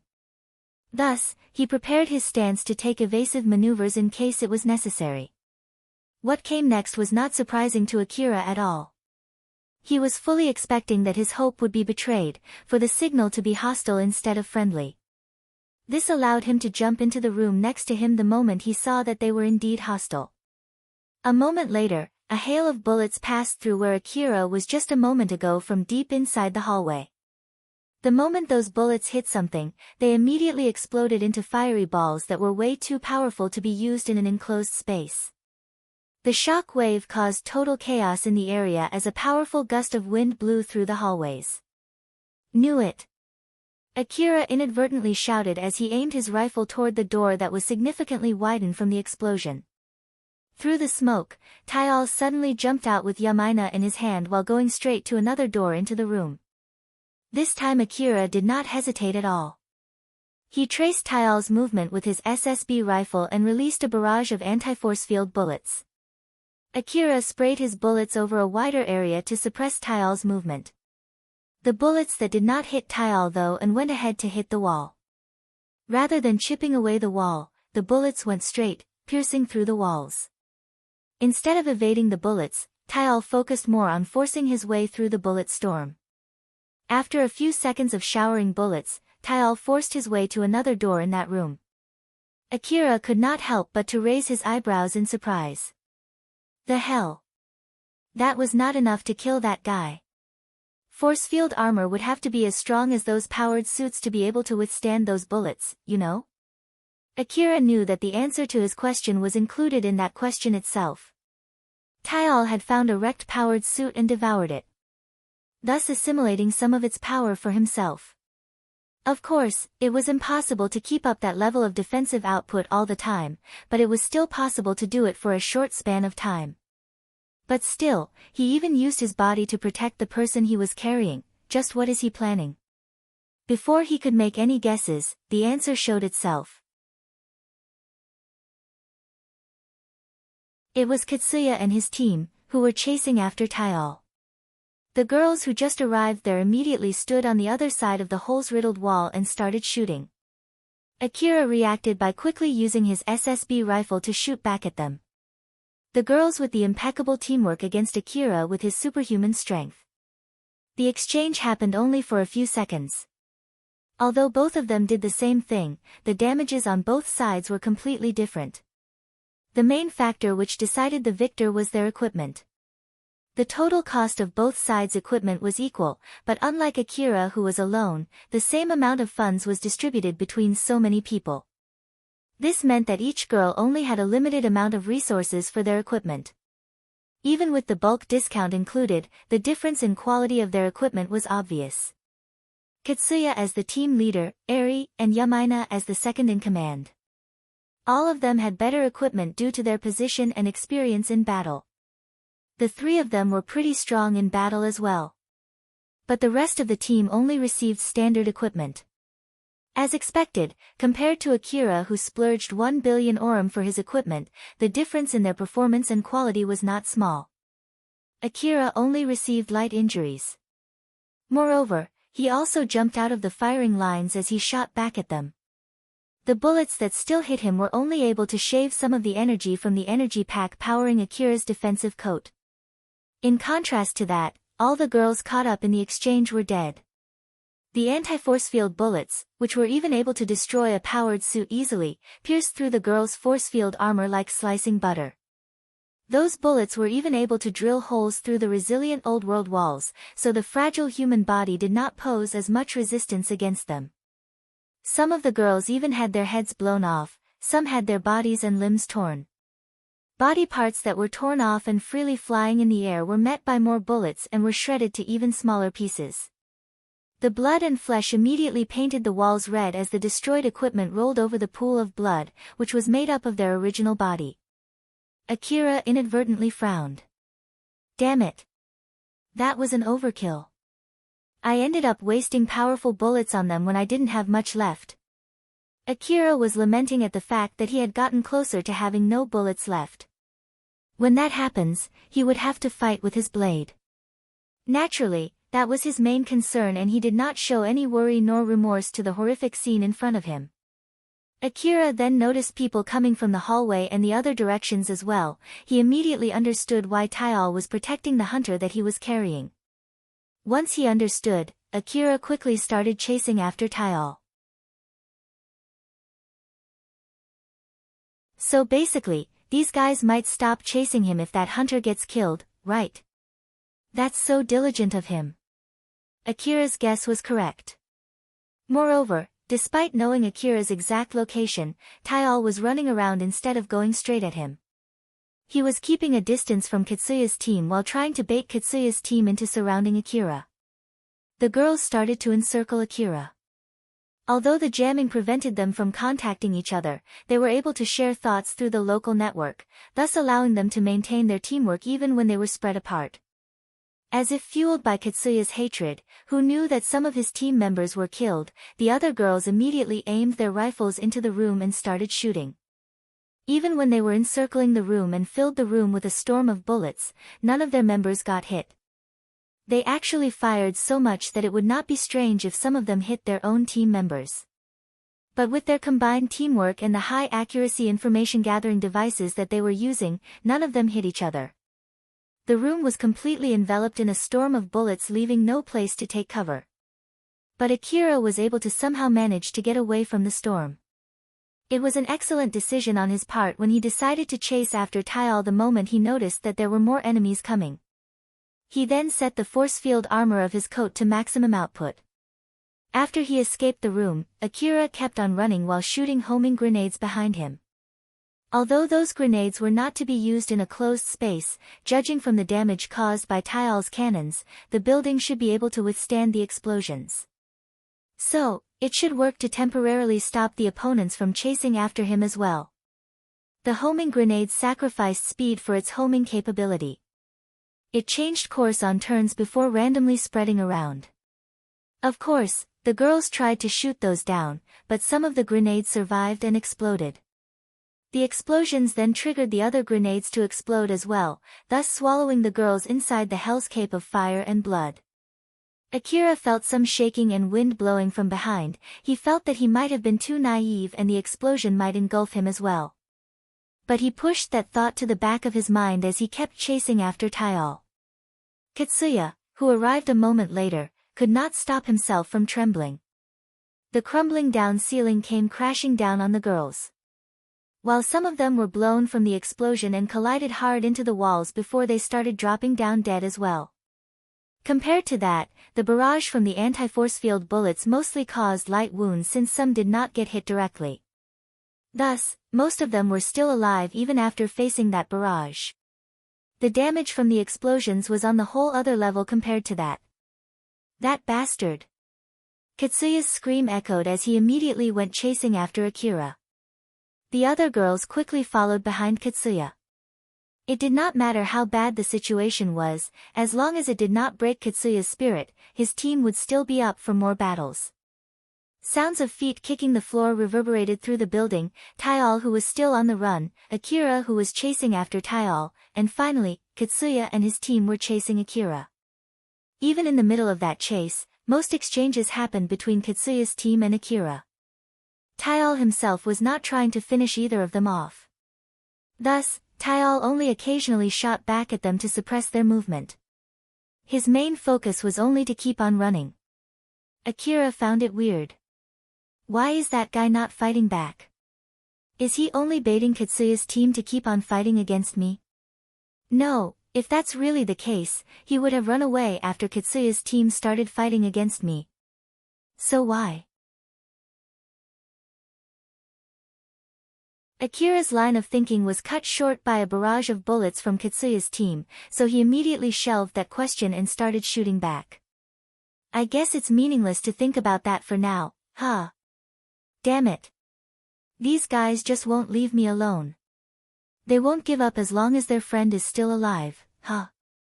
God damn it. These guys are too damn loyal. In the middle of the fight, a few grenades came flying toward Akira, who quickly noticed them and shot them down. The explosions set off smoke which quickly filled the area and lowered the sensitivity of the information-gathering devices. Jamming smokes, huh? I bet they already had their information-gathering devices adjusted to cancel the effect from this jamming smoke. Which means that they would still be able to detect me. Akira quickly unsheathed his blade and cut open a nearby wall. The glowing blade cut out a square block of the wall in a blink of an eye. He then pushed the wall and ran straight in order to escape the jamming smoke's effect. But on the other side of the wall, a group of girls had been lying in wait for him. They opened fire the moment Akira showed himself. The bullets could shred the wall that he was using as a cover into pieces. The moment he lost his cover, he would have to face those bullets with his body. But Akira already expected them.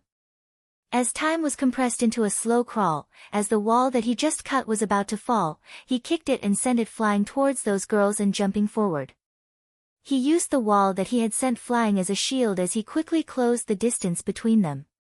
The moment they were inside his range, Akira quickly swung his blade to cut the wall in front of him as well as the girls behind it. The wall crashed into the girls, sending the bodies that were cut horizontally into two flying as they spread entrails and organs all over the place. But even so, that did not kill them right away. If they could receive immediate treatment, it would still be considered as only heavy injuries. Although the girls that were still flying in the air were cut clean into two, they still had the opportunity to aim their rifles at Akira before they lost consciousness. Without the support of their lower half, they could not take a proper stance for shooting, but even so, they were still able to point their muzzles at him. As the room was filled with flying bullets, Akira did his best to evade them while trying to get away from that place.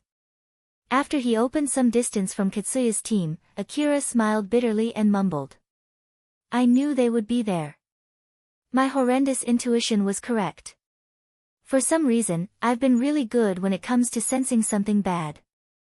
The ability to sense something bad allowed him to survive the alley of Slum City.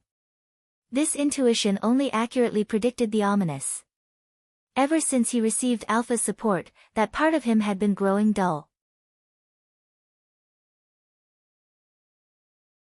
But the ability to accurately predict and evade the deadly bullets with a hair-breadth margin, the skill to detect dangers, standing right in front of the death door once again sharpened his intuition to its original state.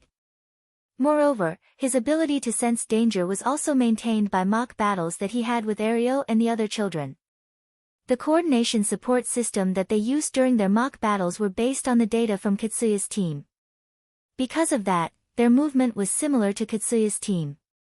Of course, there were still differences including the battleground that they were using. But even so, the habits and the tendencies were properly conserved. Their skill was slowly getting better from the multiple mock battles, and since Ario was willing to push his body to its utmost limit, their collective movement was even more similar to Kitsuya's team. Akira, who has always been facing that whole group all by himself, already learned how to deal with the Kitsuya's team. By observing the opponent's movements and teamwork, Akira was able to predict their line of thought and maneuvers. This unexplainable feeling that he had as if he knew what was going on was registered in Akira's mind as intuition. Even after that, Akira and Katsuya's team had small clashes. Normally, the difference in their fighting strength was so big that it would have been hopeless. However, inside a building like the one they were in, it was easy to break the group into smaller ones, allowing Akira to deal with them one by one. Furthermore, the mock battles that Akira had were similar to training, especially against Katsuya's team. It could be said that Akira was fully used to fighting against Katsuya's team. Those facts closed the gap between them and slightly tilted the battle in Akira's favor. The girls fell one by one, their number was slowly but surely reduced. Eventually, it had become difficult for the team to protect the leader, Katsuya, and it had become difficult to keep on chasing Akira. Akira also noticed that the pressure from the other side was getting weaker, so he quickly spread homing grenades to stop Katsuya's team on their tracks before quickly breaking through the encirclement. Although he could hear echoes of Katsuya's scream from behind, it did not bother Akira at all.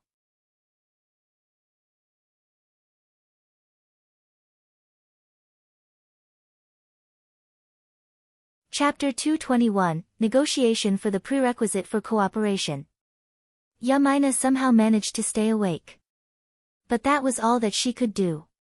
She had no method to better her situation. Her augmented suit was turned off and her body was close to its limit. Since there was literally nothing that she could do, she was at Tyal's mercy. But even so, in the unlikely case that her chance came, she kept her eyes on Tyal. She tried to talk to him or provoke him, trying to get any information from his reaction. But Tyal completely ignored her.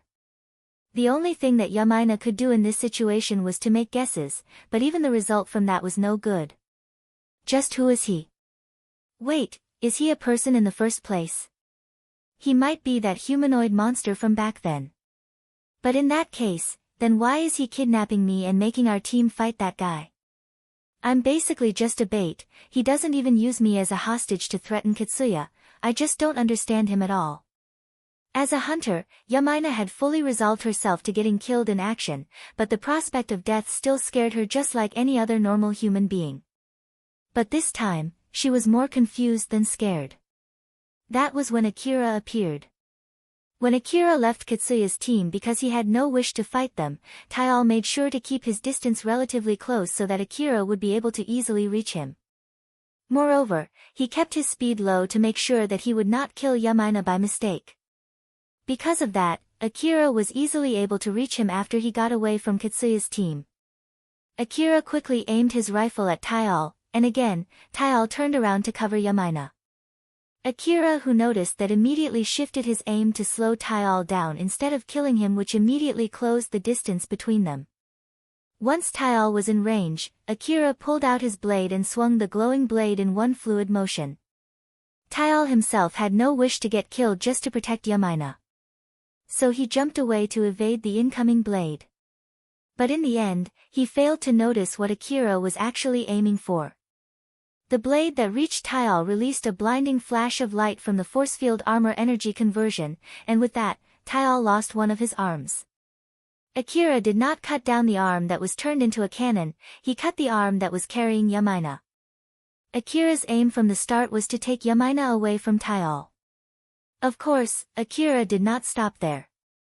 Tyal made another long jump in order to evade the second slash, and this time, he completely escaped the blade's reach. However, the flowing blade suddenly released a sharp wave of light that slashed open Tyal's flesh. Although it was far from enough to fully slice through his body, it was enough to leave an open wound. While Tyal was jumping away, he once again aimed his cannon at Akira. The released warhead went straight towards Akira, but Akira released a slash that sliced apart the warhead. The moment the slash hit the warhead, it exploded and enveloped the area with smoke. When the smoke had subsided, Tyal was already nowhere to be found. Akira relaxed his body and lightly sighed. He got away. Or did he go look for another bait? Either way, it seems that he's no longer around. Akira's gaze then shifted to the floor where Yamaina was lying down there as if she was dead. And this girl is still alive, She's still conscious as well. Akira hesitated for a bit, but he eventually decided to pick Yamaina up with one arm and woke her up. After that, Akira then forced medicines into Yumina's mouth. Yamaina frowned the moment she felt something known was getting forced into her mouth. It's medicine. Just shut up and swallow it, that is if you don't want me to force it down your throat. Even Yamaina did not expect that at all. But it did not seem that Akira was lying at all, but even if he did, she had no means to fight back. After she swallowed it, she could feel that the medicine was immediately taking effect. She had recovered enough to stand up on her own.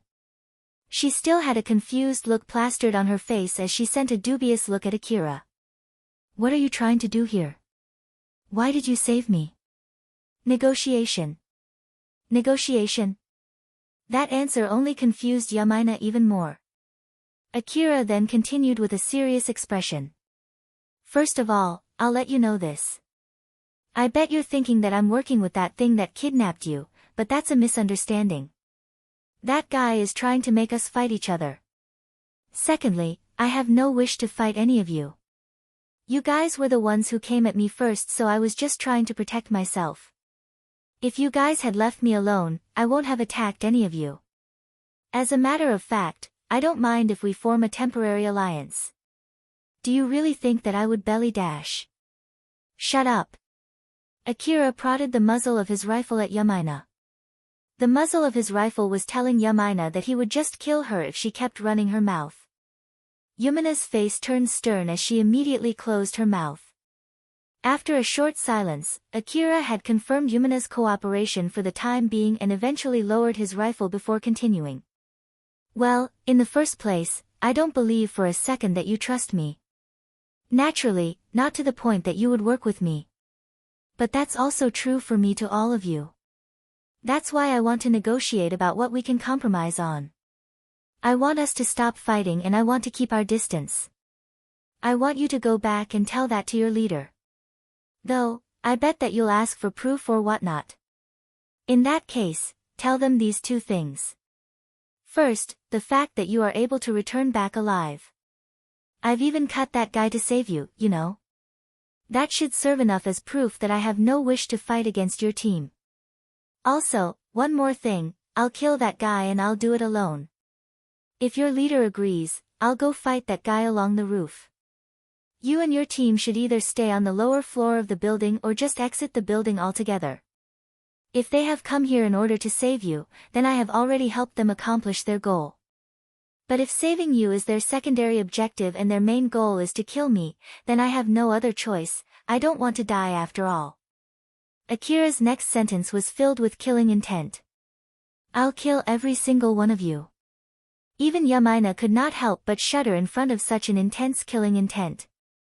But she could not give a straight answer due to her position as well as her feelings, that even if I accept your offer, do you think that the others would accept it too? They really want to save you. Even going so far as to lose some of their people. So I expect that your voice holds some weight to it. Of course, that is if they only came here to save you, and if I refuse? My deal with you extends until the part where you try to convince them. As to whether they would accept a truce or not, it's another thing. A separate deal between me and all of you. So, if you refuse to convince them, I will just kill you here. Returning you back alive to them would only mean giving them more fighting power after all. And if your group refuses the truce, just like I said before, I'll kill every single one of you. If the team can't reach an agreement on a conclusion, then tell those who don't want to die, to retreat. Akira once again raised his rifle and aimed it at Yamaina. So, what's your answer? Sorry, but I don't have time to waste. If you're not sure, the more time you take to decide, the more I'll question whether you'll properly do your part of the deal. I won't even give you a countdown or anything. Akira stared at Yamaina with his rifle still pointing at her. Akira's eyes were obviously indicating that if Yamaina only said yes to save herself, he would kill her here and now. Yamaina finally made her decision. Okay. Akira still stared at Yamaina. He still had not lowered his rifle. Although he believed that she was not lying, he still had not lowered his rifle. Akira then signaled into the hallway with his chin.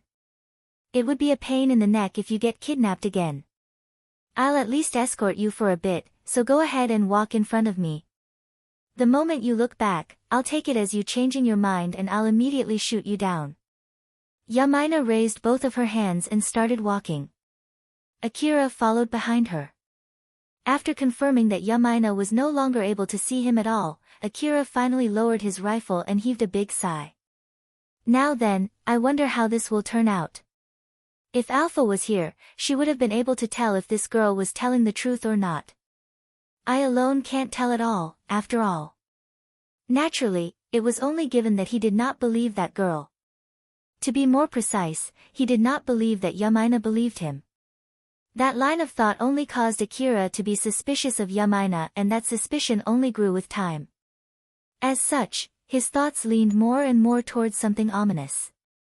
But even so, his line of thinking had actually gotten better ever since he started working as a hunter. The fact that Akira even thought of making a deal with Yamaina was proof of that. It would be best if they just pretended to be listening and accepted the deal, then wait for me to kill Tyal or the other way around before going to kill whoever left after the fight. But I wonder just how far things will go, as I hope it will. Before Akira placed his bet in his rather optimistic guess, he knitted his eyebrows as he focused more on the most realistic possibility. Tyal was wandering inside the building when he suddenly thought, what am I doing again? Although he tried his best to remember the plan that he had while mumbling like a delirious person, no precise idea came up in his mind. He just kept on wandering inside the building without any precise destination. In the middle of that, he did not encounter Katsuya's team, but he did encounter the dead bodies of Katsuya's team.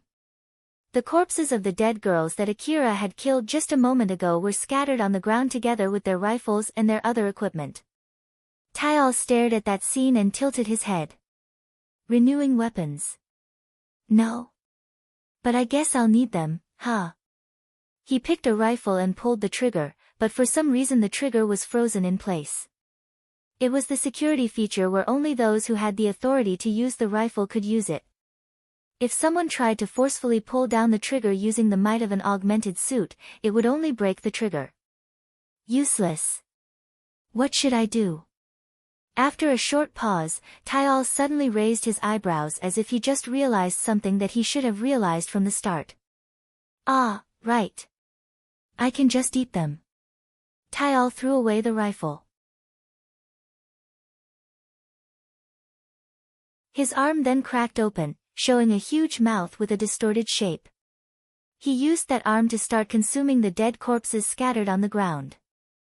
Although he had a lot of aversion to eating machines when he was turned into a monster, he did not have much of an issue with corpses. Tyal's current body has indeed been modified by Yatsubayashi. It has increased fighting ability, and it was a remote body that was controlled from afar. Because of that, when Tyal's personality was installed, it no longer had any open memory left. When Tyal stepped too close to the system's side, the system went to override a part of his personality, causing him to lose a large chunk of his consciousness. In that state of a severely weakened sense of self, his consciousness was entirely focused on keeping his mind straight. Thus, Tyal could not even remember his own name at all. Tyal continued his meal. As the number of corpses in the ground was approaching 0, more and more arms grew out from the shoulder with the severed arm. The growing arms were extremely long and obviously not of a human's. Each arm had multiple elbows. These arms then grabbed the rifles on the ground. Confirming that the holder was its master's hands, the rifles unlocked their safety lock. When Tyal had finished his meal, there was no longer any corpse left on the ground, only a pool of thick blood. Only functional rifles were picked up by Tyal's new arms, those that were already broken were eaten together with the augmented suits, used as materials for Tyal's weapons. Not enough, huh? Tyal immediately started running again since he had had a new goal. After all, there were still dead corpses of the girls that Akira had killed. Katsuya carefully proceeded into the building with his team as they immediately noticed Yumina's signal slowly approaching them.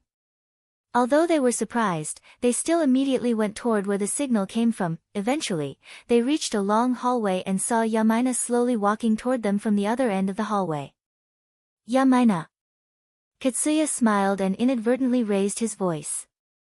But the moment he noticed Akira was behind Yamaina with his rifle ready, Katsuya's expression immediately turned stern. Katsuya quickly aimed his rifle at Akira, who was behind Yamaina, and Akira did the same as well. But as expected, no one released a shot. After Yamaina got close enough to Katsuya, Akira quickly retreated and vanished into the darkness, so Katsuya went straight running to Yamaina. Yamaina. Are you okay? Judging from Katsuya's reaction there, Yamaina thought that it was safe to look back and turn around.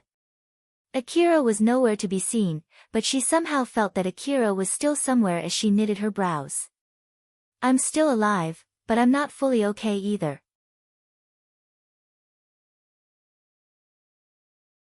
I'm sorry, but I don't think I can help in a fight anymore. Don't worry, it's fine as long as you're okay. Eri still had her focus towards where Akira came from as she opened her mouth. Katsuya, we should retreat. It's reckless to continue with Yamaina in this state. Why, you're right. Let's go back. Yamaina, do you need a shoulder? I'm fine, I can walk on my own. Alright, I'll guard the rear. Eri, you take the front. Everyone, let's carefully head back. Everyone started moving, spurred by Katsuya's order. Yamaina once again turned around with a conflicted expression before sighing and went to follow the rest of the team. The fatigue and the worry of how to bring up her deal with Akira to the team caused her to make a pained expression. Katsuya noticed that and sympathized with her, but at the same time, he also smiled in relief. As expected, she's not in a good shape at all. But she's safe and I'm really glad. After that, Katsuya's team returned to a large hall on the first floor where they barricaded themselves. Those who were still uninjured were assigned to stand watch and ensure the safety of the area while the injured were recovering. They unloaded their vehicles and prepared themselves for combat. While the rest of the team were doing that, Katsuya as the team leader, Yamaina and Eri as the vice-captains, discussed the next plan of action. After hearing Akira's offer from Yamaina, Katsuya frowned and asked, "Are you telling me to trust him? At least, I don't think that he was lying. He did save me and did not use me as a hostage after all. Even if you say so. He already killed so many of our team, you know." That's true, but still. Yamaina could not tell Katsuya to believe Akira. But Katsuya also could not say that it was an empty offer. Both of them had mixed feelings regarding the matter, they could not force the matter to any direction. It did not seem that they would be able to make a decision anytime soon. As for Eri, she had nothing to complain about, no matter what might happen as long as Katsuya made the decision. Her only thought was that she would simply follow Katsuya's order.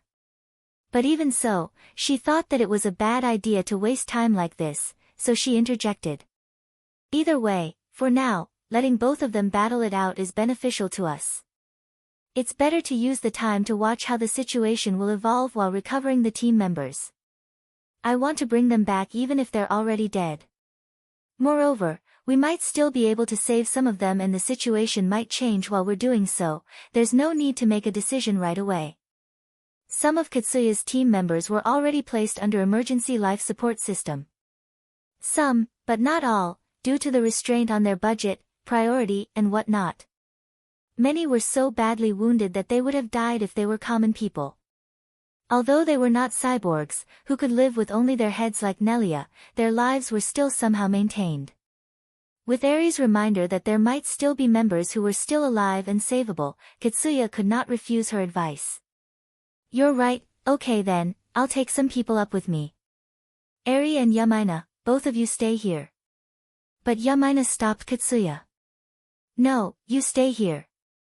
Eri, I'm sorry but you should go instead, I won't force you if you don't want to. And please return back immediately if things get dangerous. So, please. Okay, Yamaina and Katsuya should stay here then.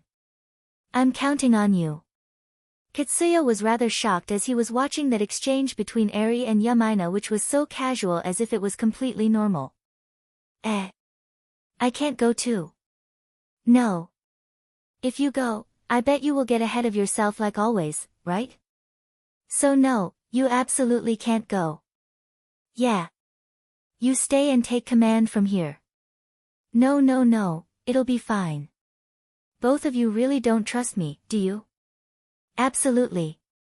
That's correct. Ah, I see. Katsuya was pushed back by Yamaina and Eri's pressure. He was completely overwhelmed as he nodded obediently at them. Eri took some of the team members to search the inside of the building, carrying back the injured team members that were left behind while retrieving those who were already killed. Some of them might look dead when they were still savable, some might only look unconscious when actually already dead. There was also the problem of whether the emergency life support system could properly sustain their life. With so many uncertainties in place, Eri and her team mostly placed the bodies that they found in body bags. After that, they took the bags back before going out again. In the middle of that, Eri found something strange. Although there was a pool of blood on the floor, the source of that blood was nowhere to be found. Judging from the amount of blood, this should be about 4 people's worth. But there are no bodies around. It's highly unlikely that the bodies moved somewhere on their own. Is the cleaning drone of this building still active, and it has cleaned away their bodies? Or is it that there is a flesh-eating monster inside the building? Although I don't know what happened, I know for sure that something has happened here. Eri frowned and said to the rest of the team. We'll be heading back. Stay alert. Although the order ultimately lacked any extra explanation, the rest of the team understood the meaning behind her words thanks to the local network. They had the same thought, that they had to inform Katsuya and the others. That there might be other enemies inside the building besides Akira and Taial, and that enemies might be lurking somewhere nearby even now. None of them doubted that possibility as they proceeded with caution with the assumption that the enemy was nearby. Eri's team carefully retreated just like that and returned downstairs toward where the rest of the team was. While in another location inside the building, Taial was aiming at Eri and her team while they were in the midst of their work. As the multiple rifles on the end of his multiple arms were aimed at them, Taial finally pulled the trigger. But surprisingly enough, the trigger did not budge. The aiming devices recognized Eri and her team as friendly entities, thus the trigger was locked as a part of the anti-friendly fire safety function. The trigger won't move. Why? Taial tilted his head and lowered his rifles, thus the trigger locks were immediately disengaged. I can't use these, huh? Then how about from over there? Taial processed his current situation. Attacking Eri's team to get extra weapons. But his current rifles could not be used on them. So he changed his plan as he had no other target nearby other than Akira. After Taial's brain reached that conclusion, he hesitated to make his decision. After all, it was not what he wanted. If he allowed the system to decide his course of action, he would attack Akira in order to get more weapons. However, his original goal was to kill Akira. Not to get more weapons. The course of action dictated by the system did not have the goal to kill Akira. As long as Akira no longer had his weapons, he might be left alone. How could Taial possibly accept such an outcome? That's right, I have to kill that guy. Tio, who has been rather emotionless up until now, finally showed some emotions and it only grew stronger. His consciousness that had been leaning toward the system regained its sense of self and managed to wrestle control over his own mind from the system. If only I kill that guy. Now that Taial had regained his sense of self, he quickly acted following his pure emotions. At the moment, his emotions were the only thing that was controlling his action.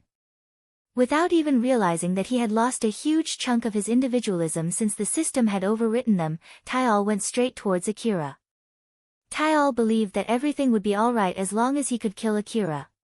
He believed that and devoted himself to turning that into reality despite the fact that he no longer remembered what he was ultimately pursuing by killing Akira. While in a room close to the roof of the building, Akira let out a sigh. After reloading new magazines and energy packs into his equipment, the rucksack that Akira had been using to carry his supply reserve has been finally emptied. Seeing the now empty rucksack, Akira just smiled bitterly and threw it away. According to the deal with Yamaina, Akira would kill Taial. But he had no wish to look for Taial. So he just waited there while taking a rest in a room. It would have been great if they kill each other, but as I thought, that's highly unlikely, huh? Akira had a bad feeling that even after he distanced himself from Katsuya's team to avoid fighting them, Taial would still come to him instead of Katsuya's team. That was why he did not place any hope in that possibility.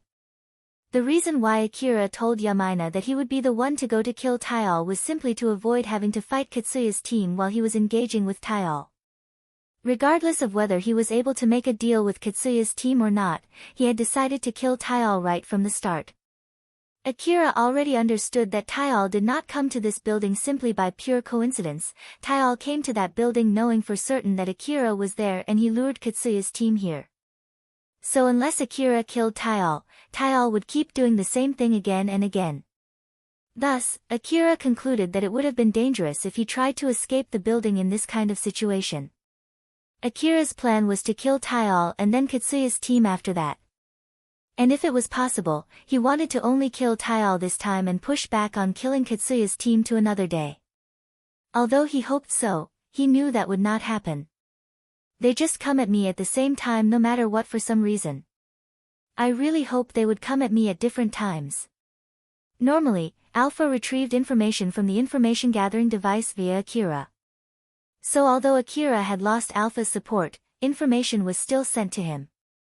He processed that unprocessed data, which was closer to a meaningless information noise, using his intuition, which had regained its original sharpness. In short, he was detecting hostile force only by relying on his intuition. And that intuition was working perfectly fine. Akira looked downward, to where his opponent was. He's finally here. According to Akira's intuition, it was not a group of people. So it might be just Taial alone. Akira frowned and made a rather conflicted expression, but he immediately raised his eyebrows and leapt away.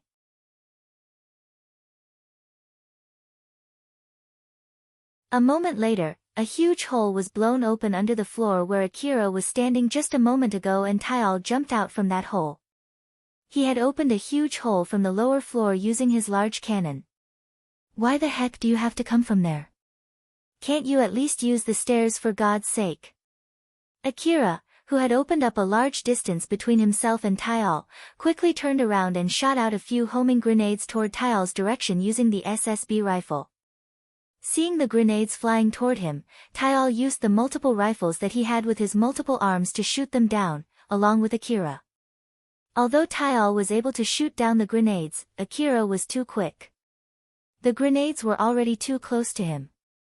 When the grenades exploded in an enclosed space, the shock wave from the explosions had nowhere to escape but to funnel outward, thus releasing a raging storm which rampaged on, as if trying to blow the whole room apart. Although Akira had already evacuated from the room, he still could not escape the shock wave that leaked through the open door. He was blown by the wind which smacked his back straight into the wall.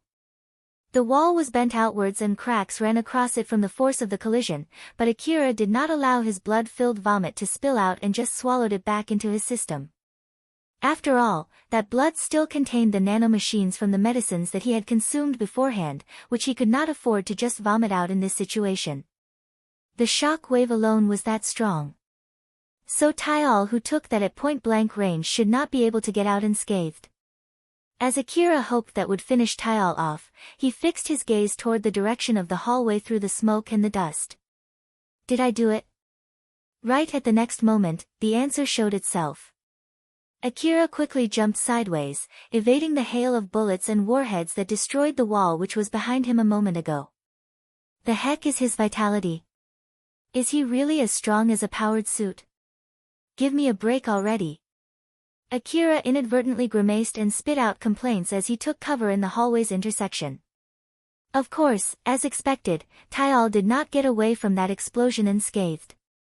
As a matter of fact, that did deal quite a lot of damage to him. His face was covered with blood and multiple arms were torn off. He had also lost one of his legs. His inner organ was in a mess from facing that explosion at such a close range. But even so, his will to kill Akira did not waver at all. Taial quickly used the arms that were still functioning to shoot down Akira. Although he ended up losing those arms as well from the kickback, he just ignored it and kept on shooting. As Akira jumped out of his line of fire, the shooting ceased. Taial then used the new uninjured arm that just grew out from his shoulder to pick up his arms that were torn off. He started to consume them, using the mouth on both his head and his arm. More arms grew out from his shoulder. Strange sounds came from inside his body as if gears were forced into places. It was the sound of his inner organ fixing itself. And a leg that looked more like a rifle replaced the one he had lost. When he had finished fixing his injuries, Taial immediately went to chase after Akira again. Akira kept on running while always positioning himself strategically, maintaining an advantage against Taial. He used corners in the hallway as a cover and quickly moved to the next point the moment he felt that his position was compromised. While on the other hand, in contrast to that, Taial was charging recklessly toward Akira. He ignored the bullets that were coming at him as if to say that they were nothing against his limitless restorative capability. He then released a storm of bullets and warheads that could even destroy the corner that Akira was using as a cover. The fierce exchange between Akira and Taial blew walls into smithereens, riddling them with holes, destroying the walls that separated rooms and the hallway. In the midst of battle, Akira, who was overwhelmed by Taial's firepower, had a grim look on his face and noticed something strange. That guy is fighting rather crudely this time. I don't know what exactly happened, but he has multiple arms now. Is that the reason why? Is he too preoccupied with controlling all the arms that he can't properly strategize? Taial's movement right now was like a completely different person when Akira compared him to the person that he fought against on top of his APC with Katsuya. That courage to charge straight at the bullet barrage and that vitality to take that barrage face on were both splendid, but as a strategy, it was the worst kind of strategy. This was the price that Taial had paid from forcibly taking over the system's control. As the system could not coexist with the sense of self as Taial, the system could not properly give support to him. Akira realized that he could win by continuing to open fire at Taial while maintaining his distance. However, that strategy would require him to have sufficient ammo.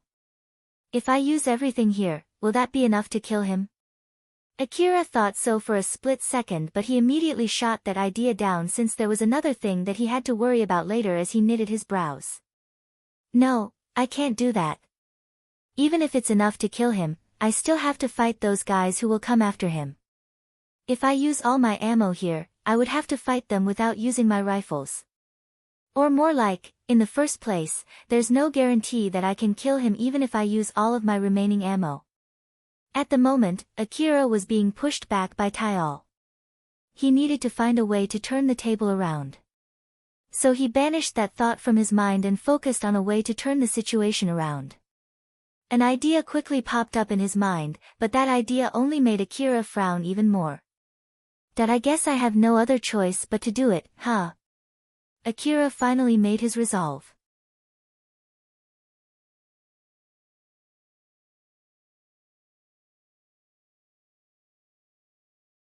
Chapter 222, The Longed Hero. Taial came at Akira with even greater ferocity. Although Akira stopped shooting and the area suddenly fell into total silence, the thought that it might have been a trap did not even cross Taial's mind. Straightforward, foolhardy and fiercely, Taial charged straight toward Akira, crushing any obstacles along his way. Akira waited in a rather large room. The ceiling in that room was cut into pieces and the resulting rubble pile was gathered in the center of the room. Akira had that pile behind him as he stood with the blade in his right hand and the SSB rifle in his left hand. He gathered all his focus to end the battle here. The moment Taial jumped into the room, he quickly fixed his gaze on Akira, who was hiding behind the pile of rubble. He used all the rifles he had to release a barrage of bullets. Moreover, Taial did not just stop there. He still kept on running toward Akira without ceasing his barrage. Tyal's firepower was over what the old world's ceiling and the wall could withstand. However, the pile of rubble served as a thicker version of the old world walls. Even with his firepower, it was difficult for Tyal to decimate that rubble in a short time. Though, it means that the rubble could survive for long either. If Akira made a mistake in his calculation, he would have to face the brunt of Tyal's barrage. The bullets and warheads stripped off the multi-layered walls of rubble piece by piece. The thick rubble slowly grew thinner. The barrage eventually reached deep inside the rubble, and it would not be that long before they reached Akira. Akira's information-gathering device and intuition kept informing him of the current situation with minute precision. In order to lure Tyal as close as possible, Akira compressed his time perception and slowed down the flow of time. As time began to come to a crawl, he crushed the fear creeping into him. Not yet. I need to lure him as close as possible. Tyal was already considerably close. The reason why Tyal did not even try to take a detour around the rubble was simply because his emotions were rampaging. Besides, the rubble was already close to being destroyed. There was no need to take a detour. As the situation slowly reached the turning point, Akira quickly jumped into action. Now! Akira gathered his focus, compressed his time perception even more, to its utmost limit, and used his willpower to distort reality. While at the same time, he used the full might of his augmented suit to kick the rubble in front of him. The pile of rubble, on the brink of collapse, was blown to pieces. The rubble went flying toward Tyal and Akira ran through it, towards Tyal. Akira's focus was completely immersed in his battle against Tyal. He used the full power of his mind to wrestle and control reality. The color of the space between him and Tyal started to distort. Meanwhile, the space outside that area lost all its colors. As the flying rubbles exited the area between him and Tyal, they were moving towards a white space. They slowly vanished as if they were disintegrated. As the world ran at such a frustratingly slow pace, Akira used the debris in front of him as a shield while closing his distance to Tyal. The non-stop barrage from Tyal destroyed the debris piece by piece, and the momentum that was imparted from the bullets pushed the debris back.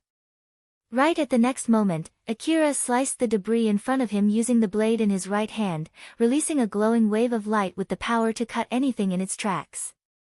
Although the wave hit Tyal's army of arms, it was not enough to completely cut them off. Akira did not think that one slash just now had hurt Tyal. But at least, it completed its intended goal. With that attack, Tyal's arms were thrown into disarray. The aim of those rifles were thrown off. The goal of that slash was to open up a path towards Tyal, a path not in his line of fire.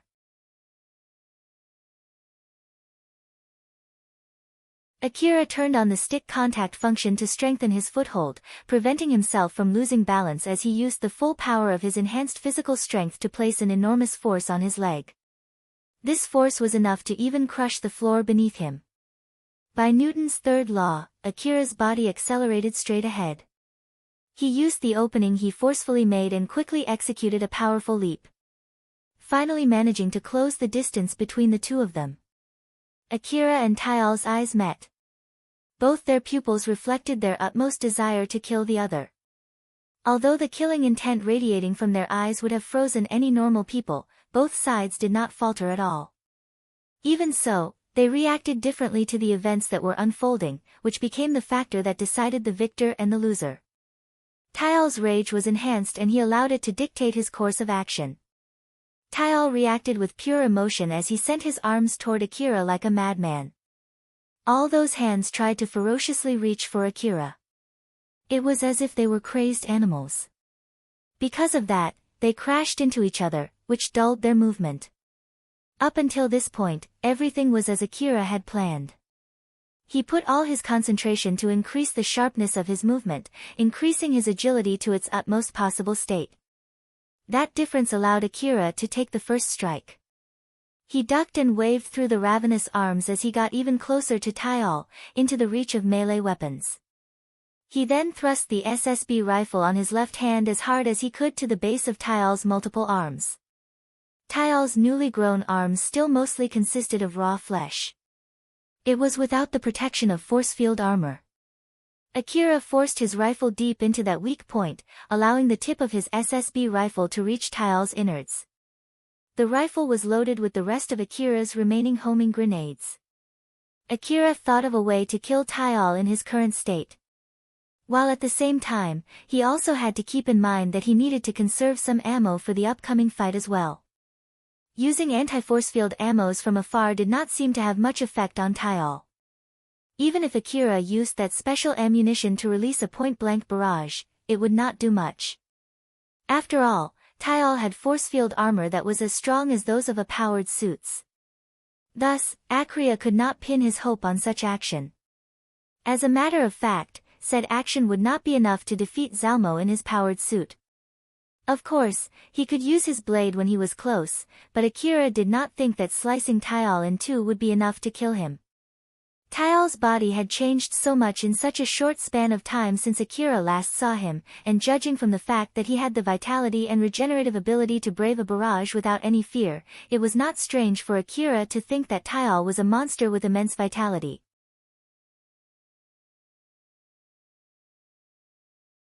Moreover, if Tail was really that giant monster that Akira killed the other day, he should have been dead after Akira blew his head off.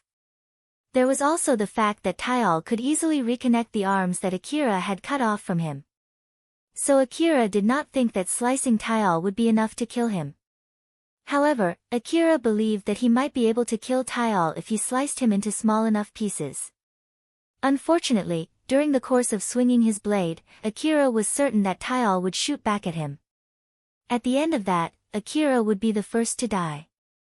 Against an opponent with such powerful regenerative ability, Akira needed to find a method to thoroughly kill him. At least, rendered him unable to attack back. He had to do it with one strike while also saving as much ammo as possible. If he failed, he would be dead. Akira racked his brain and found an answer. He made his resolve, executed his plan, and won the gamble. Akira pulled down the trigger of his SSB rifle, which he had set to automatic beforehand.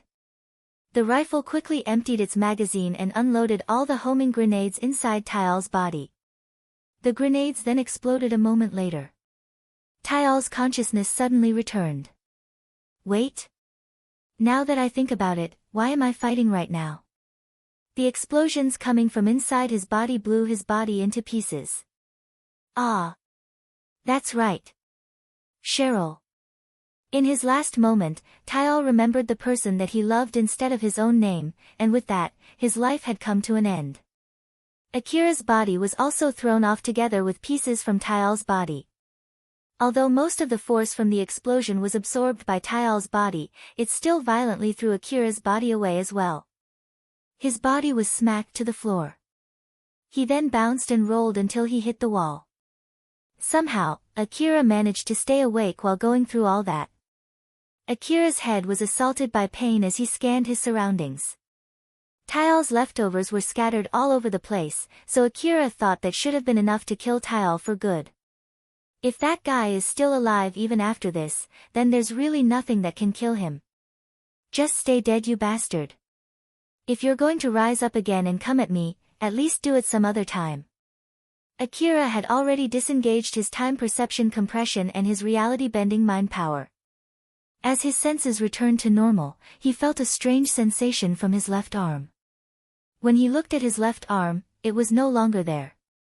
Although he increased his force field armor output to the maximum before he executed that attack, as expected, it was not enough to protect his left arm that was holding the rifle at the time.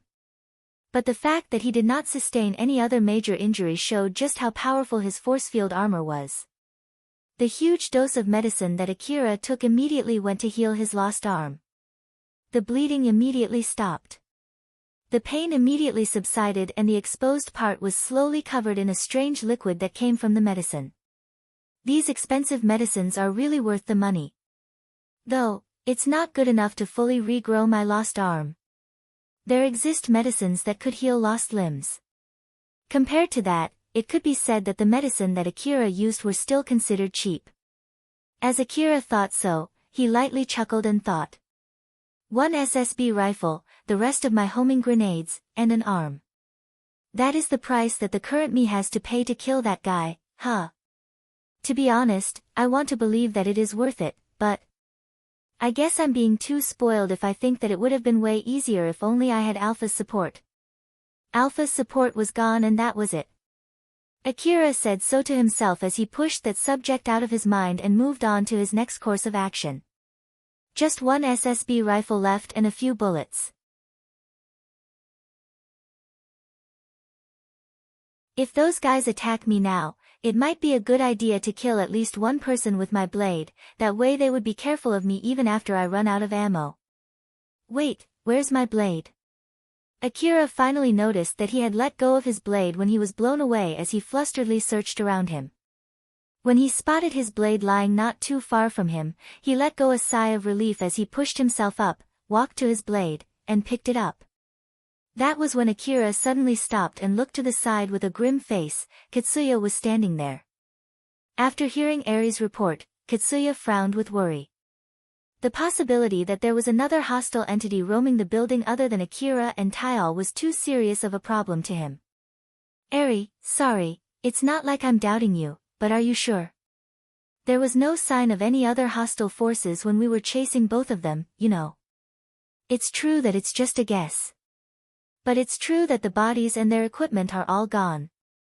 If it's only the weapons, it might be because the other guys took them, but there is no need to take the bodies too, right? I see. You have a point. Katsuya's expression turned cloudy as he sighed. With this, it would be difficult to save those who were still savable, and there was still the matter of how to deal with Akira as well. Seeing Katsuya who was at a loss, Yamaina voiced her opinion with a pained expression. Katsuya, it might be shameless of me to say this since I'm the only one spared, but I'll say it straight, let's just leave them alone. We can just let them duke it out as we retreat from here. Are you saying that we should accept his offer? Katsuya took that opinion as a suggestion to run away and that did not sit well with him. But Yamaina then shook her head and said with a pained expression. I don't care about that deal, I just don't want to let anyone else die.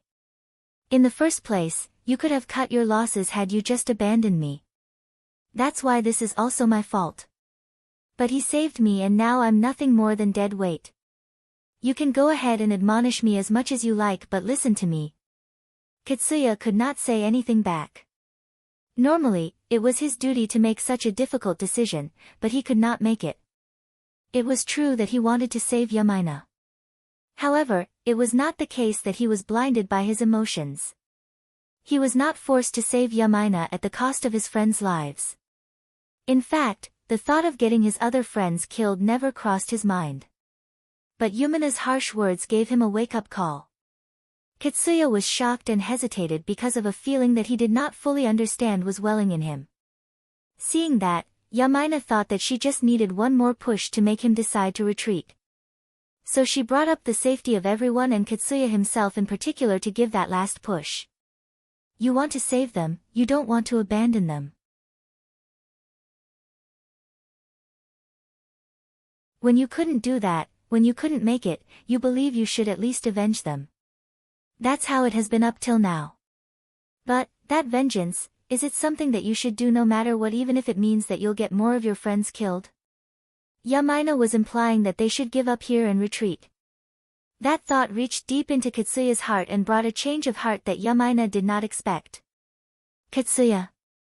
Katsuya did not reply to Yumina's call at all, his expression turned pale as if all color was drowned from his face.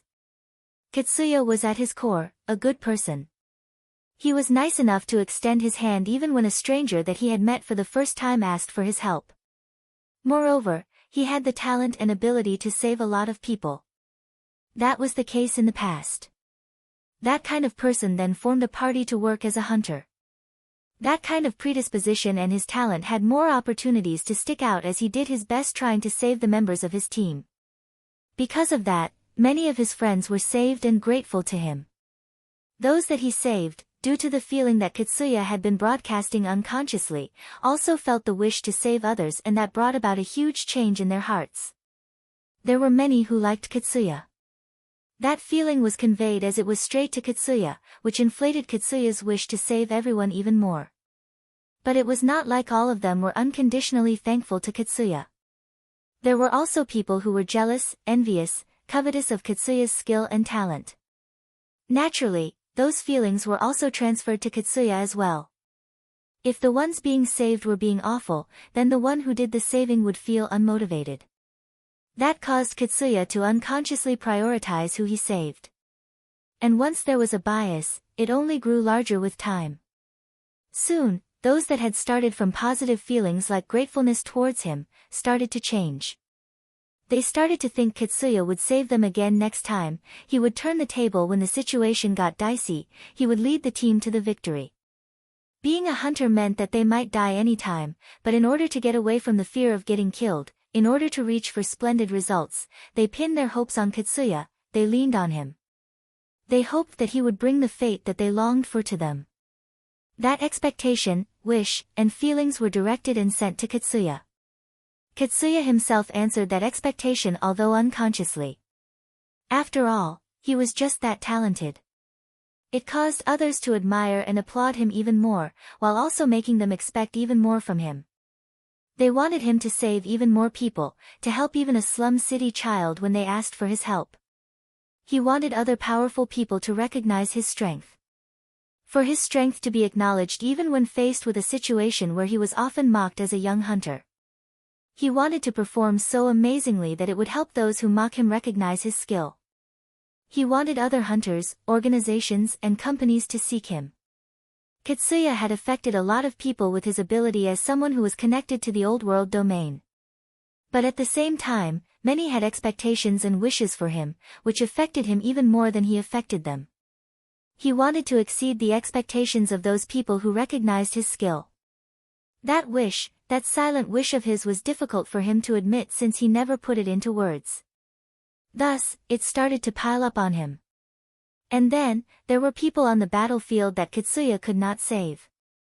Those who could not do anything except stare at the inevitable death creeping in. They all had a single loud and strong wish in their hearts. The wish to be saved.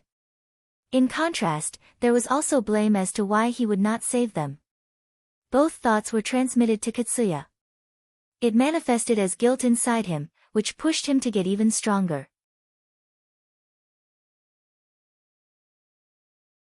Both the dead and the survivors placed their expectations on Katsuya, and those expectations further polished him. Because of that, Katsuya grew stronger with time. Just as he kept polishing himself to fulfill the ever-growing expectation, he had also become distorted. With the local network up, the effect grew with the scale. On the other hand, with more and more people under his lead, there were also more casualties. As for Katsuya, the fact that they recognized themselves as being the same being, acting as one entity, was a saving grace for him. After all, if the situation was bad enough to mentally hurt him, it also allowed him to share that pain. But just now, Yumina's words caused Katsuya's perception and belief to waver. Up until now, he recognized both himself and the rest of the team as one entity, but now, he differentiated it as him and the rest of his important team members. Right at that moment, his perception was completely crushed and he noticed something. His wish to save his friends even if it meant risking his own life caused him to drag his friends to a battlefield which resulted in even more casualties. The voices of the dead once again resurfaced. They were begging to be saved, they were blaming him for not saving them, telling him to avenge them. Katsuya was able to suppress them after discussing it with Cheryl. But at the moment when he was rejected by Cheryl, he did not have the means to repel these voices again. Seeing Katsuya like that, Yamina completely forgot their current situation as she asked him. Katsuya. What's wrong? It immediately pulled Katsuya back to reality. His expression was filled with painful determination. Yamina, Eri, both of you take the command and order everyone to retreat. How about you? I'll buy you some time. It would be bad if that hostile entity attacks us while we're in the middle of preparing to retreat. No. Eri grabbed Katsuya's arm. Yamina looked at Katsuya with a pained expression as she shook her head. Katsuya smiled wryly. After that, his face was filled with determination as he shouted. We're retreating. Everyone, get moving. I'll leave the command to Yamina and Eri. Immediately retreat once you finish all preparation. There's no need to carry those who are not here right now. Quickly. Katsuya only said that before he shrugged Eri's hand and ran into the distance. Everyone was confused by that sudden order from Katsuya. It indicated something serious was about to happen. However, because Katsuya was completely determined when he gave that order, although they were still confused, they started to prepare for a retreat. The preparation was done in a hurry. Yamaina and Eri were busy giving orders as the vice-captains.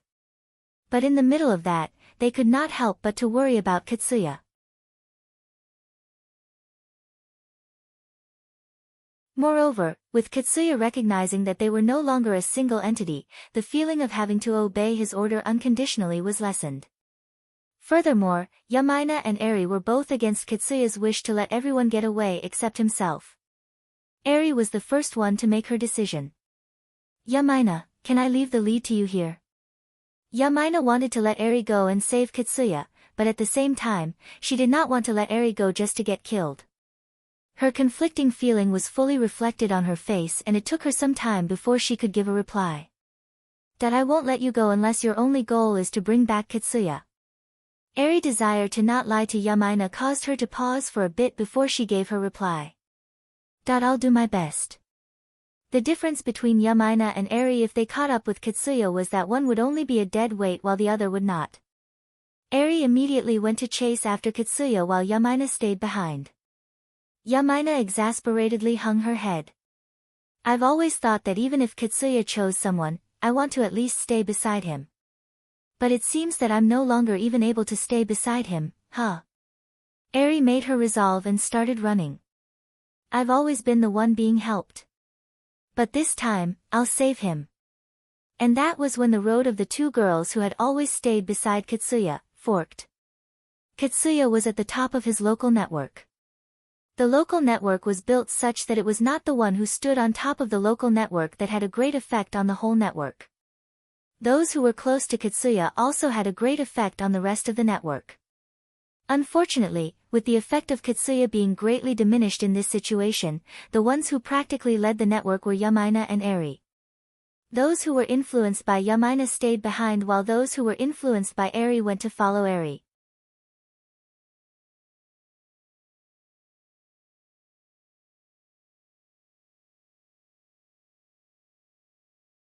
Chapter 223, It's Fine Either Way.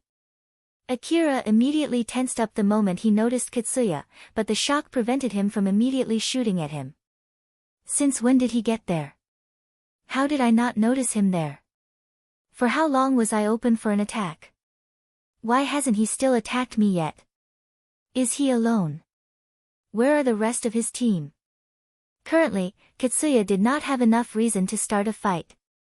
At the moment, rather than hatred and animosity, his current feeling toward Akira was more of remorse and shame, and those feelings were not feelings that would cause him to open fire the moment he saw Akira. There was an awkward silence between the two of them. After a short awkward pause, Katsuya was the first to open his mouth. I've heard about your offer. So, are you here to check if I really killed that guy? He's dead, the flesh scattered around is his, I see. At least I'll thank you for saving Yamaina from him. Akira inadvertently raised his eyebrows. He expected that it would turn out well judging from this mood. We have a deal then. Everyone is in the process of retreating. They'll leave the building soon. Akira looked happy for a split second, thinking that his deal was accepted, but his expression immediately turned grim. I see, then what about you? Katsuya did not answer back, but that silence was enough of an answer for him. Akira heaved a heavy sigh and said, Well, I did kill quite a lot of you. So I guess this is nothing surprising. Ominous killing intent slowly exuded from Akira. It was obvious that he was planning to strike the moment Katsuya showed an opening. Is it that you want to kill me no matter what? Or are you simply trying to buy more time for the rest of your team? If it's the latter, don't worry, I have no plan to attack you from behind, so you can turn back and go in peace. Or at least that's what I want to say, but... As I thought, you won't believe me, huh? The same for me too. The same for you too. What do you mean? Don't worry, it's nothing for you to worry about. Akira himself did not believe that Katsuya would just return back in peace after all that had happened. Now that Katsuya had seen him in a badly wounded state. Even if he retreated now, considering that wound, he could just bring the rest of his team later to safely kill Akira. And even if Katsuya was really thinking of going back in peace, considering how many people Akira had killed, the rest of the team would most likely convince him to go back to kill Akira later. Akira could not help but think so. It was exactly because Katsuya was not a battle-crazed person like Nelia. He was still a normal human who would hesitate, doubt, get suspicious, and might have a change of heart like the other normal humans. This was exactly why Akira could not trust Katsuya and his team. Thus, he unconsciously thought that Katsuya and his team also could not trust Akira. There were no more words to exchange, what was left was to exchange bullets. As both sides understood this, they immediately sprung to action almost at the same time. Akira swung his blade that was hanging down up until now upward. The blade released a wave of light particles that cut through the ceiling and floor as it flew toward Katsuya. Although Katsuya saw Akira swing his blade way outside its range, he understood that it would reach him based on Akira's intense killing intent. He immediately jumped to the side to evade the incoming wave while shooting at. The moment Akira swung his blade, he immediately went charging toward Katsuya. Due to Katsuya shooting while he was in midair, he could not properly aim at Akira. This allowed Akira to slip through the incoming bullets. As the bullets went past him, he could hear the buzzing sound produced by them. He could feel the wind blow from the shock wave of the bullets. One of the bullets grazed his cheek as he continued closing the distance between them until Katsuya finally entered the reach of his blade. Most who learn swordsmanship in the Eastern District have the habit of using a vertical slash. After all, some opponents like cyborgs would not die even after a beheading or disembowelment, and this was true too to an extent against opponents with a biological body. People with emergency life support systems planted on their heads could still survive even after a beheading. They then could use a wireless connection to their augmented suits, thus allowing them to continue to fight even if their heads and bodies were no longer physically connected. An ambush during an opening when one just executed a slash could prove to be fatal. On the other hand, a vertical slash was fatal to most of the enemies, cyborgs or not. Even if the opponents were using long-range control devices, a vertical cut had a good chance to destroy their control devices on top of making it difficult for them to launch a counterattack, even if the attack did not destroy their control devices. It was not like the current technique disregarded horizontal strikes, it just placed more emphasis on vertical strikes. This was also true for Akira. Although, the reason for this habit for him was because Alpha could easily fend him off every time he used a horizontal slash. Akira raised his blade crudely telegraphing the kind of strike that he would use next, and as expected, he then swung the blade down. Katsuya jumped side to side to evade them as the blade released a wave of light in a zigzag style. Katsuya kept trying to shoot Akira even in that state. But Akira was able to skillfully evade the bullets. The stray bullets were flying all over the room with Akira and Katsuya at the center of it. Akira and Katsuya continued exchanging attack and defense, one with the swing of a blade while the other with bullets from a rifle. Although there was a huge gap between their skill, the quality of their equipment, and their level of fatigue both mentally and physically, made the fight continue evenly. Akira intentionally released a light kick as he swung down to where Katsuya moved to evade his kick. Although the kick was not as powerful as the blade, it was still a kick with the enhanced strength of an augmented suit, receiving that kick would no doubt be dangerous. But even so, Katsuya chose to receive that kick. The kick that was more of a stab instead of a smash, broke through his augmented suit's defenses and the damage propagated into his body. Katsuya gritted his teeth from the pain of the kick. He used the impact from that kick to jump back while shooting at Akira. Akira did not even have the leeway to lower his leg after that kick.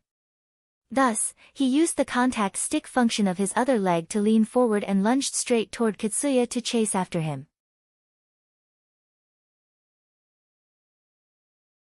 Countless bullets went past him, some hit his hair and some grazed his ears, but even so, he still pressed forward and eventually closed the distance to Katsuya, who was still in the air from the jump.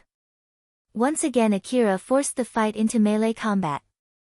While in the middle of exchanging blows, Akira thought regretfully about his failed attempt. Damn it. He's still okay even after receiving that kick. I guess that's just how good his augmented suit is, either that or my augmented suit has already lost most of its power. Either way, I don't think I have a chance to win in an unarmed fight. I have to kill him while I still have the chance or this would turn ugly really fast. The blade itself was actively consuming energy in order to maintain its sharpness.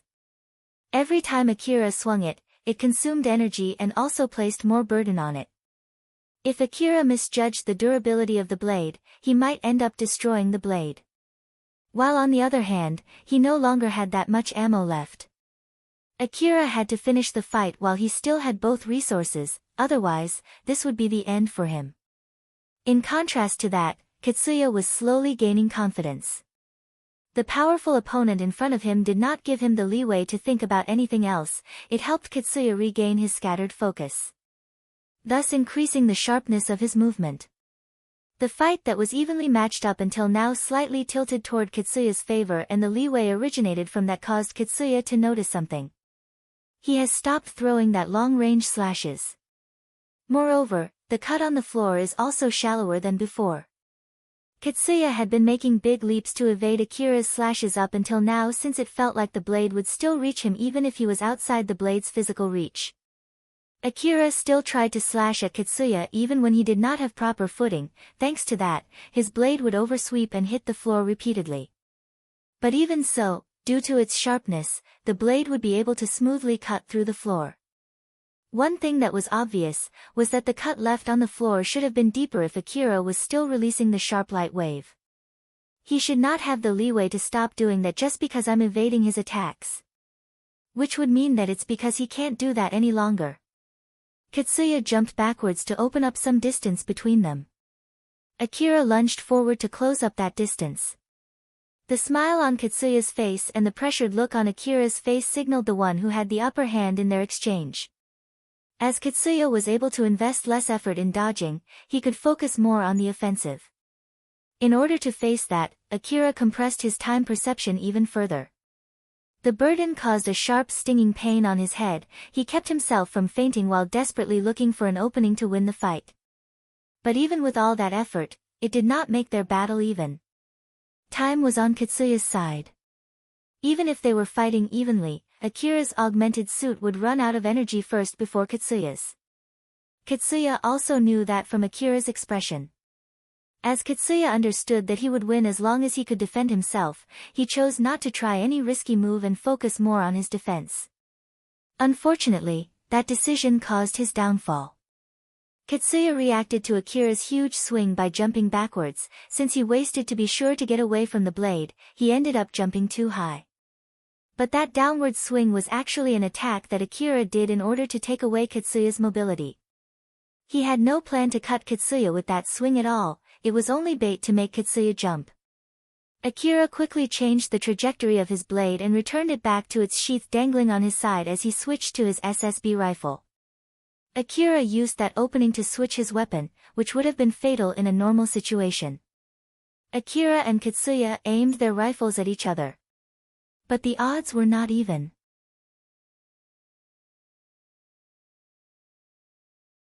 Akira had his legs firmly on the ground while Katsuya was in the air. This would greatly affect their ability to evade bullets. Akira's gaze was clearly shining with his victory while Katsuya's expression was filled with defeat as both sides pulled down their trigger. This caused gunshots to echo through the room.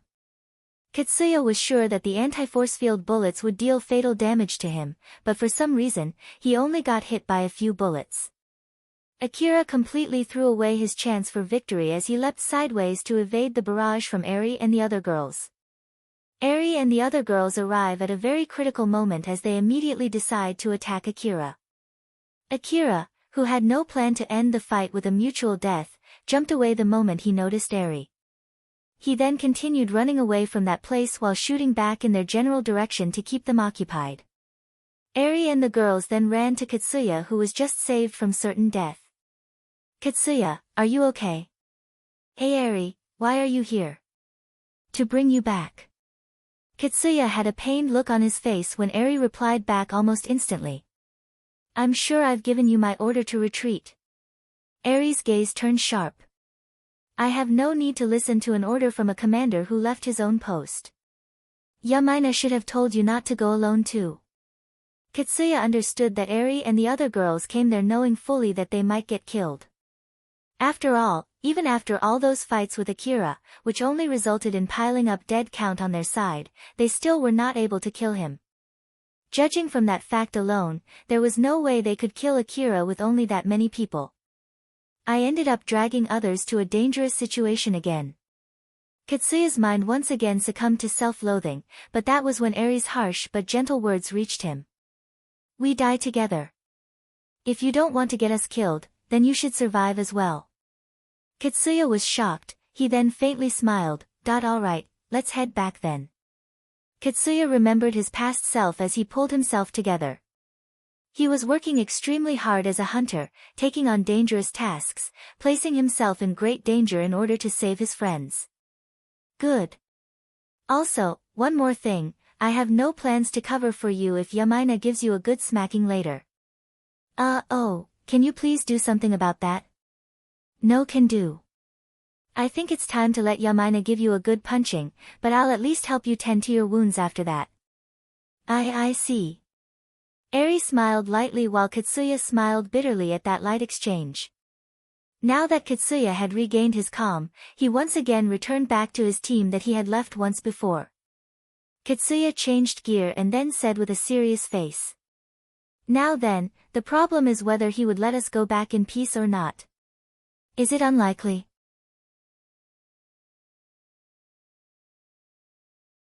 That I don't know, I completely rejected his offer after all.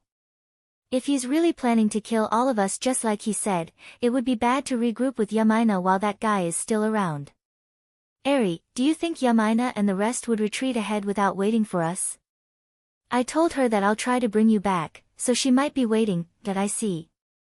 If only we're not being jammed, we could have contacted them so that they could leave the moment we group up, but most of the injured hunters who were not fit for battle were left behind in Yumina's group. If Akira appeared, it would be a bloodbath. It can't be helped then, sorry, but can you send someone ahead to Yumina's group? We'll retreat as fast as we can 5 minutes after that. Tell them to get themselves ready to leave the building immediately the moment we group up. Eri sent a glance to one of the girls, who quickly ran to Yumina's group although she seemed to be a bit reluctant to leave. The rest of the team who stayed behind then prepared themselves to face Akira. Please just give us 5 minutes, will you? Katsuya mumbled as if he was praying. Not too far from where they were, Akira was watching their movement through his information-gathering device. For Akira, Katsuya and his team who were just standing there without making any moves looked as though they were waiting for more reinforcements. He could not help but think that Katsuya arrived first, ahead of the rest. Eri and the rest who arrived on the brink of time were only able to reach this place because they went to help Katsuya without thinking about their own safety. Meanwhile, the rest must have stayed behind in fear of Taial, and it was only a matter of time before they too would arrive there. If Akira could kill the head of the team, the rest might disengage. That was his original plan and he had come close to achieving that, only to be foiled. Not to mention, he even ended up using his ammo. There was not enough left to get away from them. Akira could not help but lament the situation that he got himself into. What should I do? Is there anything that I can do to turn the table here? Katsuya himself was too much for Akira to handle alone, it would be too much for him if the reinforcements came too. He was already almost out of ammo. Although he tried to calmly think of a way to win the fight, his rational side kept telling him that he did not have any chance of victory. In order to shake off that pessimistic voice from his mind, Akira shook his head. No, let's change how we look at this. Try to think that I have the upper hand at the moment. Depending on how I look at it, is it possible to interpret this situation as advantageous for me? Akira forced his mind to see his current situation with optimism. It caused him to accept things that were only in the realm of maybes and other convenient assumptions as he thought of his next move. Once he found a way to fix his situation, he also realized that it was a completely reckless move, but he could not think of anything else. I guess I have no other choice. Akira renewed his resolve. Of course, he had the choice to just wait there until Katsuya's team left. But Akira did not even notice that option, and even if he did not trust such an option. Katsuya and his team were watching Akira through their information-gathering devices without leaving the room that Akira had just left. Since they used their respective information-gathering devices to work in tandem while scanning different areas, they were able to watch over a wide range. This was also one of the advantages of using their coordination support system augmented suit. Normally, they would have sent the data to the support system, which would analyze the data for them and increase the accuracy of their data. This would allow them to better support each other. But under the current jamming, it was impossible to do that.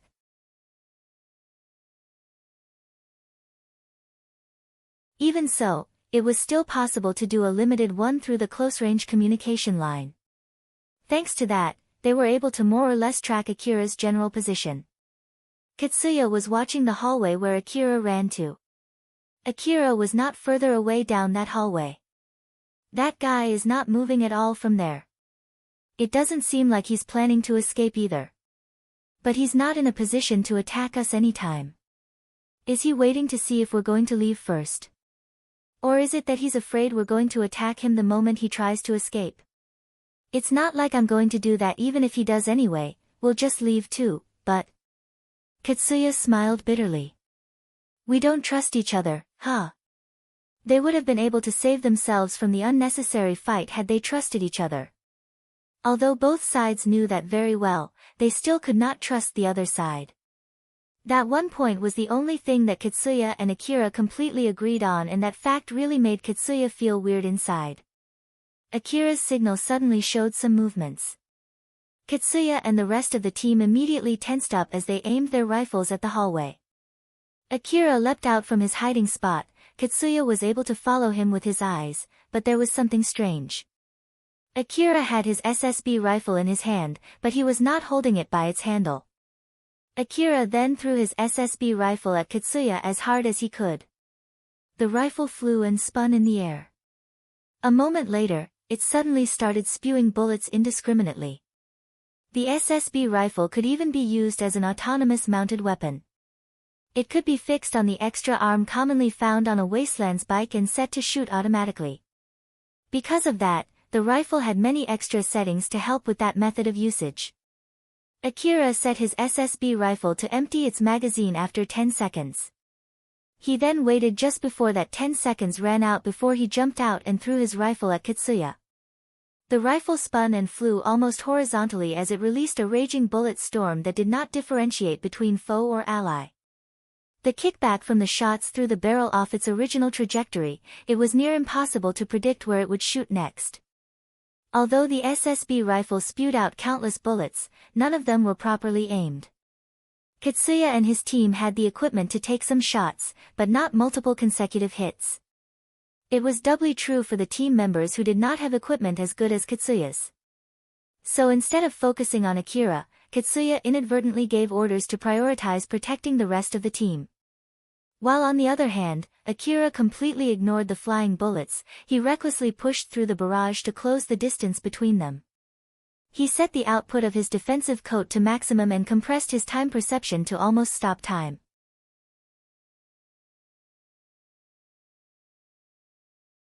Jei only had his eyes on the small space in between him and Katsuya as he forced his way forward. Although the SSB rifle was only shooting for a few seconds, it felt like an eternity from Akira's point of view. After it emptied its magazine, it just went forward with its momentum before crashing into the wall.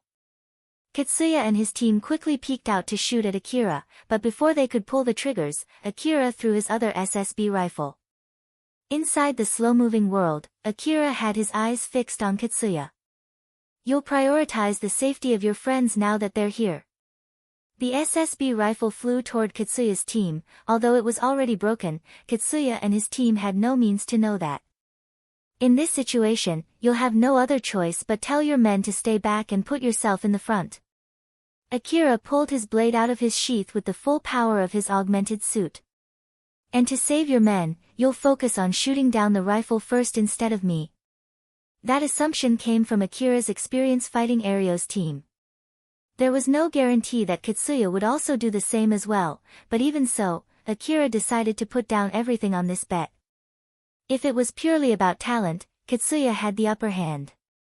If they were equally talented, Akira, who had received training from Alpha and had better equipment, would have demolished Katsuya. Although Katsuya was very talented and had sharpened said talent, he was receiving support without even knowing it.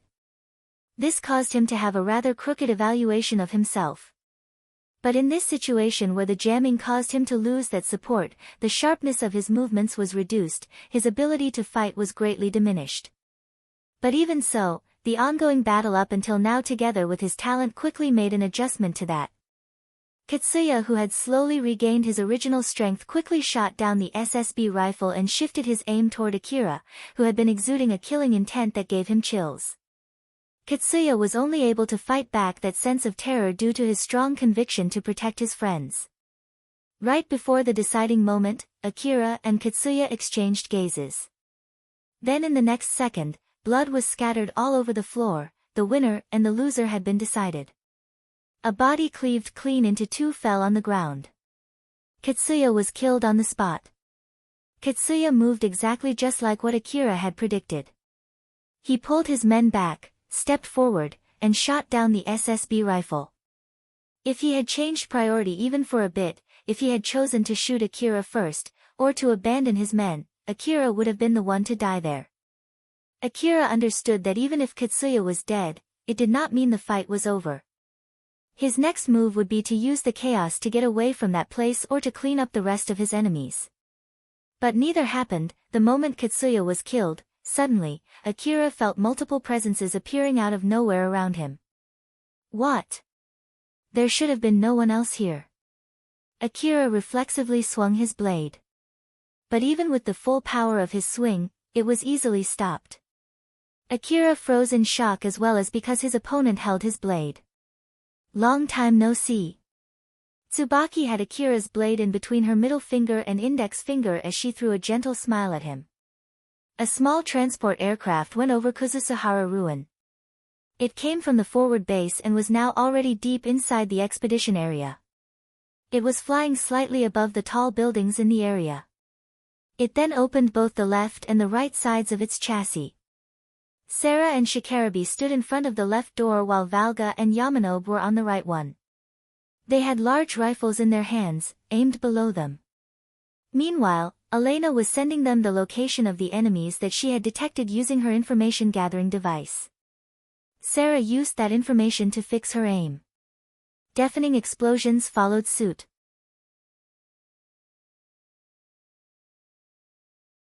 A rain of warheads obliterated the monsters below.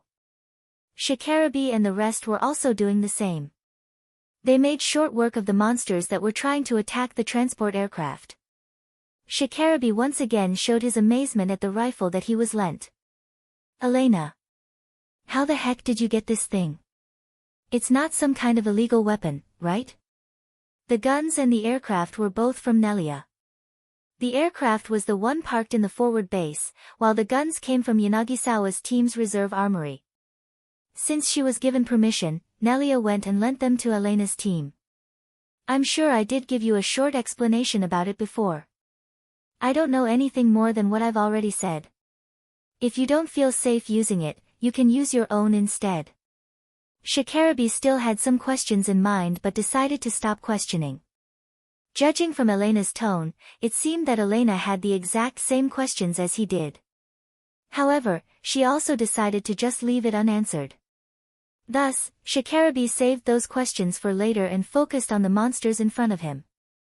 Valga smiled wryly and spoke, full of suspicion. Shikarabe. Rather than where these guns come from, I think it's more important to question who the heck is that girl. Valga was looking at Nelia, who was running in the air as if she had some kind of footing under her feet. She danced between the flying monsters, slicing them one by one with blades on both of her hands. The monsters that she sliced obeyed gravity and fell down to the ground. It was a surreal scene. I know that theoretically, you can use force field armor fixed under you to make footing while you're in the air, but I've never seen someone actually do that before. She's not right in the head. Normally you'll never go that far no matter how much you prefer close-range weapons, right? Yamanobe, who was looking at the same thing, also smiled wryly and said, I heard that those who specialize in close-range combat are crazy. Well, as far as I can see, those words must be true. She's a beauty, but I would rather have her at least 3 meters away from me at all times. Well, if it's about her face, cyborgs can have any kind of face they want. Although they have different preferences, most of them have beautiful faces. Right about then, Nelia finished taking care of the monsters around the aircraft, so she returned back to the aircraft and stood beside Yamanobe. She then smiled at him and said, Just to let you know, this is actually my original face. I see. Nelia was only stating a fact. She had no intention to scare Yamanobe. Nonetheless, he could not help but frown, his back drenched with cold sweat. Nelia continued walking through the aircraft, exchanged the energy packs in her blades, and was about to jump out from the other side of the aircraft when Sarah stopped her.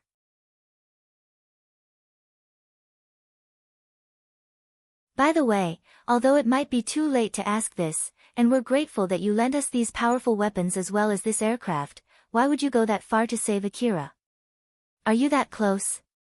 It's simply because there's no unused powered suit left. Nelia only said so and jumped out of the aircraft. Sarah could not understand that reply at all.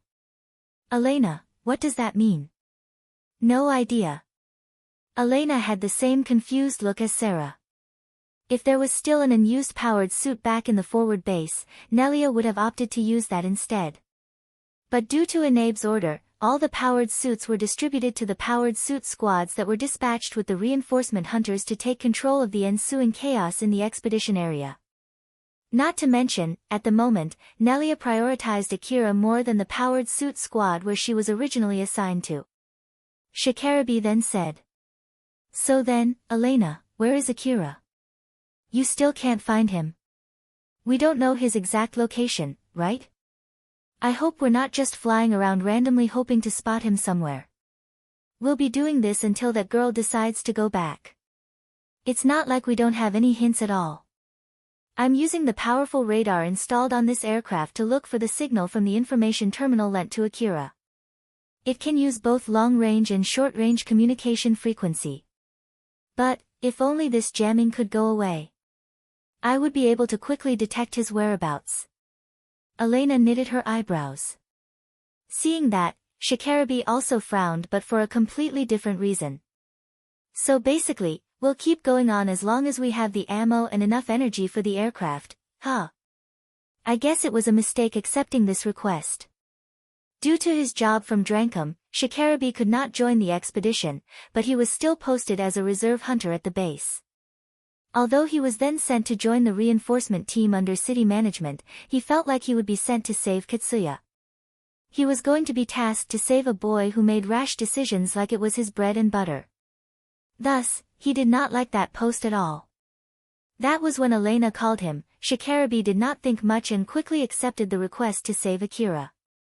He wanted to get out there without waiting for the rest of the reinforcement team. He rather chose to go to look for Akira instead of helping take control of the expedition area.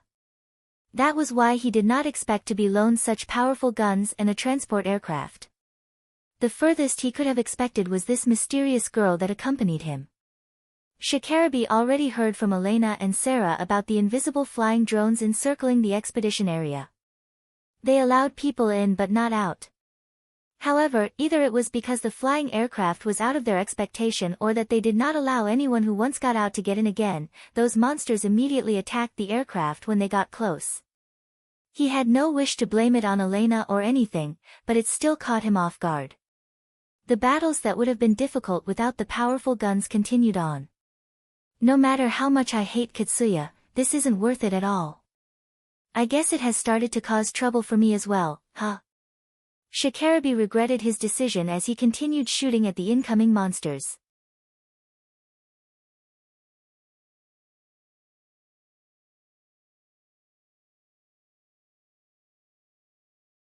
Chapter 224, Life and Duty. Although he had lost one arm, Akira did swing his blade with all his might. But even so, it amounted to nothing to Tsubaki as she was able to stop it with no effort at all. Akira was confused. After all, Tsubaki just suddenly appeared out of thin air. There was also the fear from how Tsubaki was able to stop his blade so effortlessly, the suspicion as to why she was here, and the fact that he ended up attacking someone connected to Alpha. In contrast to his confusion, Tsubaki was smiling gently at him. "Don't worry, I have no wish to fight you. So please sheath your blade." Akira could not do that since he was still in the middle of a battle. He suddenly remembered about Eri and the rest of the girls and quickly glanced around to check on them. That was when he was surprised.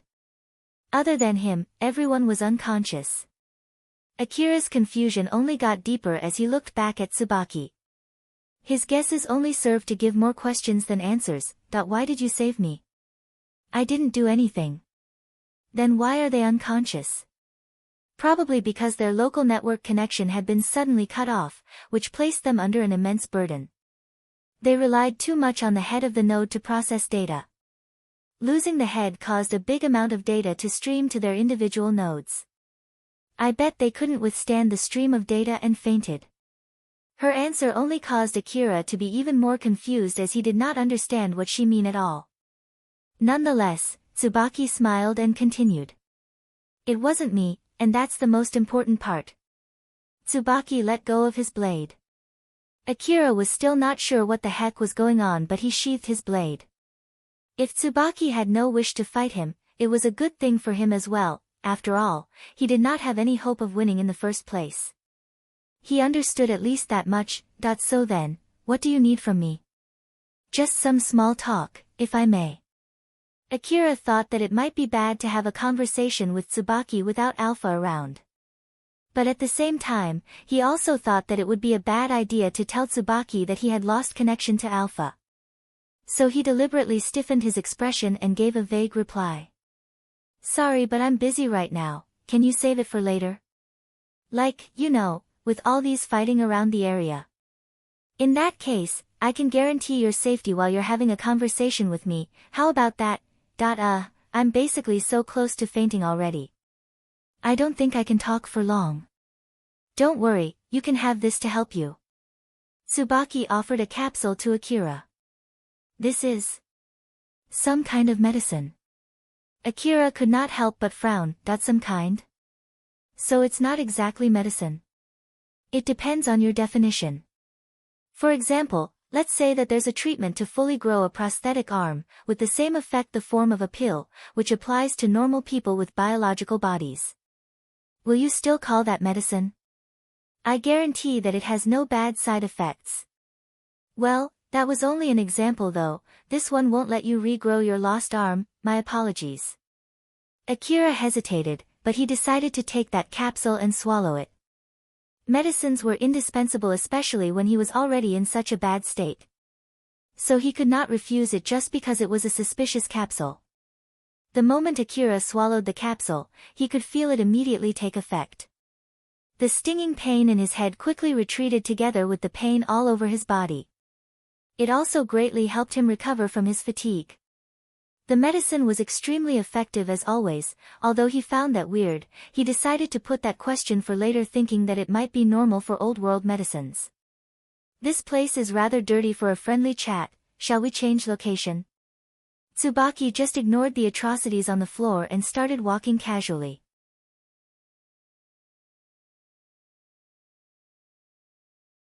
Akira glanced at the unconscious girls and thought that it might be a good idea to finish them while he still had the chance. But since it did not seem Tsubaki would wait for him to do that, he decided to just leave and followed Tsubaki with a conflicted face. After Akira and Tsubaki left the place, someone else appeared in the room.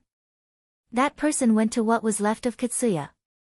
As he stepped closer and closer, he left footprints on top of the pool of blood. The image on top of those footprints distorted and showed a cyborg in a black coat. That cyborg had just disengaged its optical camouflage. The cyborg was a guy with a head completely made of metal. He peered at the dead Katsuya and lightly sighed. I guess even the emergency life support system will not save him. It might be too late, but I guess I'll still clean this up. In the worst case scenario, it can at least be a good material to use. The guy took out his blade and cut Katsuya, who was already cut into two, horizontally into 4 different pieces. Tsubaki took Akira to the roof of the building. There, she looked at what was going on around the building and said with a rather pained voice. It's such an awful view, don't you think? In the absence of the caretaker AI, or an AI that has decided to abandon their area, most of such areas end up like this. It is really lamentable. Do you still remember the area under my care? It's like heaven compared to this place, isn't it?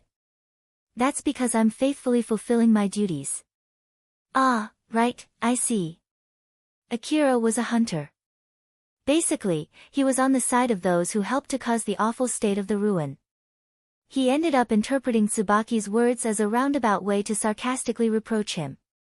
The awkwardness caused him to only be able to give an equally awkward reply. So then, what do you want to talk about? Akira tried to get into the main subject in order to run away from the awkwardness.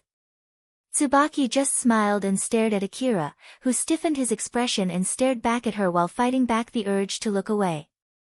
To be perfectly honest with you, I didn't expect you to be the one to survive. Ah, please don't take this wrongly. I do evaluate you highly. Although, I can't deny if you say that I don't care whichever one survived. But please keep in mind that I didn't do anything to make the result agree with my original prediction. Is that so? Yes. Although when Akira looked back at this exchange later, there would most likely be a lot of questions spawning from that statement. But he did not have the leeway to think about it at the moment. And since he did not ask anything, Tsubaki also did not explain anything further. So then, let's get into the main subject. I've come to you with an offer. An offer? Yes. As I mentioned before, working as a caretaker AI is not easy.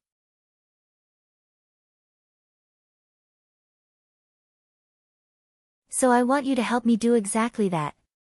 Of course, I'm planning to give any kind of payment that you want as long as it's under my capability. Even the trash from my area should fetch a good sum of money outside. If you want it, I can also give you other things as well. I can also pay you with something else, for example, a right to live inside my area. If it's possible, I want to get down into the details right now. Would that be okay with you? Wait just for a sec there. Yes. Please calm down and ask me any questions you have. If it's something that I can answer, I'll gladly answer them for you. I promise I won't lie. So calm down, and think carefully of what you can get from this deal. Akira looked so confused. He was overwhelmed by all the questions that suddenly popped out of his mind. And since Tsubaki just stood calmly and gracefully next to him, it made his expression stick out even more. Akira managed to gather his focus and reminded himself to calm down. He repeatedly took deep breaths. Every time his mind wandered to pursue one of the questions that popped up in his mind, he shook his head to get his mind back on track. He did so while still controlling his breathing. Thanks to that, he was able to force himself to calm down. Akira heaved a final big sigh. With this, he had fully returned back to his usual self. After using his calm mind to think of his options, Akira then gave his answer. I'm sorry, but I have to refuse. Tsubaki raised her eyebrows. May I ask why? Well, as I said before, I'm in the middle of a request from Alpha, so I would have to get your offer through Alpha first. And actually, at the moment, I can't connect to Alpha at all. So it's rather problematic for me if you bring me that offer right now, you see. I already know that you can't connect to Alpha. That's exactly why I approached you with my offer right now, so that she won't get in the way. Like I said, I hope that you would get that offer passed through Alpha first though. I did say that I will answer any of your questions as long as I can answer them, and I did promise not to lie. This includes questions about her as well, you know. After all, this is important to guarantee a smooth negotiation. At the moment, you can ask me anything without her getting in your way of knowing what you ask from me. Isn't this a good chance for you as well? Don't worry. You might be worried that she would know of this conversation, but I can guarantee you that won't happen. Tsubaki said so and smiled gently at Akira. But in contrast to that, he noticed something suspicious. In that case, let me ask you why you can say that with 100% certainty. It's because she will never be able to get through the current jamming. The jamming might fade away in the middle of our conversation though. That won't happen. Why? Because I'm the source of that jamming. Akira's gaze turned sharp, while Tsubaki still maintained her gentle smile, that I'm sure you're doing it for a reason, but can you turn it off already? I'm afraid I have to refuse. Akira's expression turned sterner. But that was all there was to it, there was nothing more he could do than that. It has been quite a long time since you are not under her watch, right? So I recommend you take this chance the best you can. Yeah, sure, and this is the price I have to pay for that. My APC is gone, my bike is also gone, both my rifles are broken, and I only have one arm left now. I had more than enough of this. No need to worry, I guarantee your safety at the moment. Akira sighed and rubbed his hair with his remaining hand. He went silent to think of a way to fix his situation, but nothing came up in his mind. Let me at least ask you this. It's not like you'll kill me if I refuse your offer, right? Of course, I won't do that. I'll just leave you here.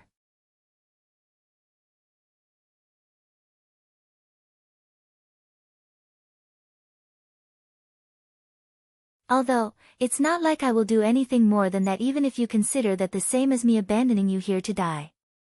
But if you accept the offer, I'll at least escort you back to Kagamaima City. I'm really sorry, but I'm under strict policy as well, so I can't just leave the area under my care without a good reason. I hope you can understand. I see. Akira once again was at loss on what to do next.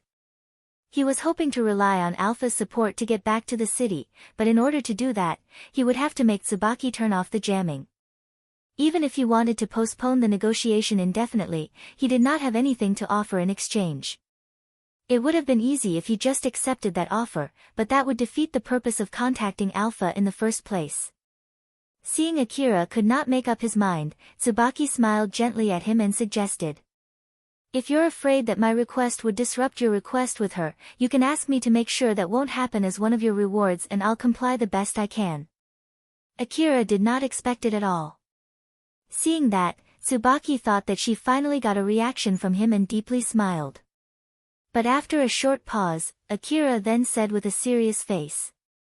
I'll say this again, but I can't accept your offer. I have no wish to abandon Alpha's request. With that being said, if it's a request that has gone through Alpha, I might consider accepting it. I'm sorry, but I have no wish to change my mind about that part. Tsubaki raised her eyebrows in surprise. Forgive me for saying this, but you don't know anything about her. For you, she's nothing but an existence who calls itself Alpha. If you're afraid of her for having such power with an unknown origin, you may ask things about her from me, I will answer as much as I can. Humans are naturally scared of the unknown, and the remedy of that is knowledge. So, is there anything you want to know, about Alpha, huh? To be honest, I do want to know, but I have no confidence to act as if I don't know even when I know, so I thank you for your offer, but I have to refuse. Tsubaki tilted her head. I can't understand you. I don't see any reason why you would prioritize her request to the point that you would completely refuse my offer. It's some kind of pride for me. I have no wish for you to understand it either, so no need to think too deeply about it. If you're okay with it, may I ask for further explanation? I have a huge debt to Alpha. That's why I want to prioritize her request in order to repay that debt. That's all. Well, although, to be honest, I don't think it's at the top of my priority list though, and Alpha tends to complain about that as well. But, you know, that part is not as simple. Akira smiled bitterly and deliberately gave a vague answer in the end.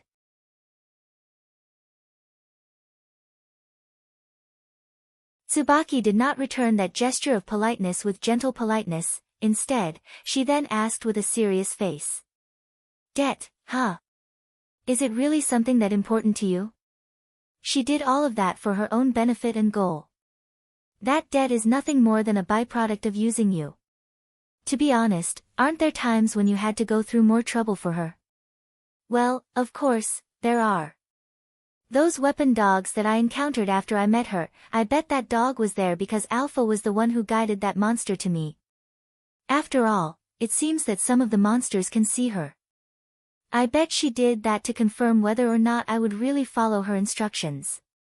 And it's the same in Saranthal as well. It was not easy when Alpha suddenly left, but I bet she did that to confirm whether I can face the predicament myself as well as to teach me how difficult it would be without her support. I'm sure she was only gone for a few seconds and then she hid from me afterwards for the next few minutes. After all, she returned right after I got over the situation. It's completely different compared to now. So why? Even if what she did sort of makes us even, I still feel like my debt to her is bigger. As I said, I have a huge debt to her that I need to repay. Tsubaki did not seem to be fully satisfied by that answer. Akira, who noticed that, smiled bitterly and continued. Before I met Alpha, I was only a mere slum kid. Then, I went to the ruins hoping that I would be able to change my life working as a hunter. Naturally, I would only need to encounter a monster to be killed. That was how much I was worth back then. But after I met Alpha and received her support, thanks to that, I've grown strong enough to even catch your eyes. I've become strong, she gave me power, that's just how big my debt is to her. Maybe it's even bigger than that, you know? Even you only gave me an offer because I've become this strong, right? I'm sure you won't even bother to try contacting me if it was the past me. I won't deny that, but that strength is mostly the result of your effort to survive through the hardship and obstacles that you have faced. Of course, she helped as well, but that is because it is beneficial to her.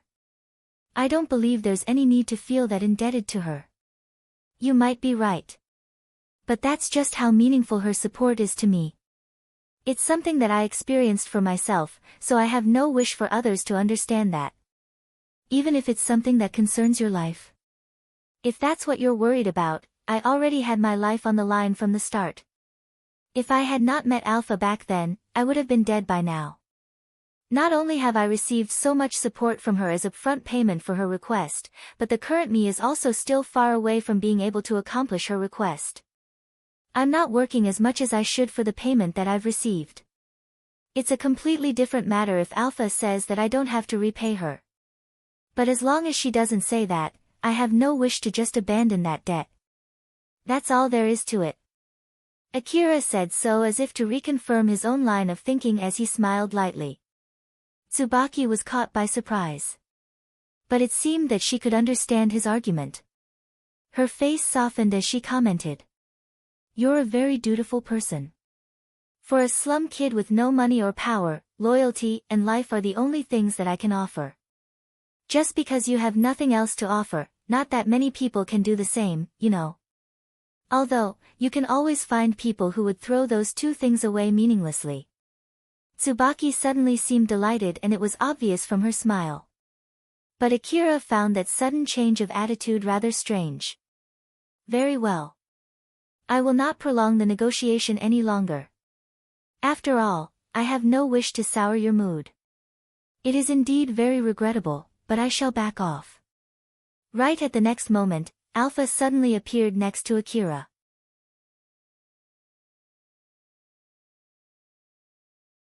Tsubaki had disengaged the jamming. Akira.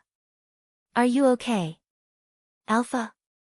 Akira was surprised by her sudden appearance, but his gaze shifted to Tsubaki instead of Alpha and Tsubaki returned his gaze with an amicable smile. But that was not the case for Alpha, she immediately glared toward Tsubaki. Tsubaki did not show any particular reaction to that except for her usual gentle smile. As Alpha and Tsubaki were locking gaze, Akira was the only one getting flustered. Well then. I shall take my leave now. Akira-san, please do tell me when you change your mind. I'll be waiting for you. Tsubaki gracefully made a 180-degree turn and was about to leave, but she suddenly stopped and turned around to throw a rather capricious smile at Akira. Ah, that's right, I believe I did say this to you before as well. Since you didn't accept my offer, I'm under no obligation to help you. So I won't help you regarding the things that I did not say, such that she won't get in the way of our future negotiation. Akira tilted his head since he could not understand what Tsubaki was talking about. Tsubaki was still smiling at Akira as she reactivated her camouflage and vanished. Right after that, the scenes around Akira suddenly shattered. The scene that he saw turned out to be nothing more than images. Soon, a powered suit was revealed behind the shattered images. It was Zalmo. Akira and Zalmo were both equally surprised. Zalmo's surprise could be heard from the powered suit's speaker. Akira. What a coincidence. The powerful radar of his powered suit did not detect any signals. That was also the case for Akira as well. He was not able to detect Zalmo at all. It was thanks to the powerful camouflage that Tsubaki used to encapsulate him. Akira compressed his time perception by pure reaction. During that time, he exchanged words with Alpha through telepathy.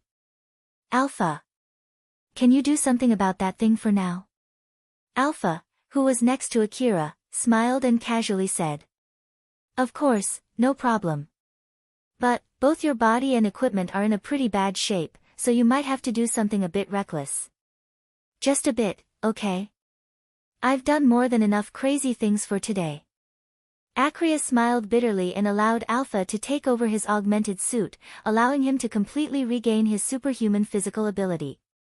Moreover, he dumped all the remaining energy he had to increase the power output of his augmented suit way past the safety limit. It was bordering close to getting himself killed. Then, Akira leapt forward like a master to close the distance. The powered suit immediately tried to open some distance between them while trying to shoot Akira down. But Akira was too fast. Zalmo could already see him ready with a blade in hand from the powered suit's camera. Akira swung the blade down when Zalmo was still out of the blade's range.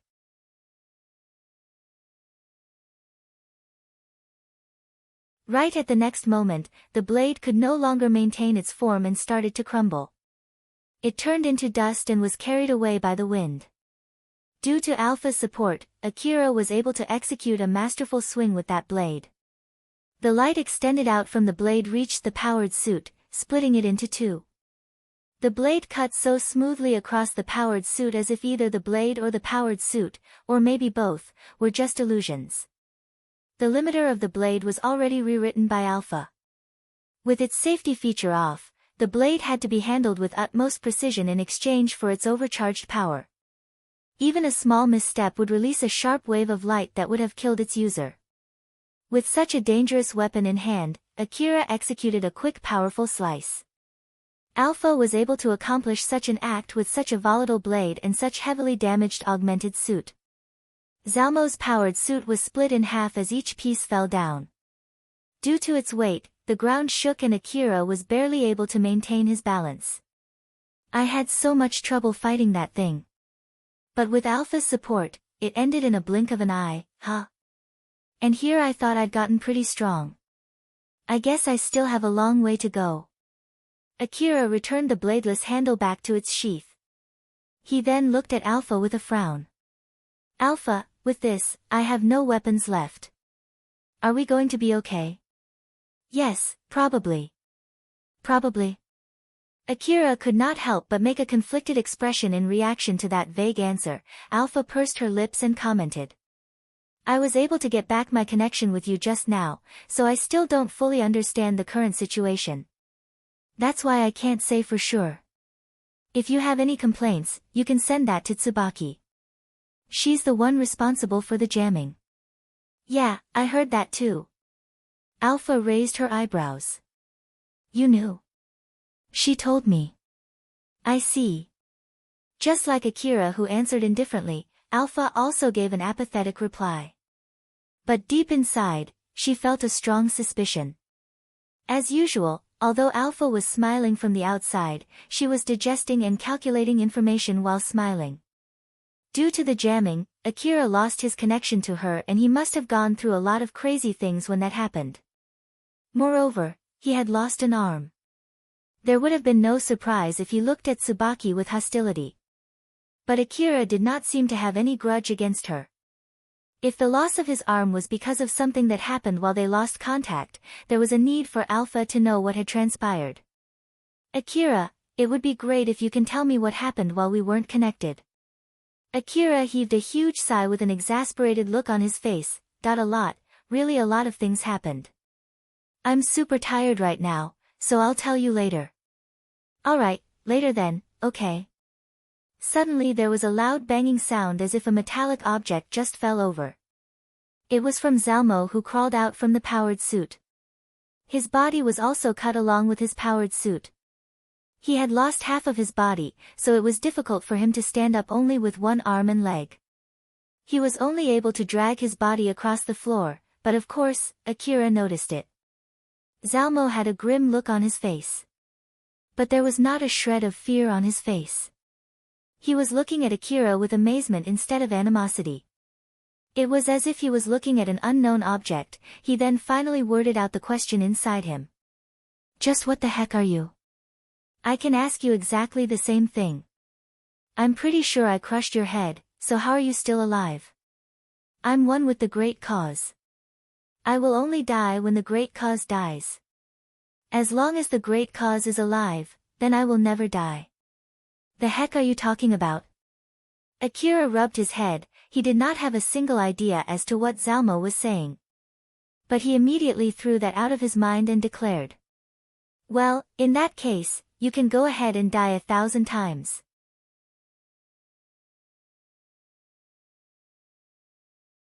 Akira only said so and crushed Zalmo under his feet. Just to be safe, he stomped more until Zalmo did not look like a human anymore.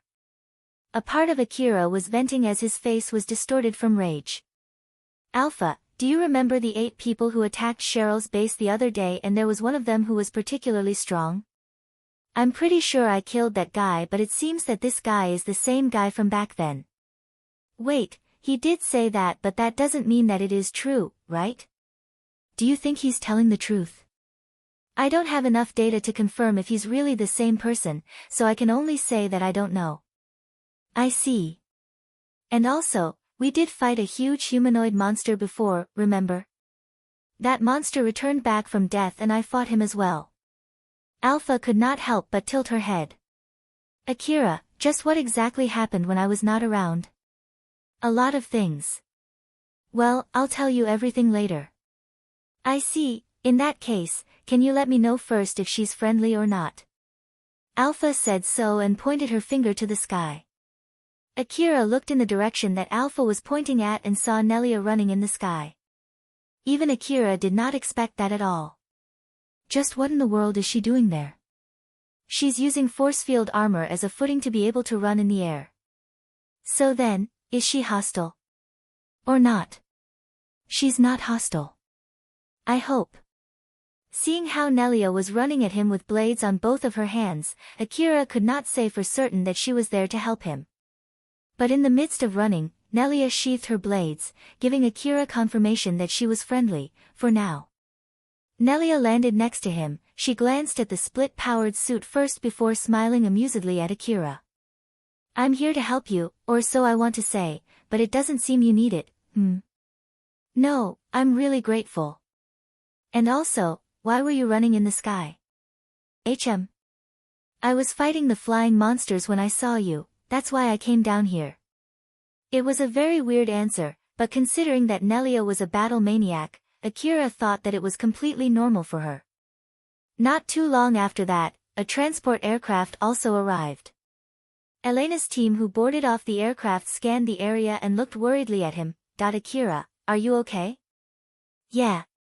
Although, I don't think I can say I'm okay in this state. I'm sorry, but I don't think I can handle any more fights.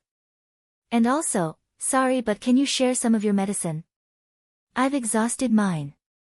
I'll pay for it later. Sarah gave Akira a whole box of capsules. There's no need to pay, just take all of it. Thank you very much. Akira paused, he was not sure how to open the closed lid with one arm.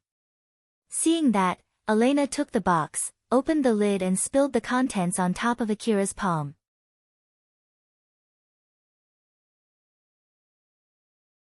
Akira then carried that to his mouth and swallowed all of them in one go. Elena and Sarah saw that with a pained expression on their faces. With this, Elena and Sarah thought that there was no danger to Akira's life. So they then brought him back to the aircraft and let him lie down. Akira was finally able to relax now that he was able to safely meet up with Elena and Sarah again. Because of that, all the fatigue that he held back, all the adrenaline he had, flooded his body in one go, causing his consciousness to drift away. Elena noticed that and smiled gently at Akira. We'll take you back safely, so you can rest easy. I'm sorry.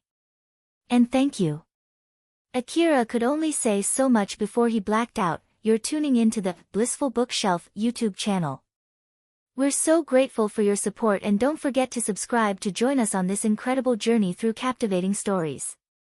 Your generosity through donations truly makes a world of difference, as it's the primary source of revenue that allows me to expand and enhance this channel for you. Thank you from the bottom of my heart for being a part of this adventure.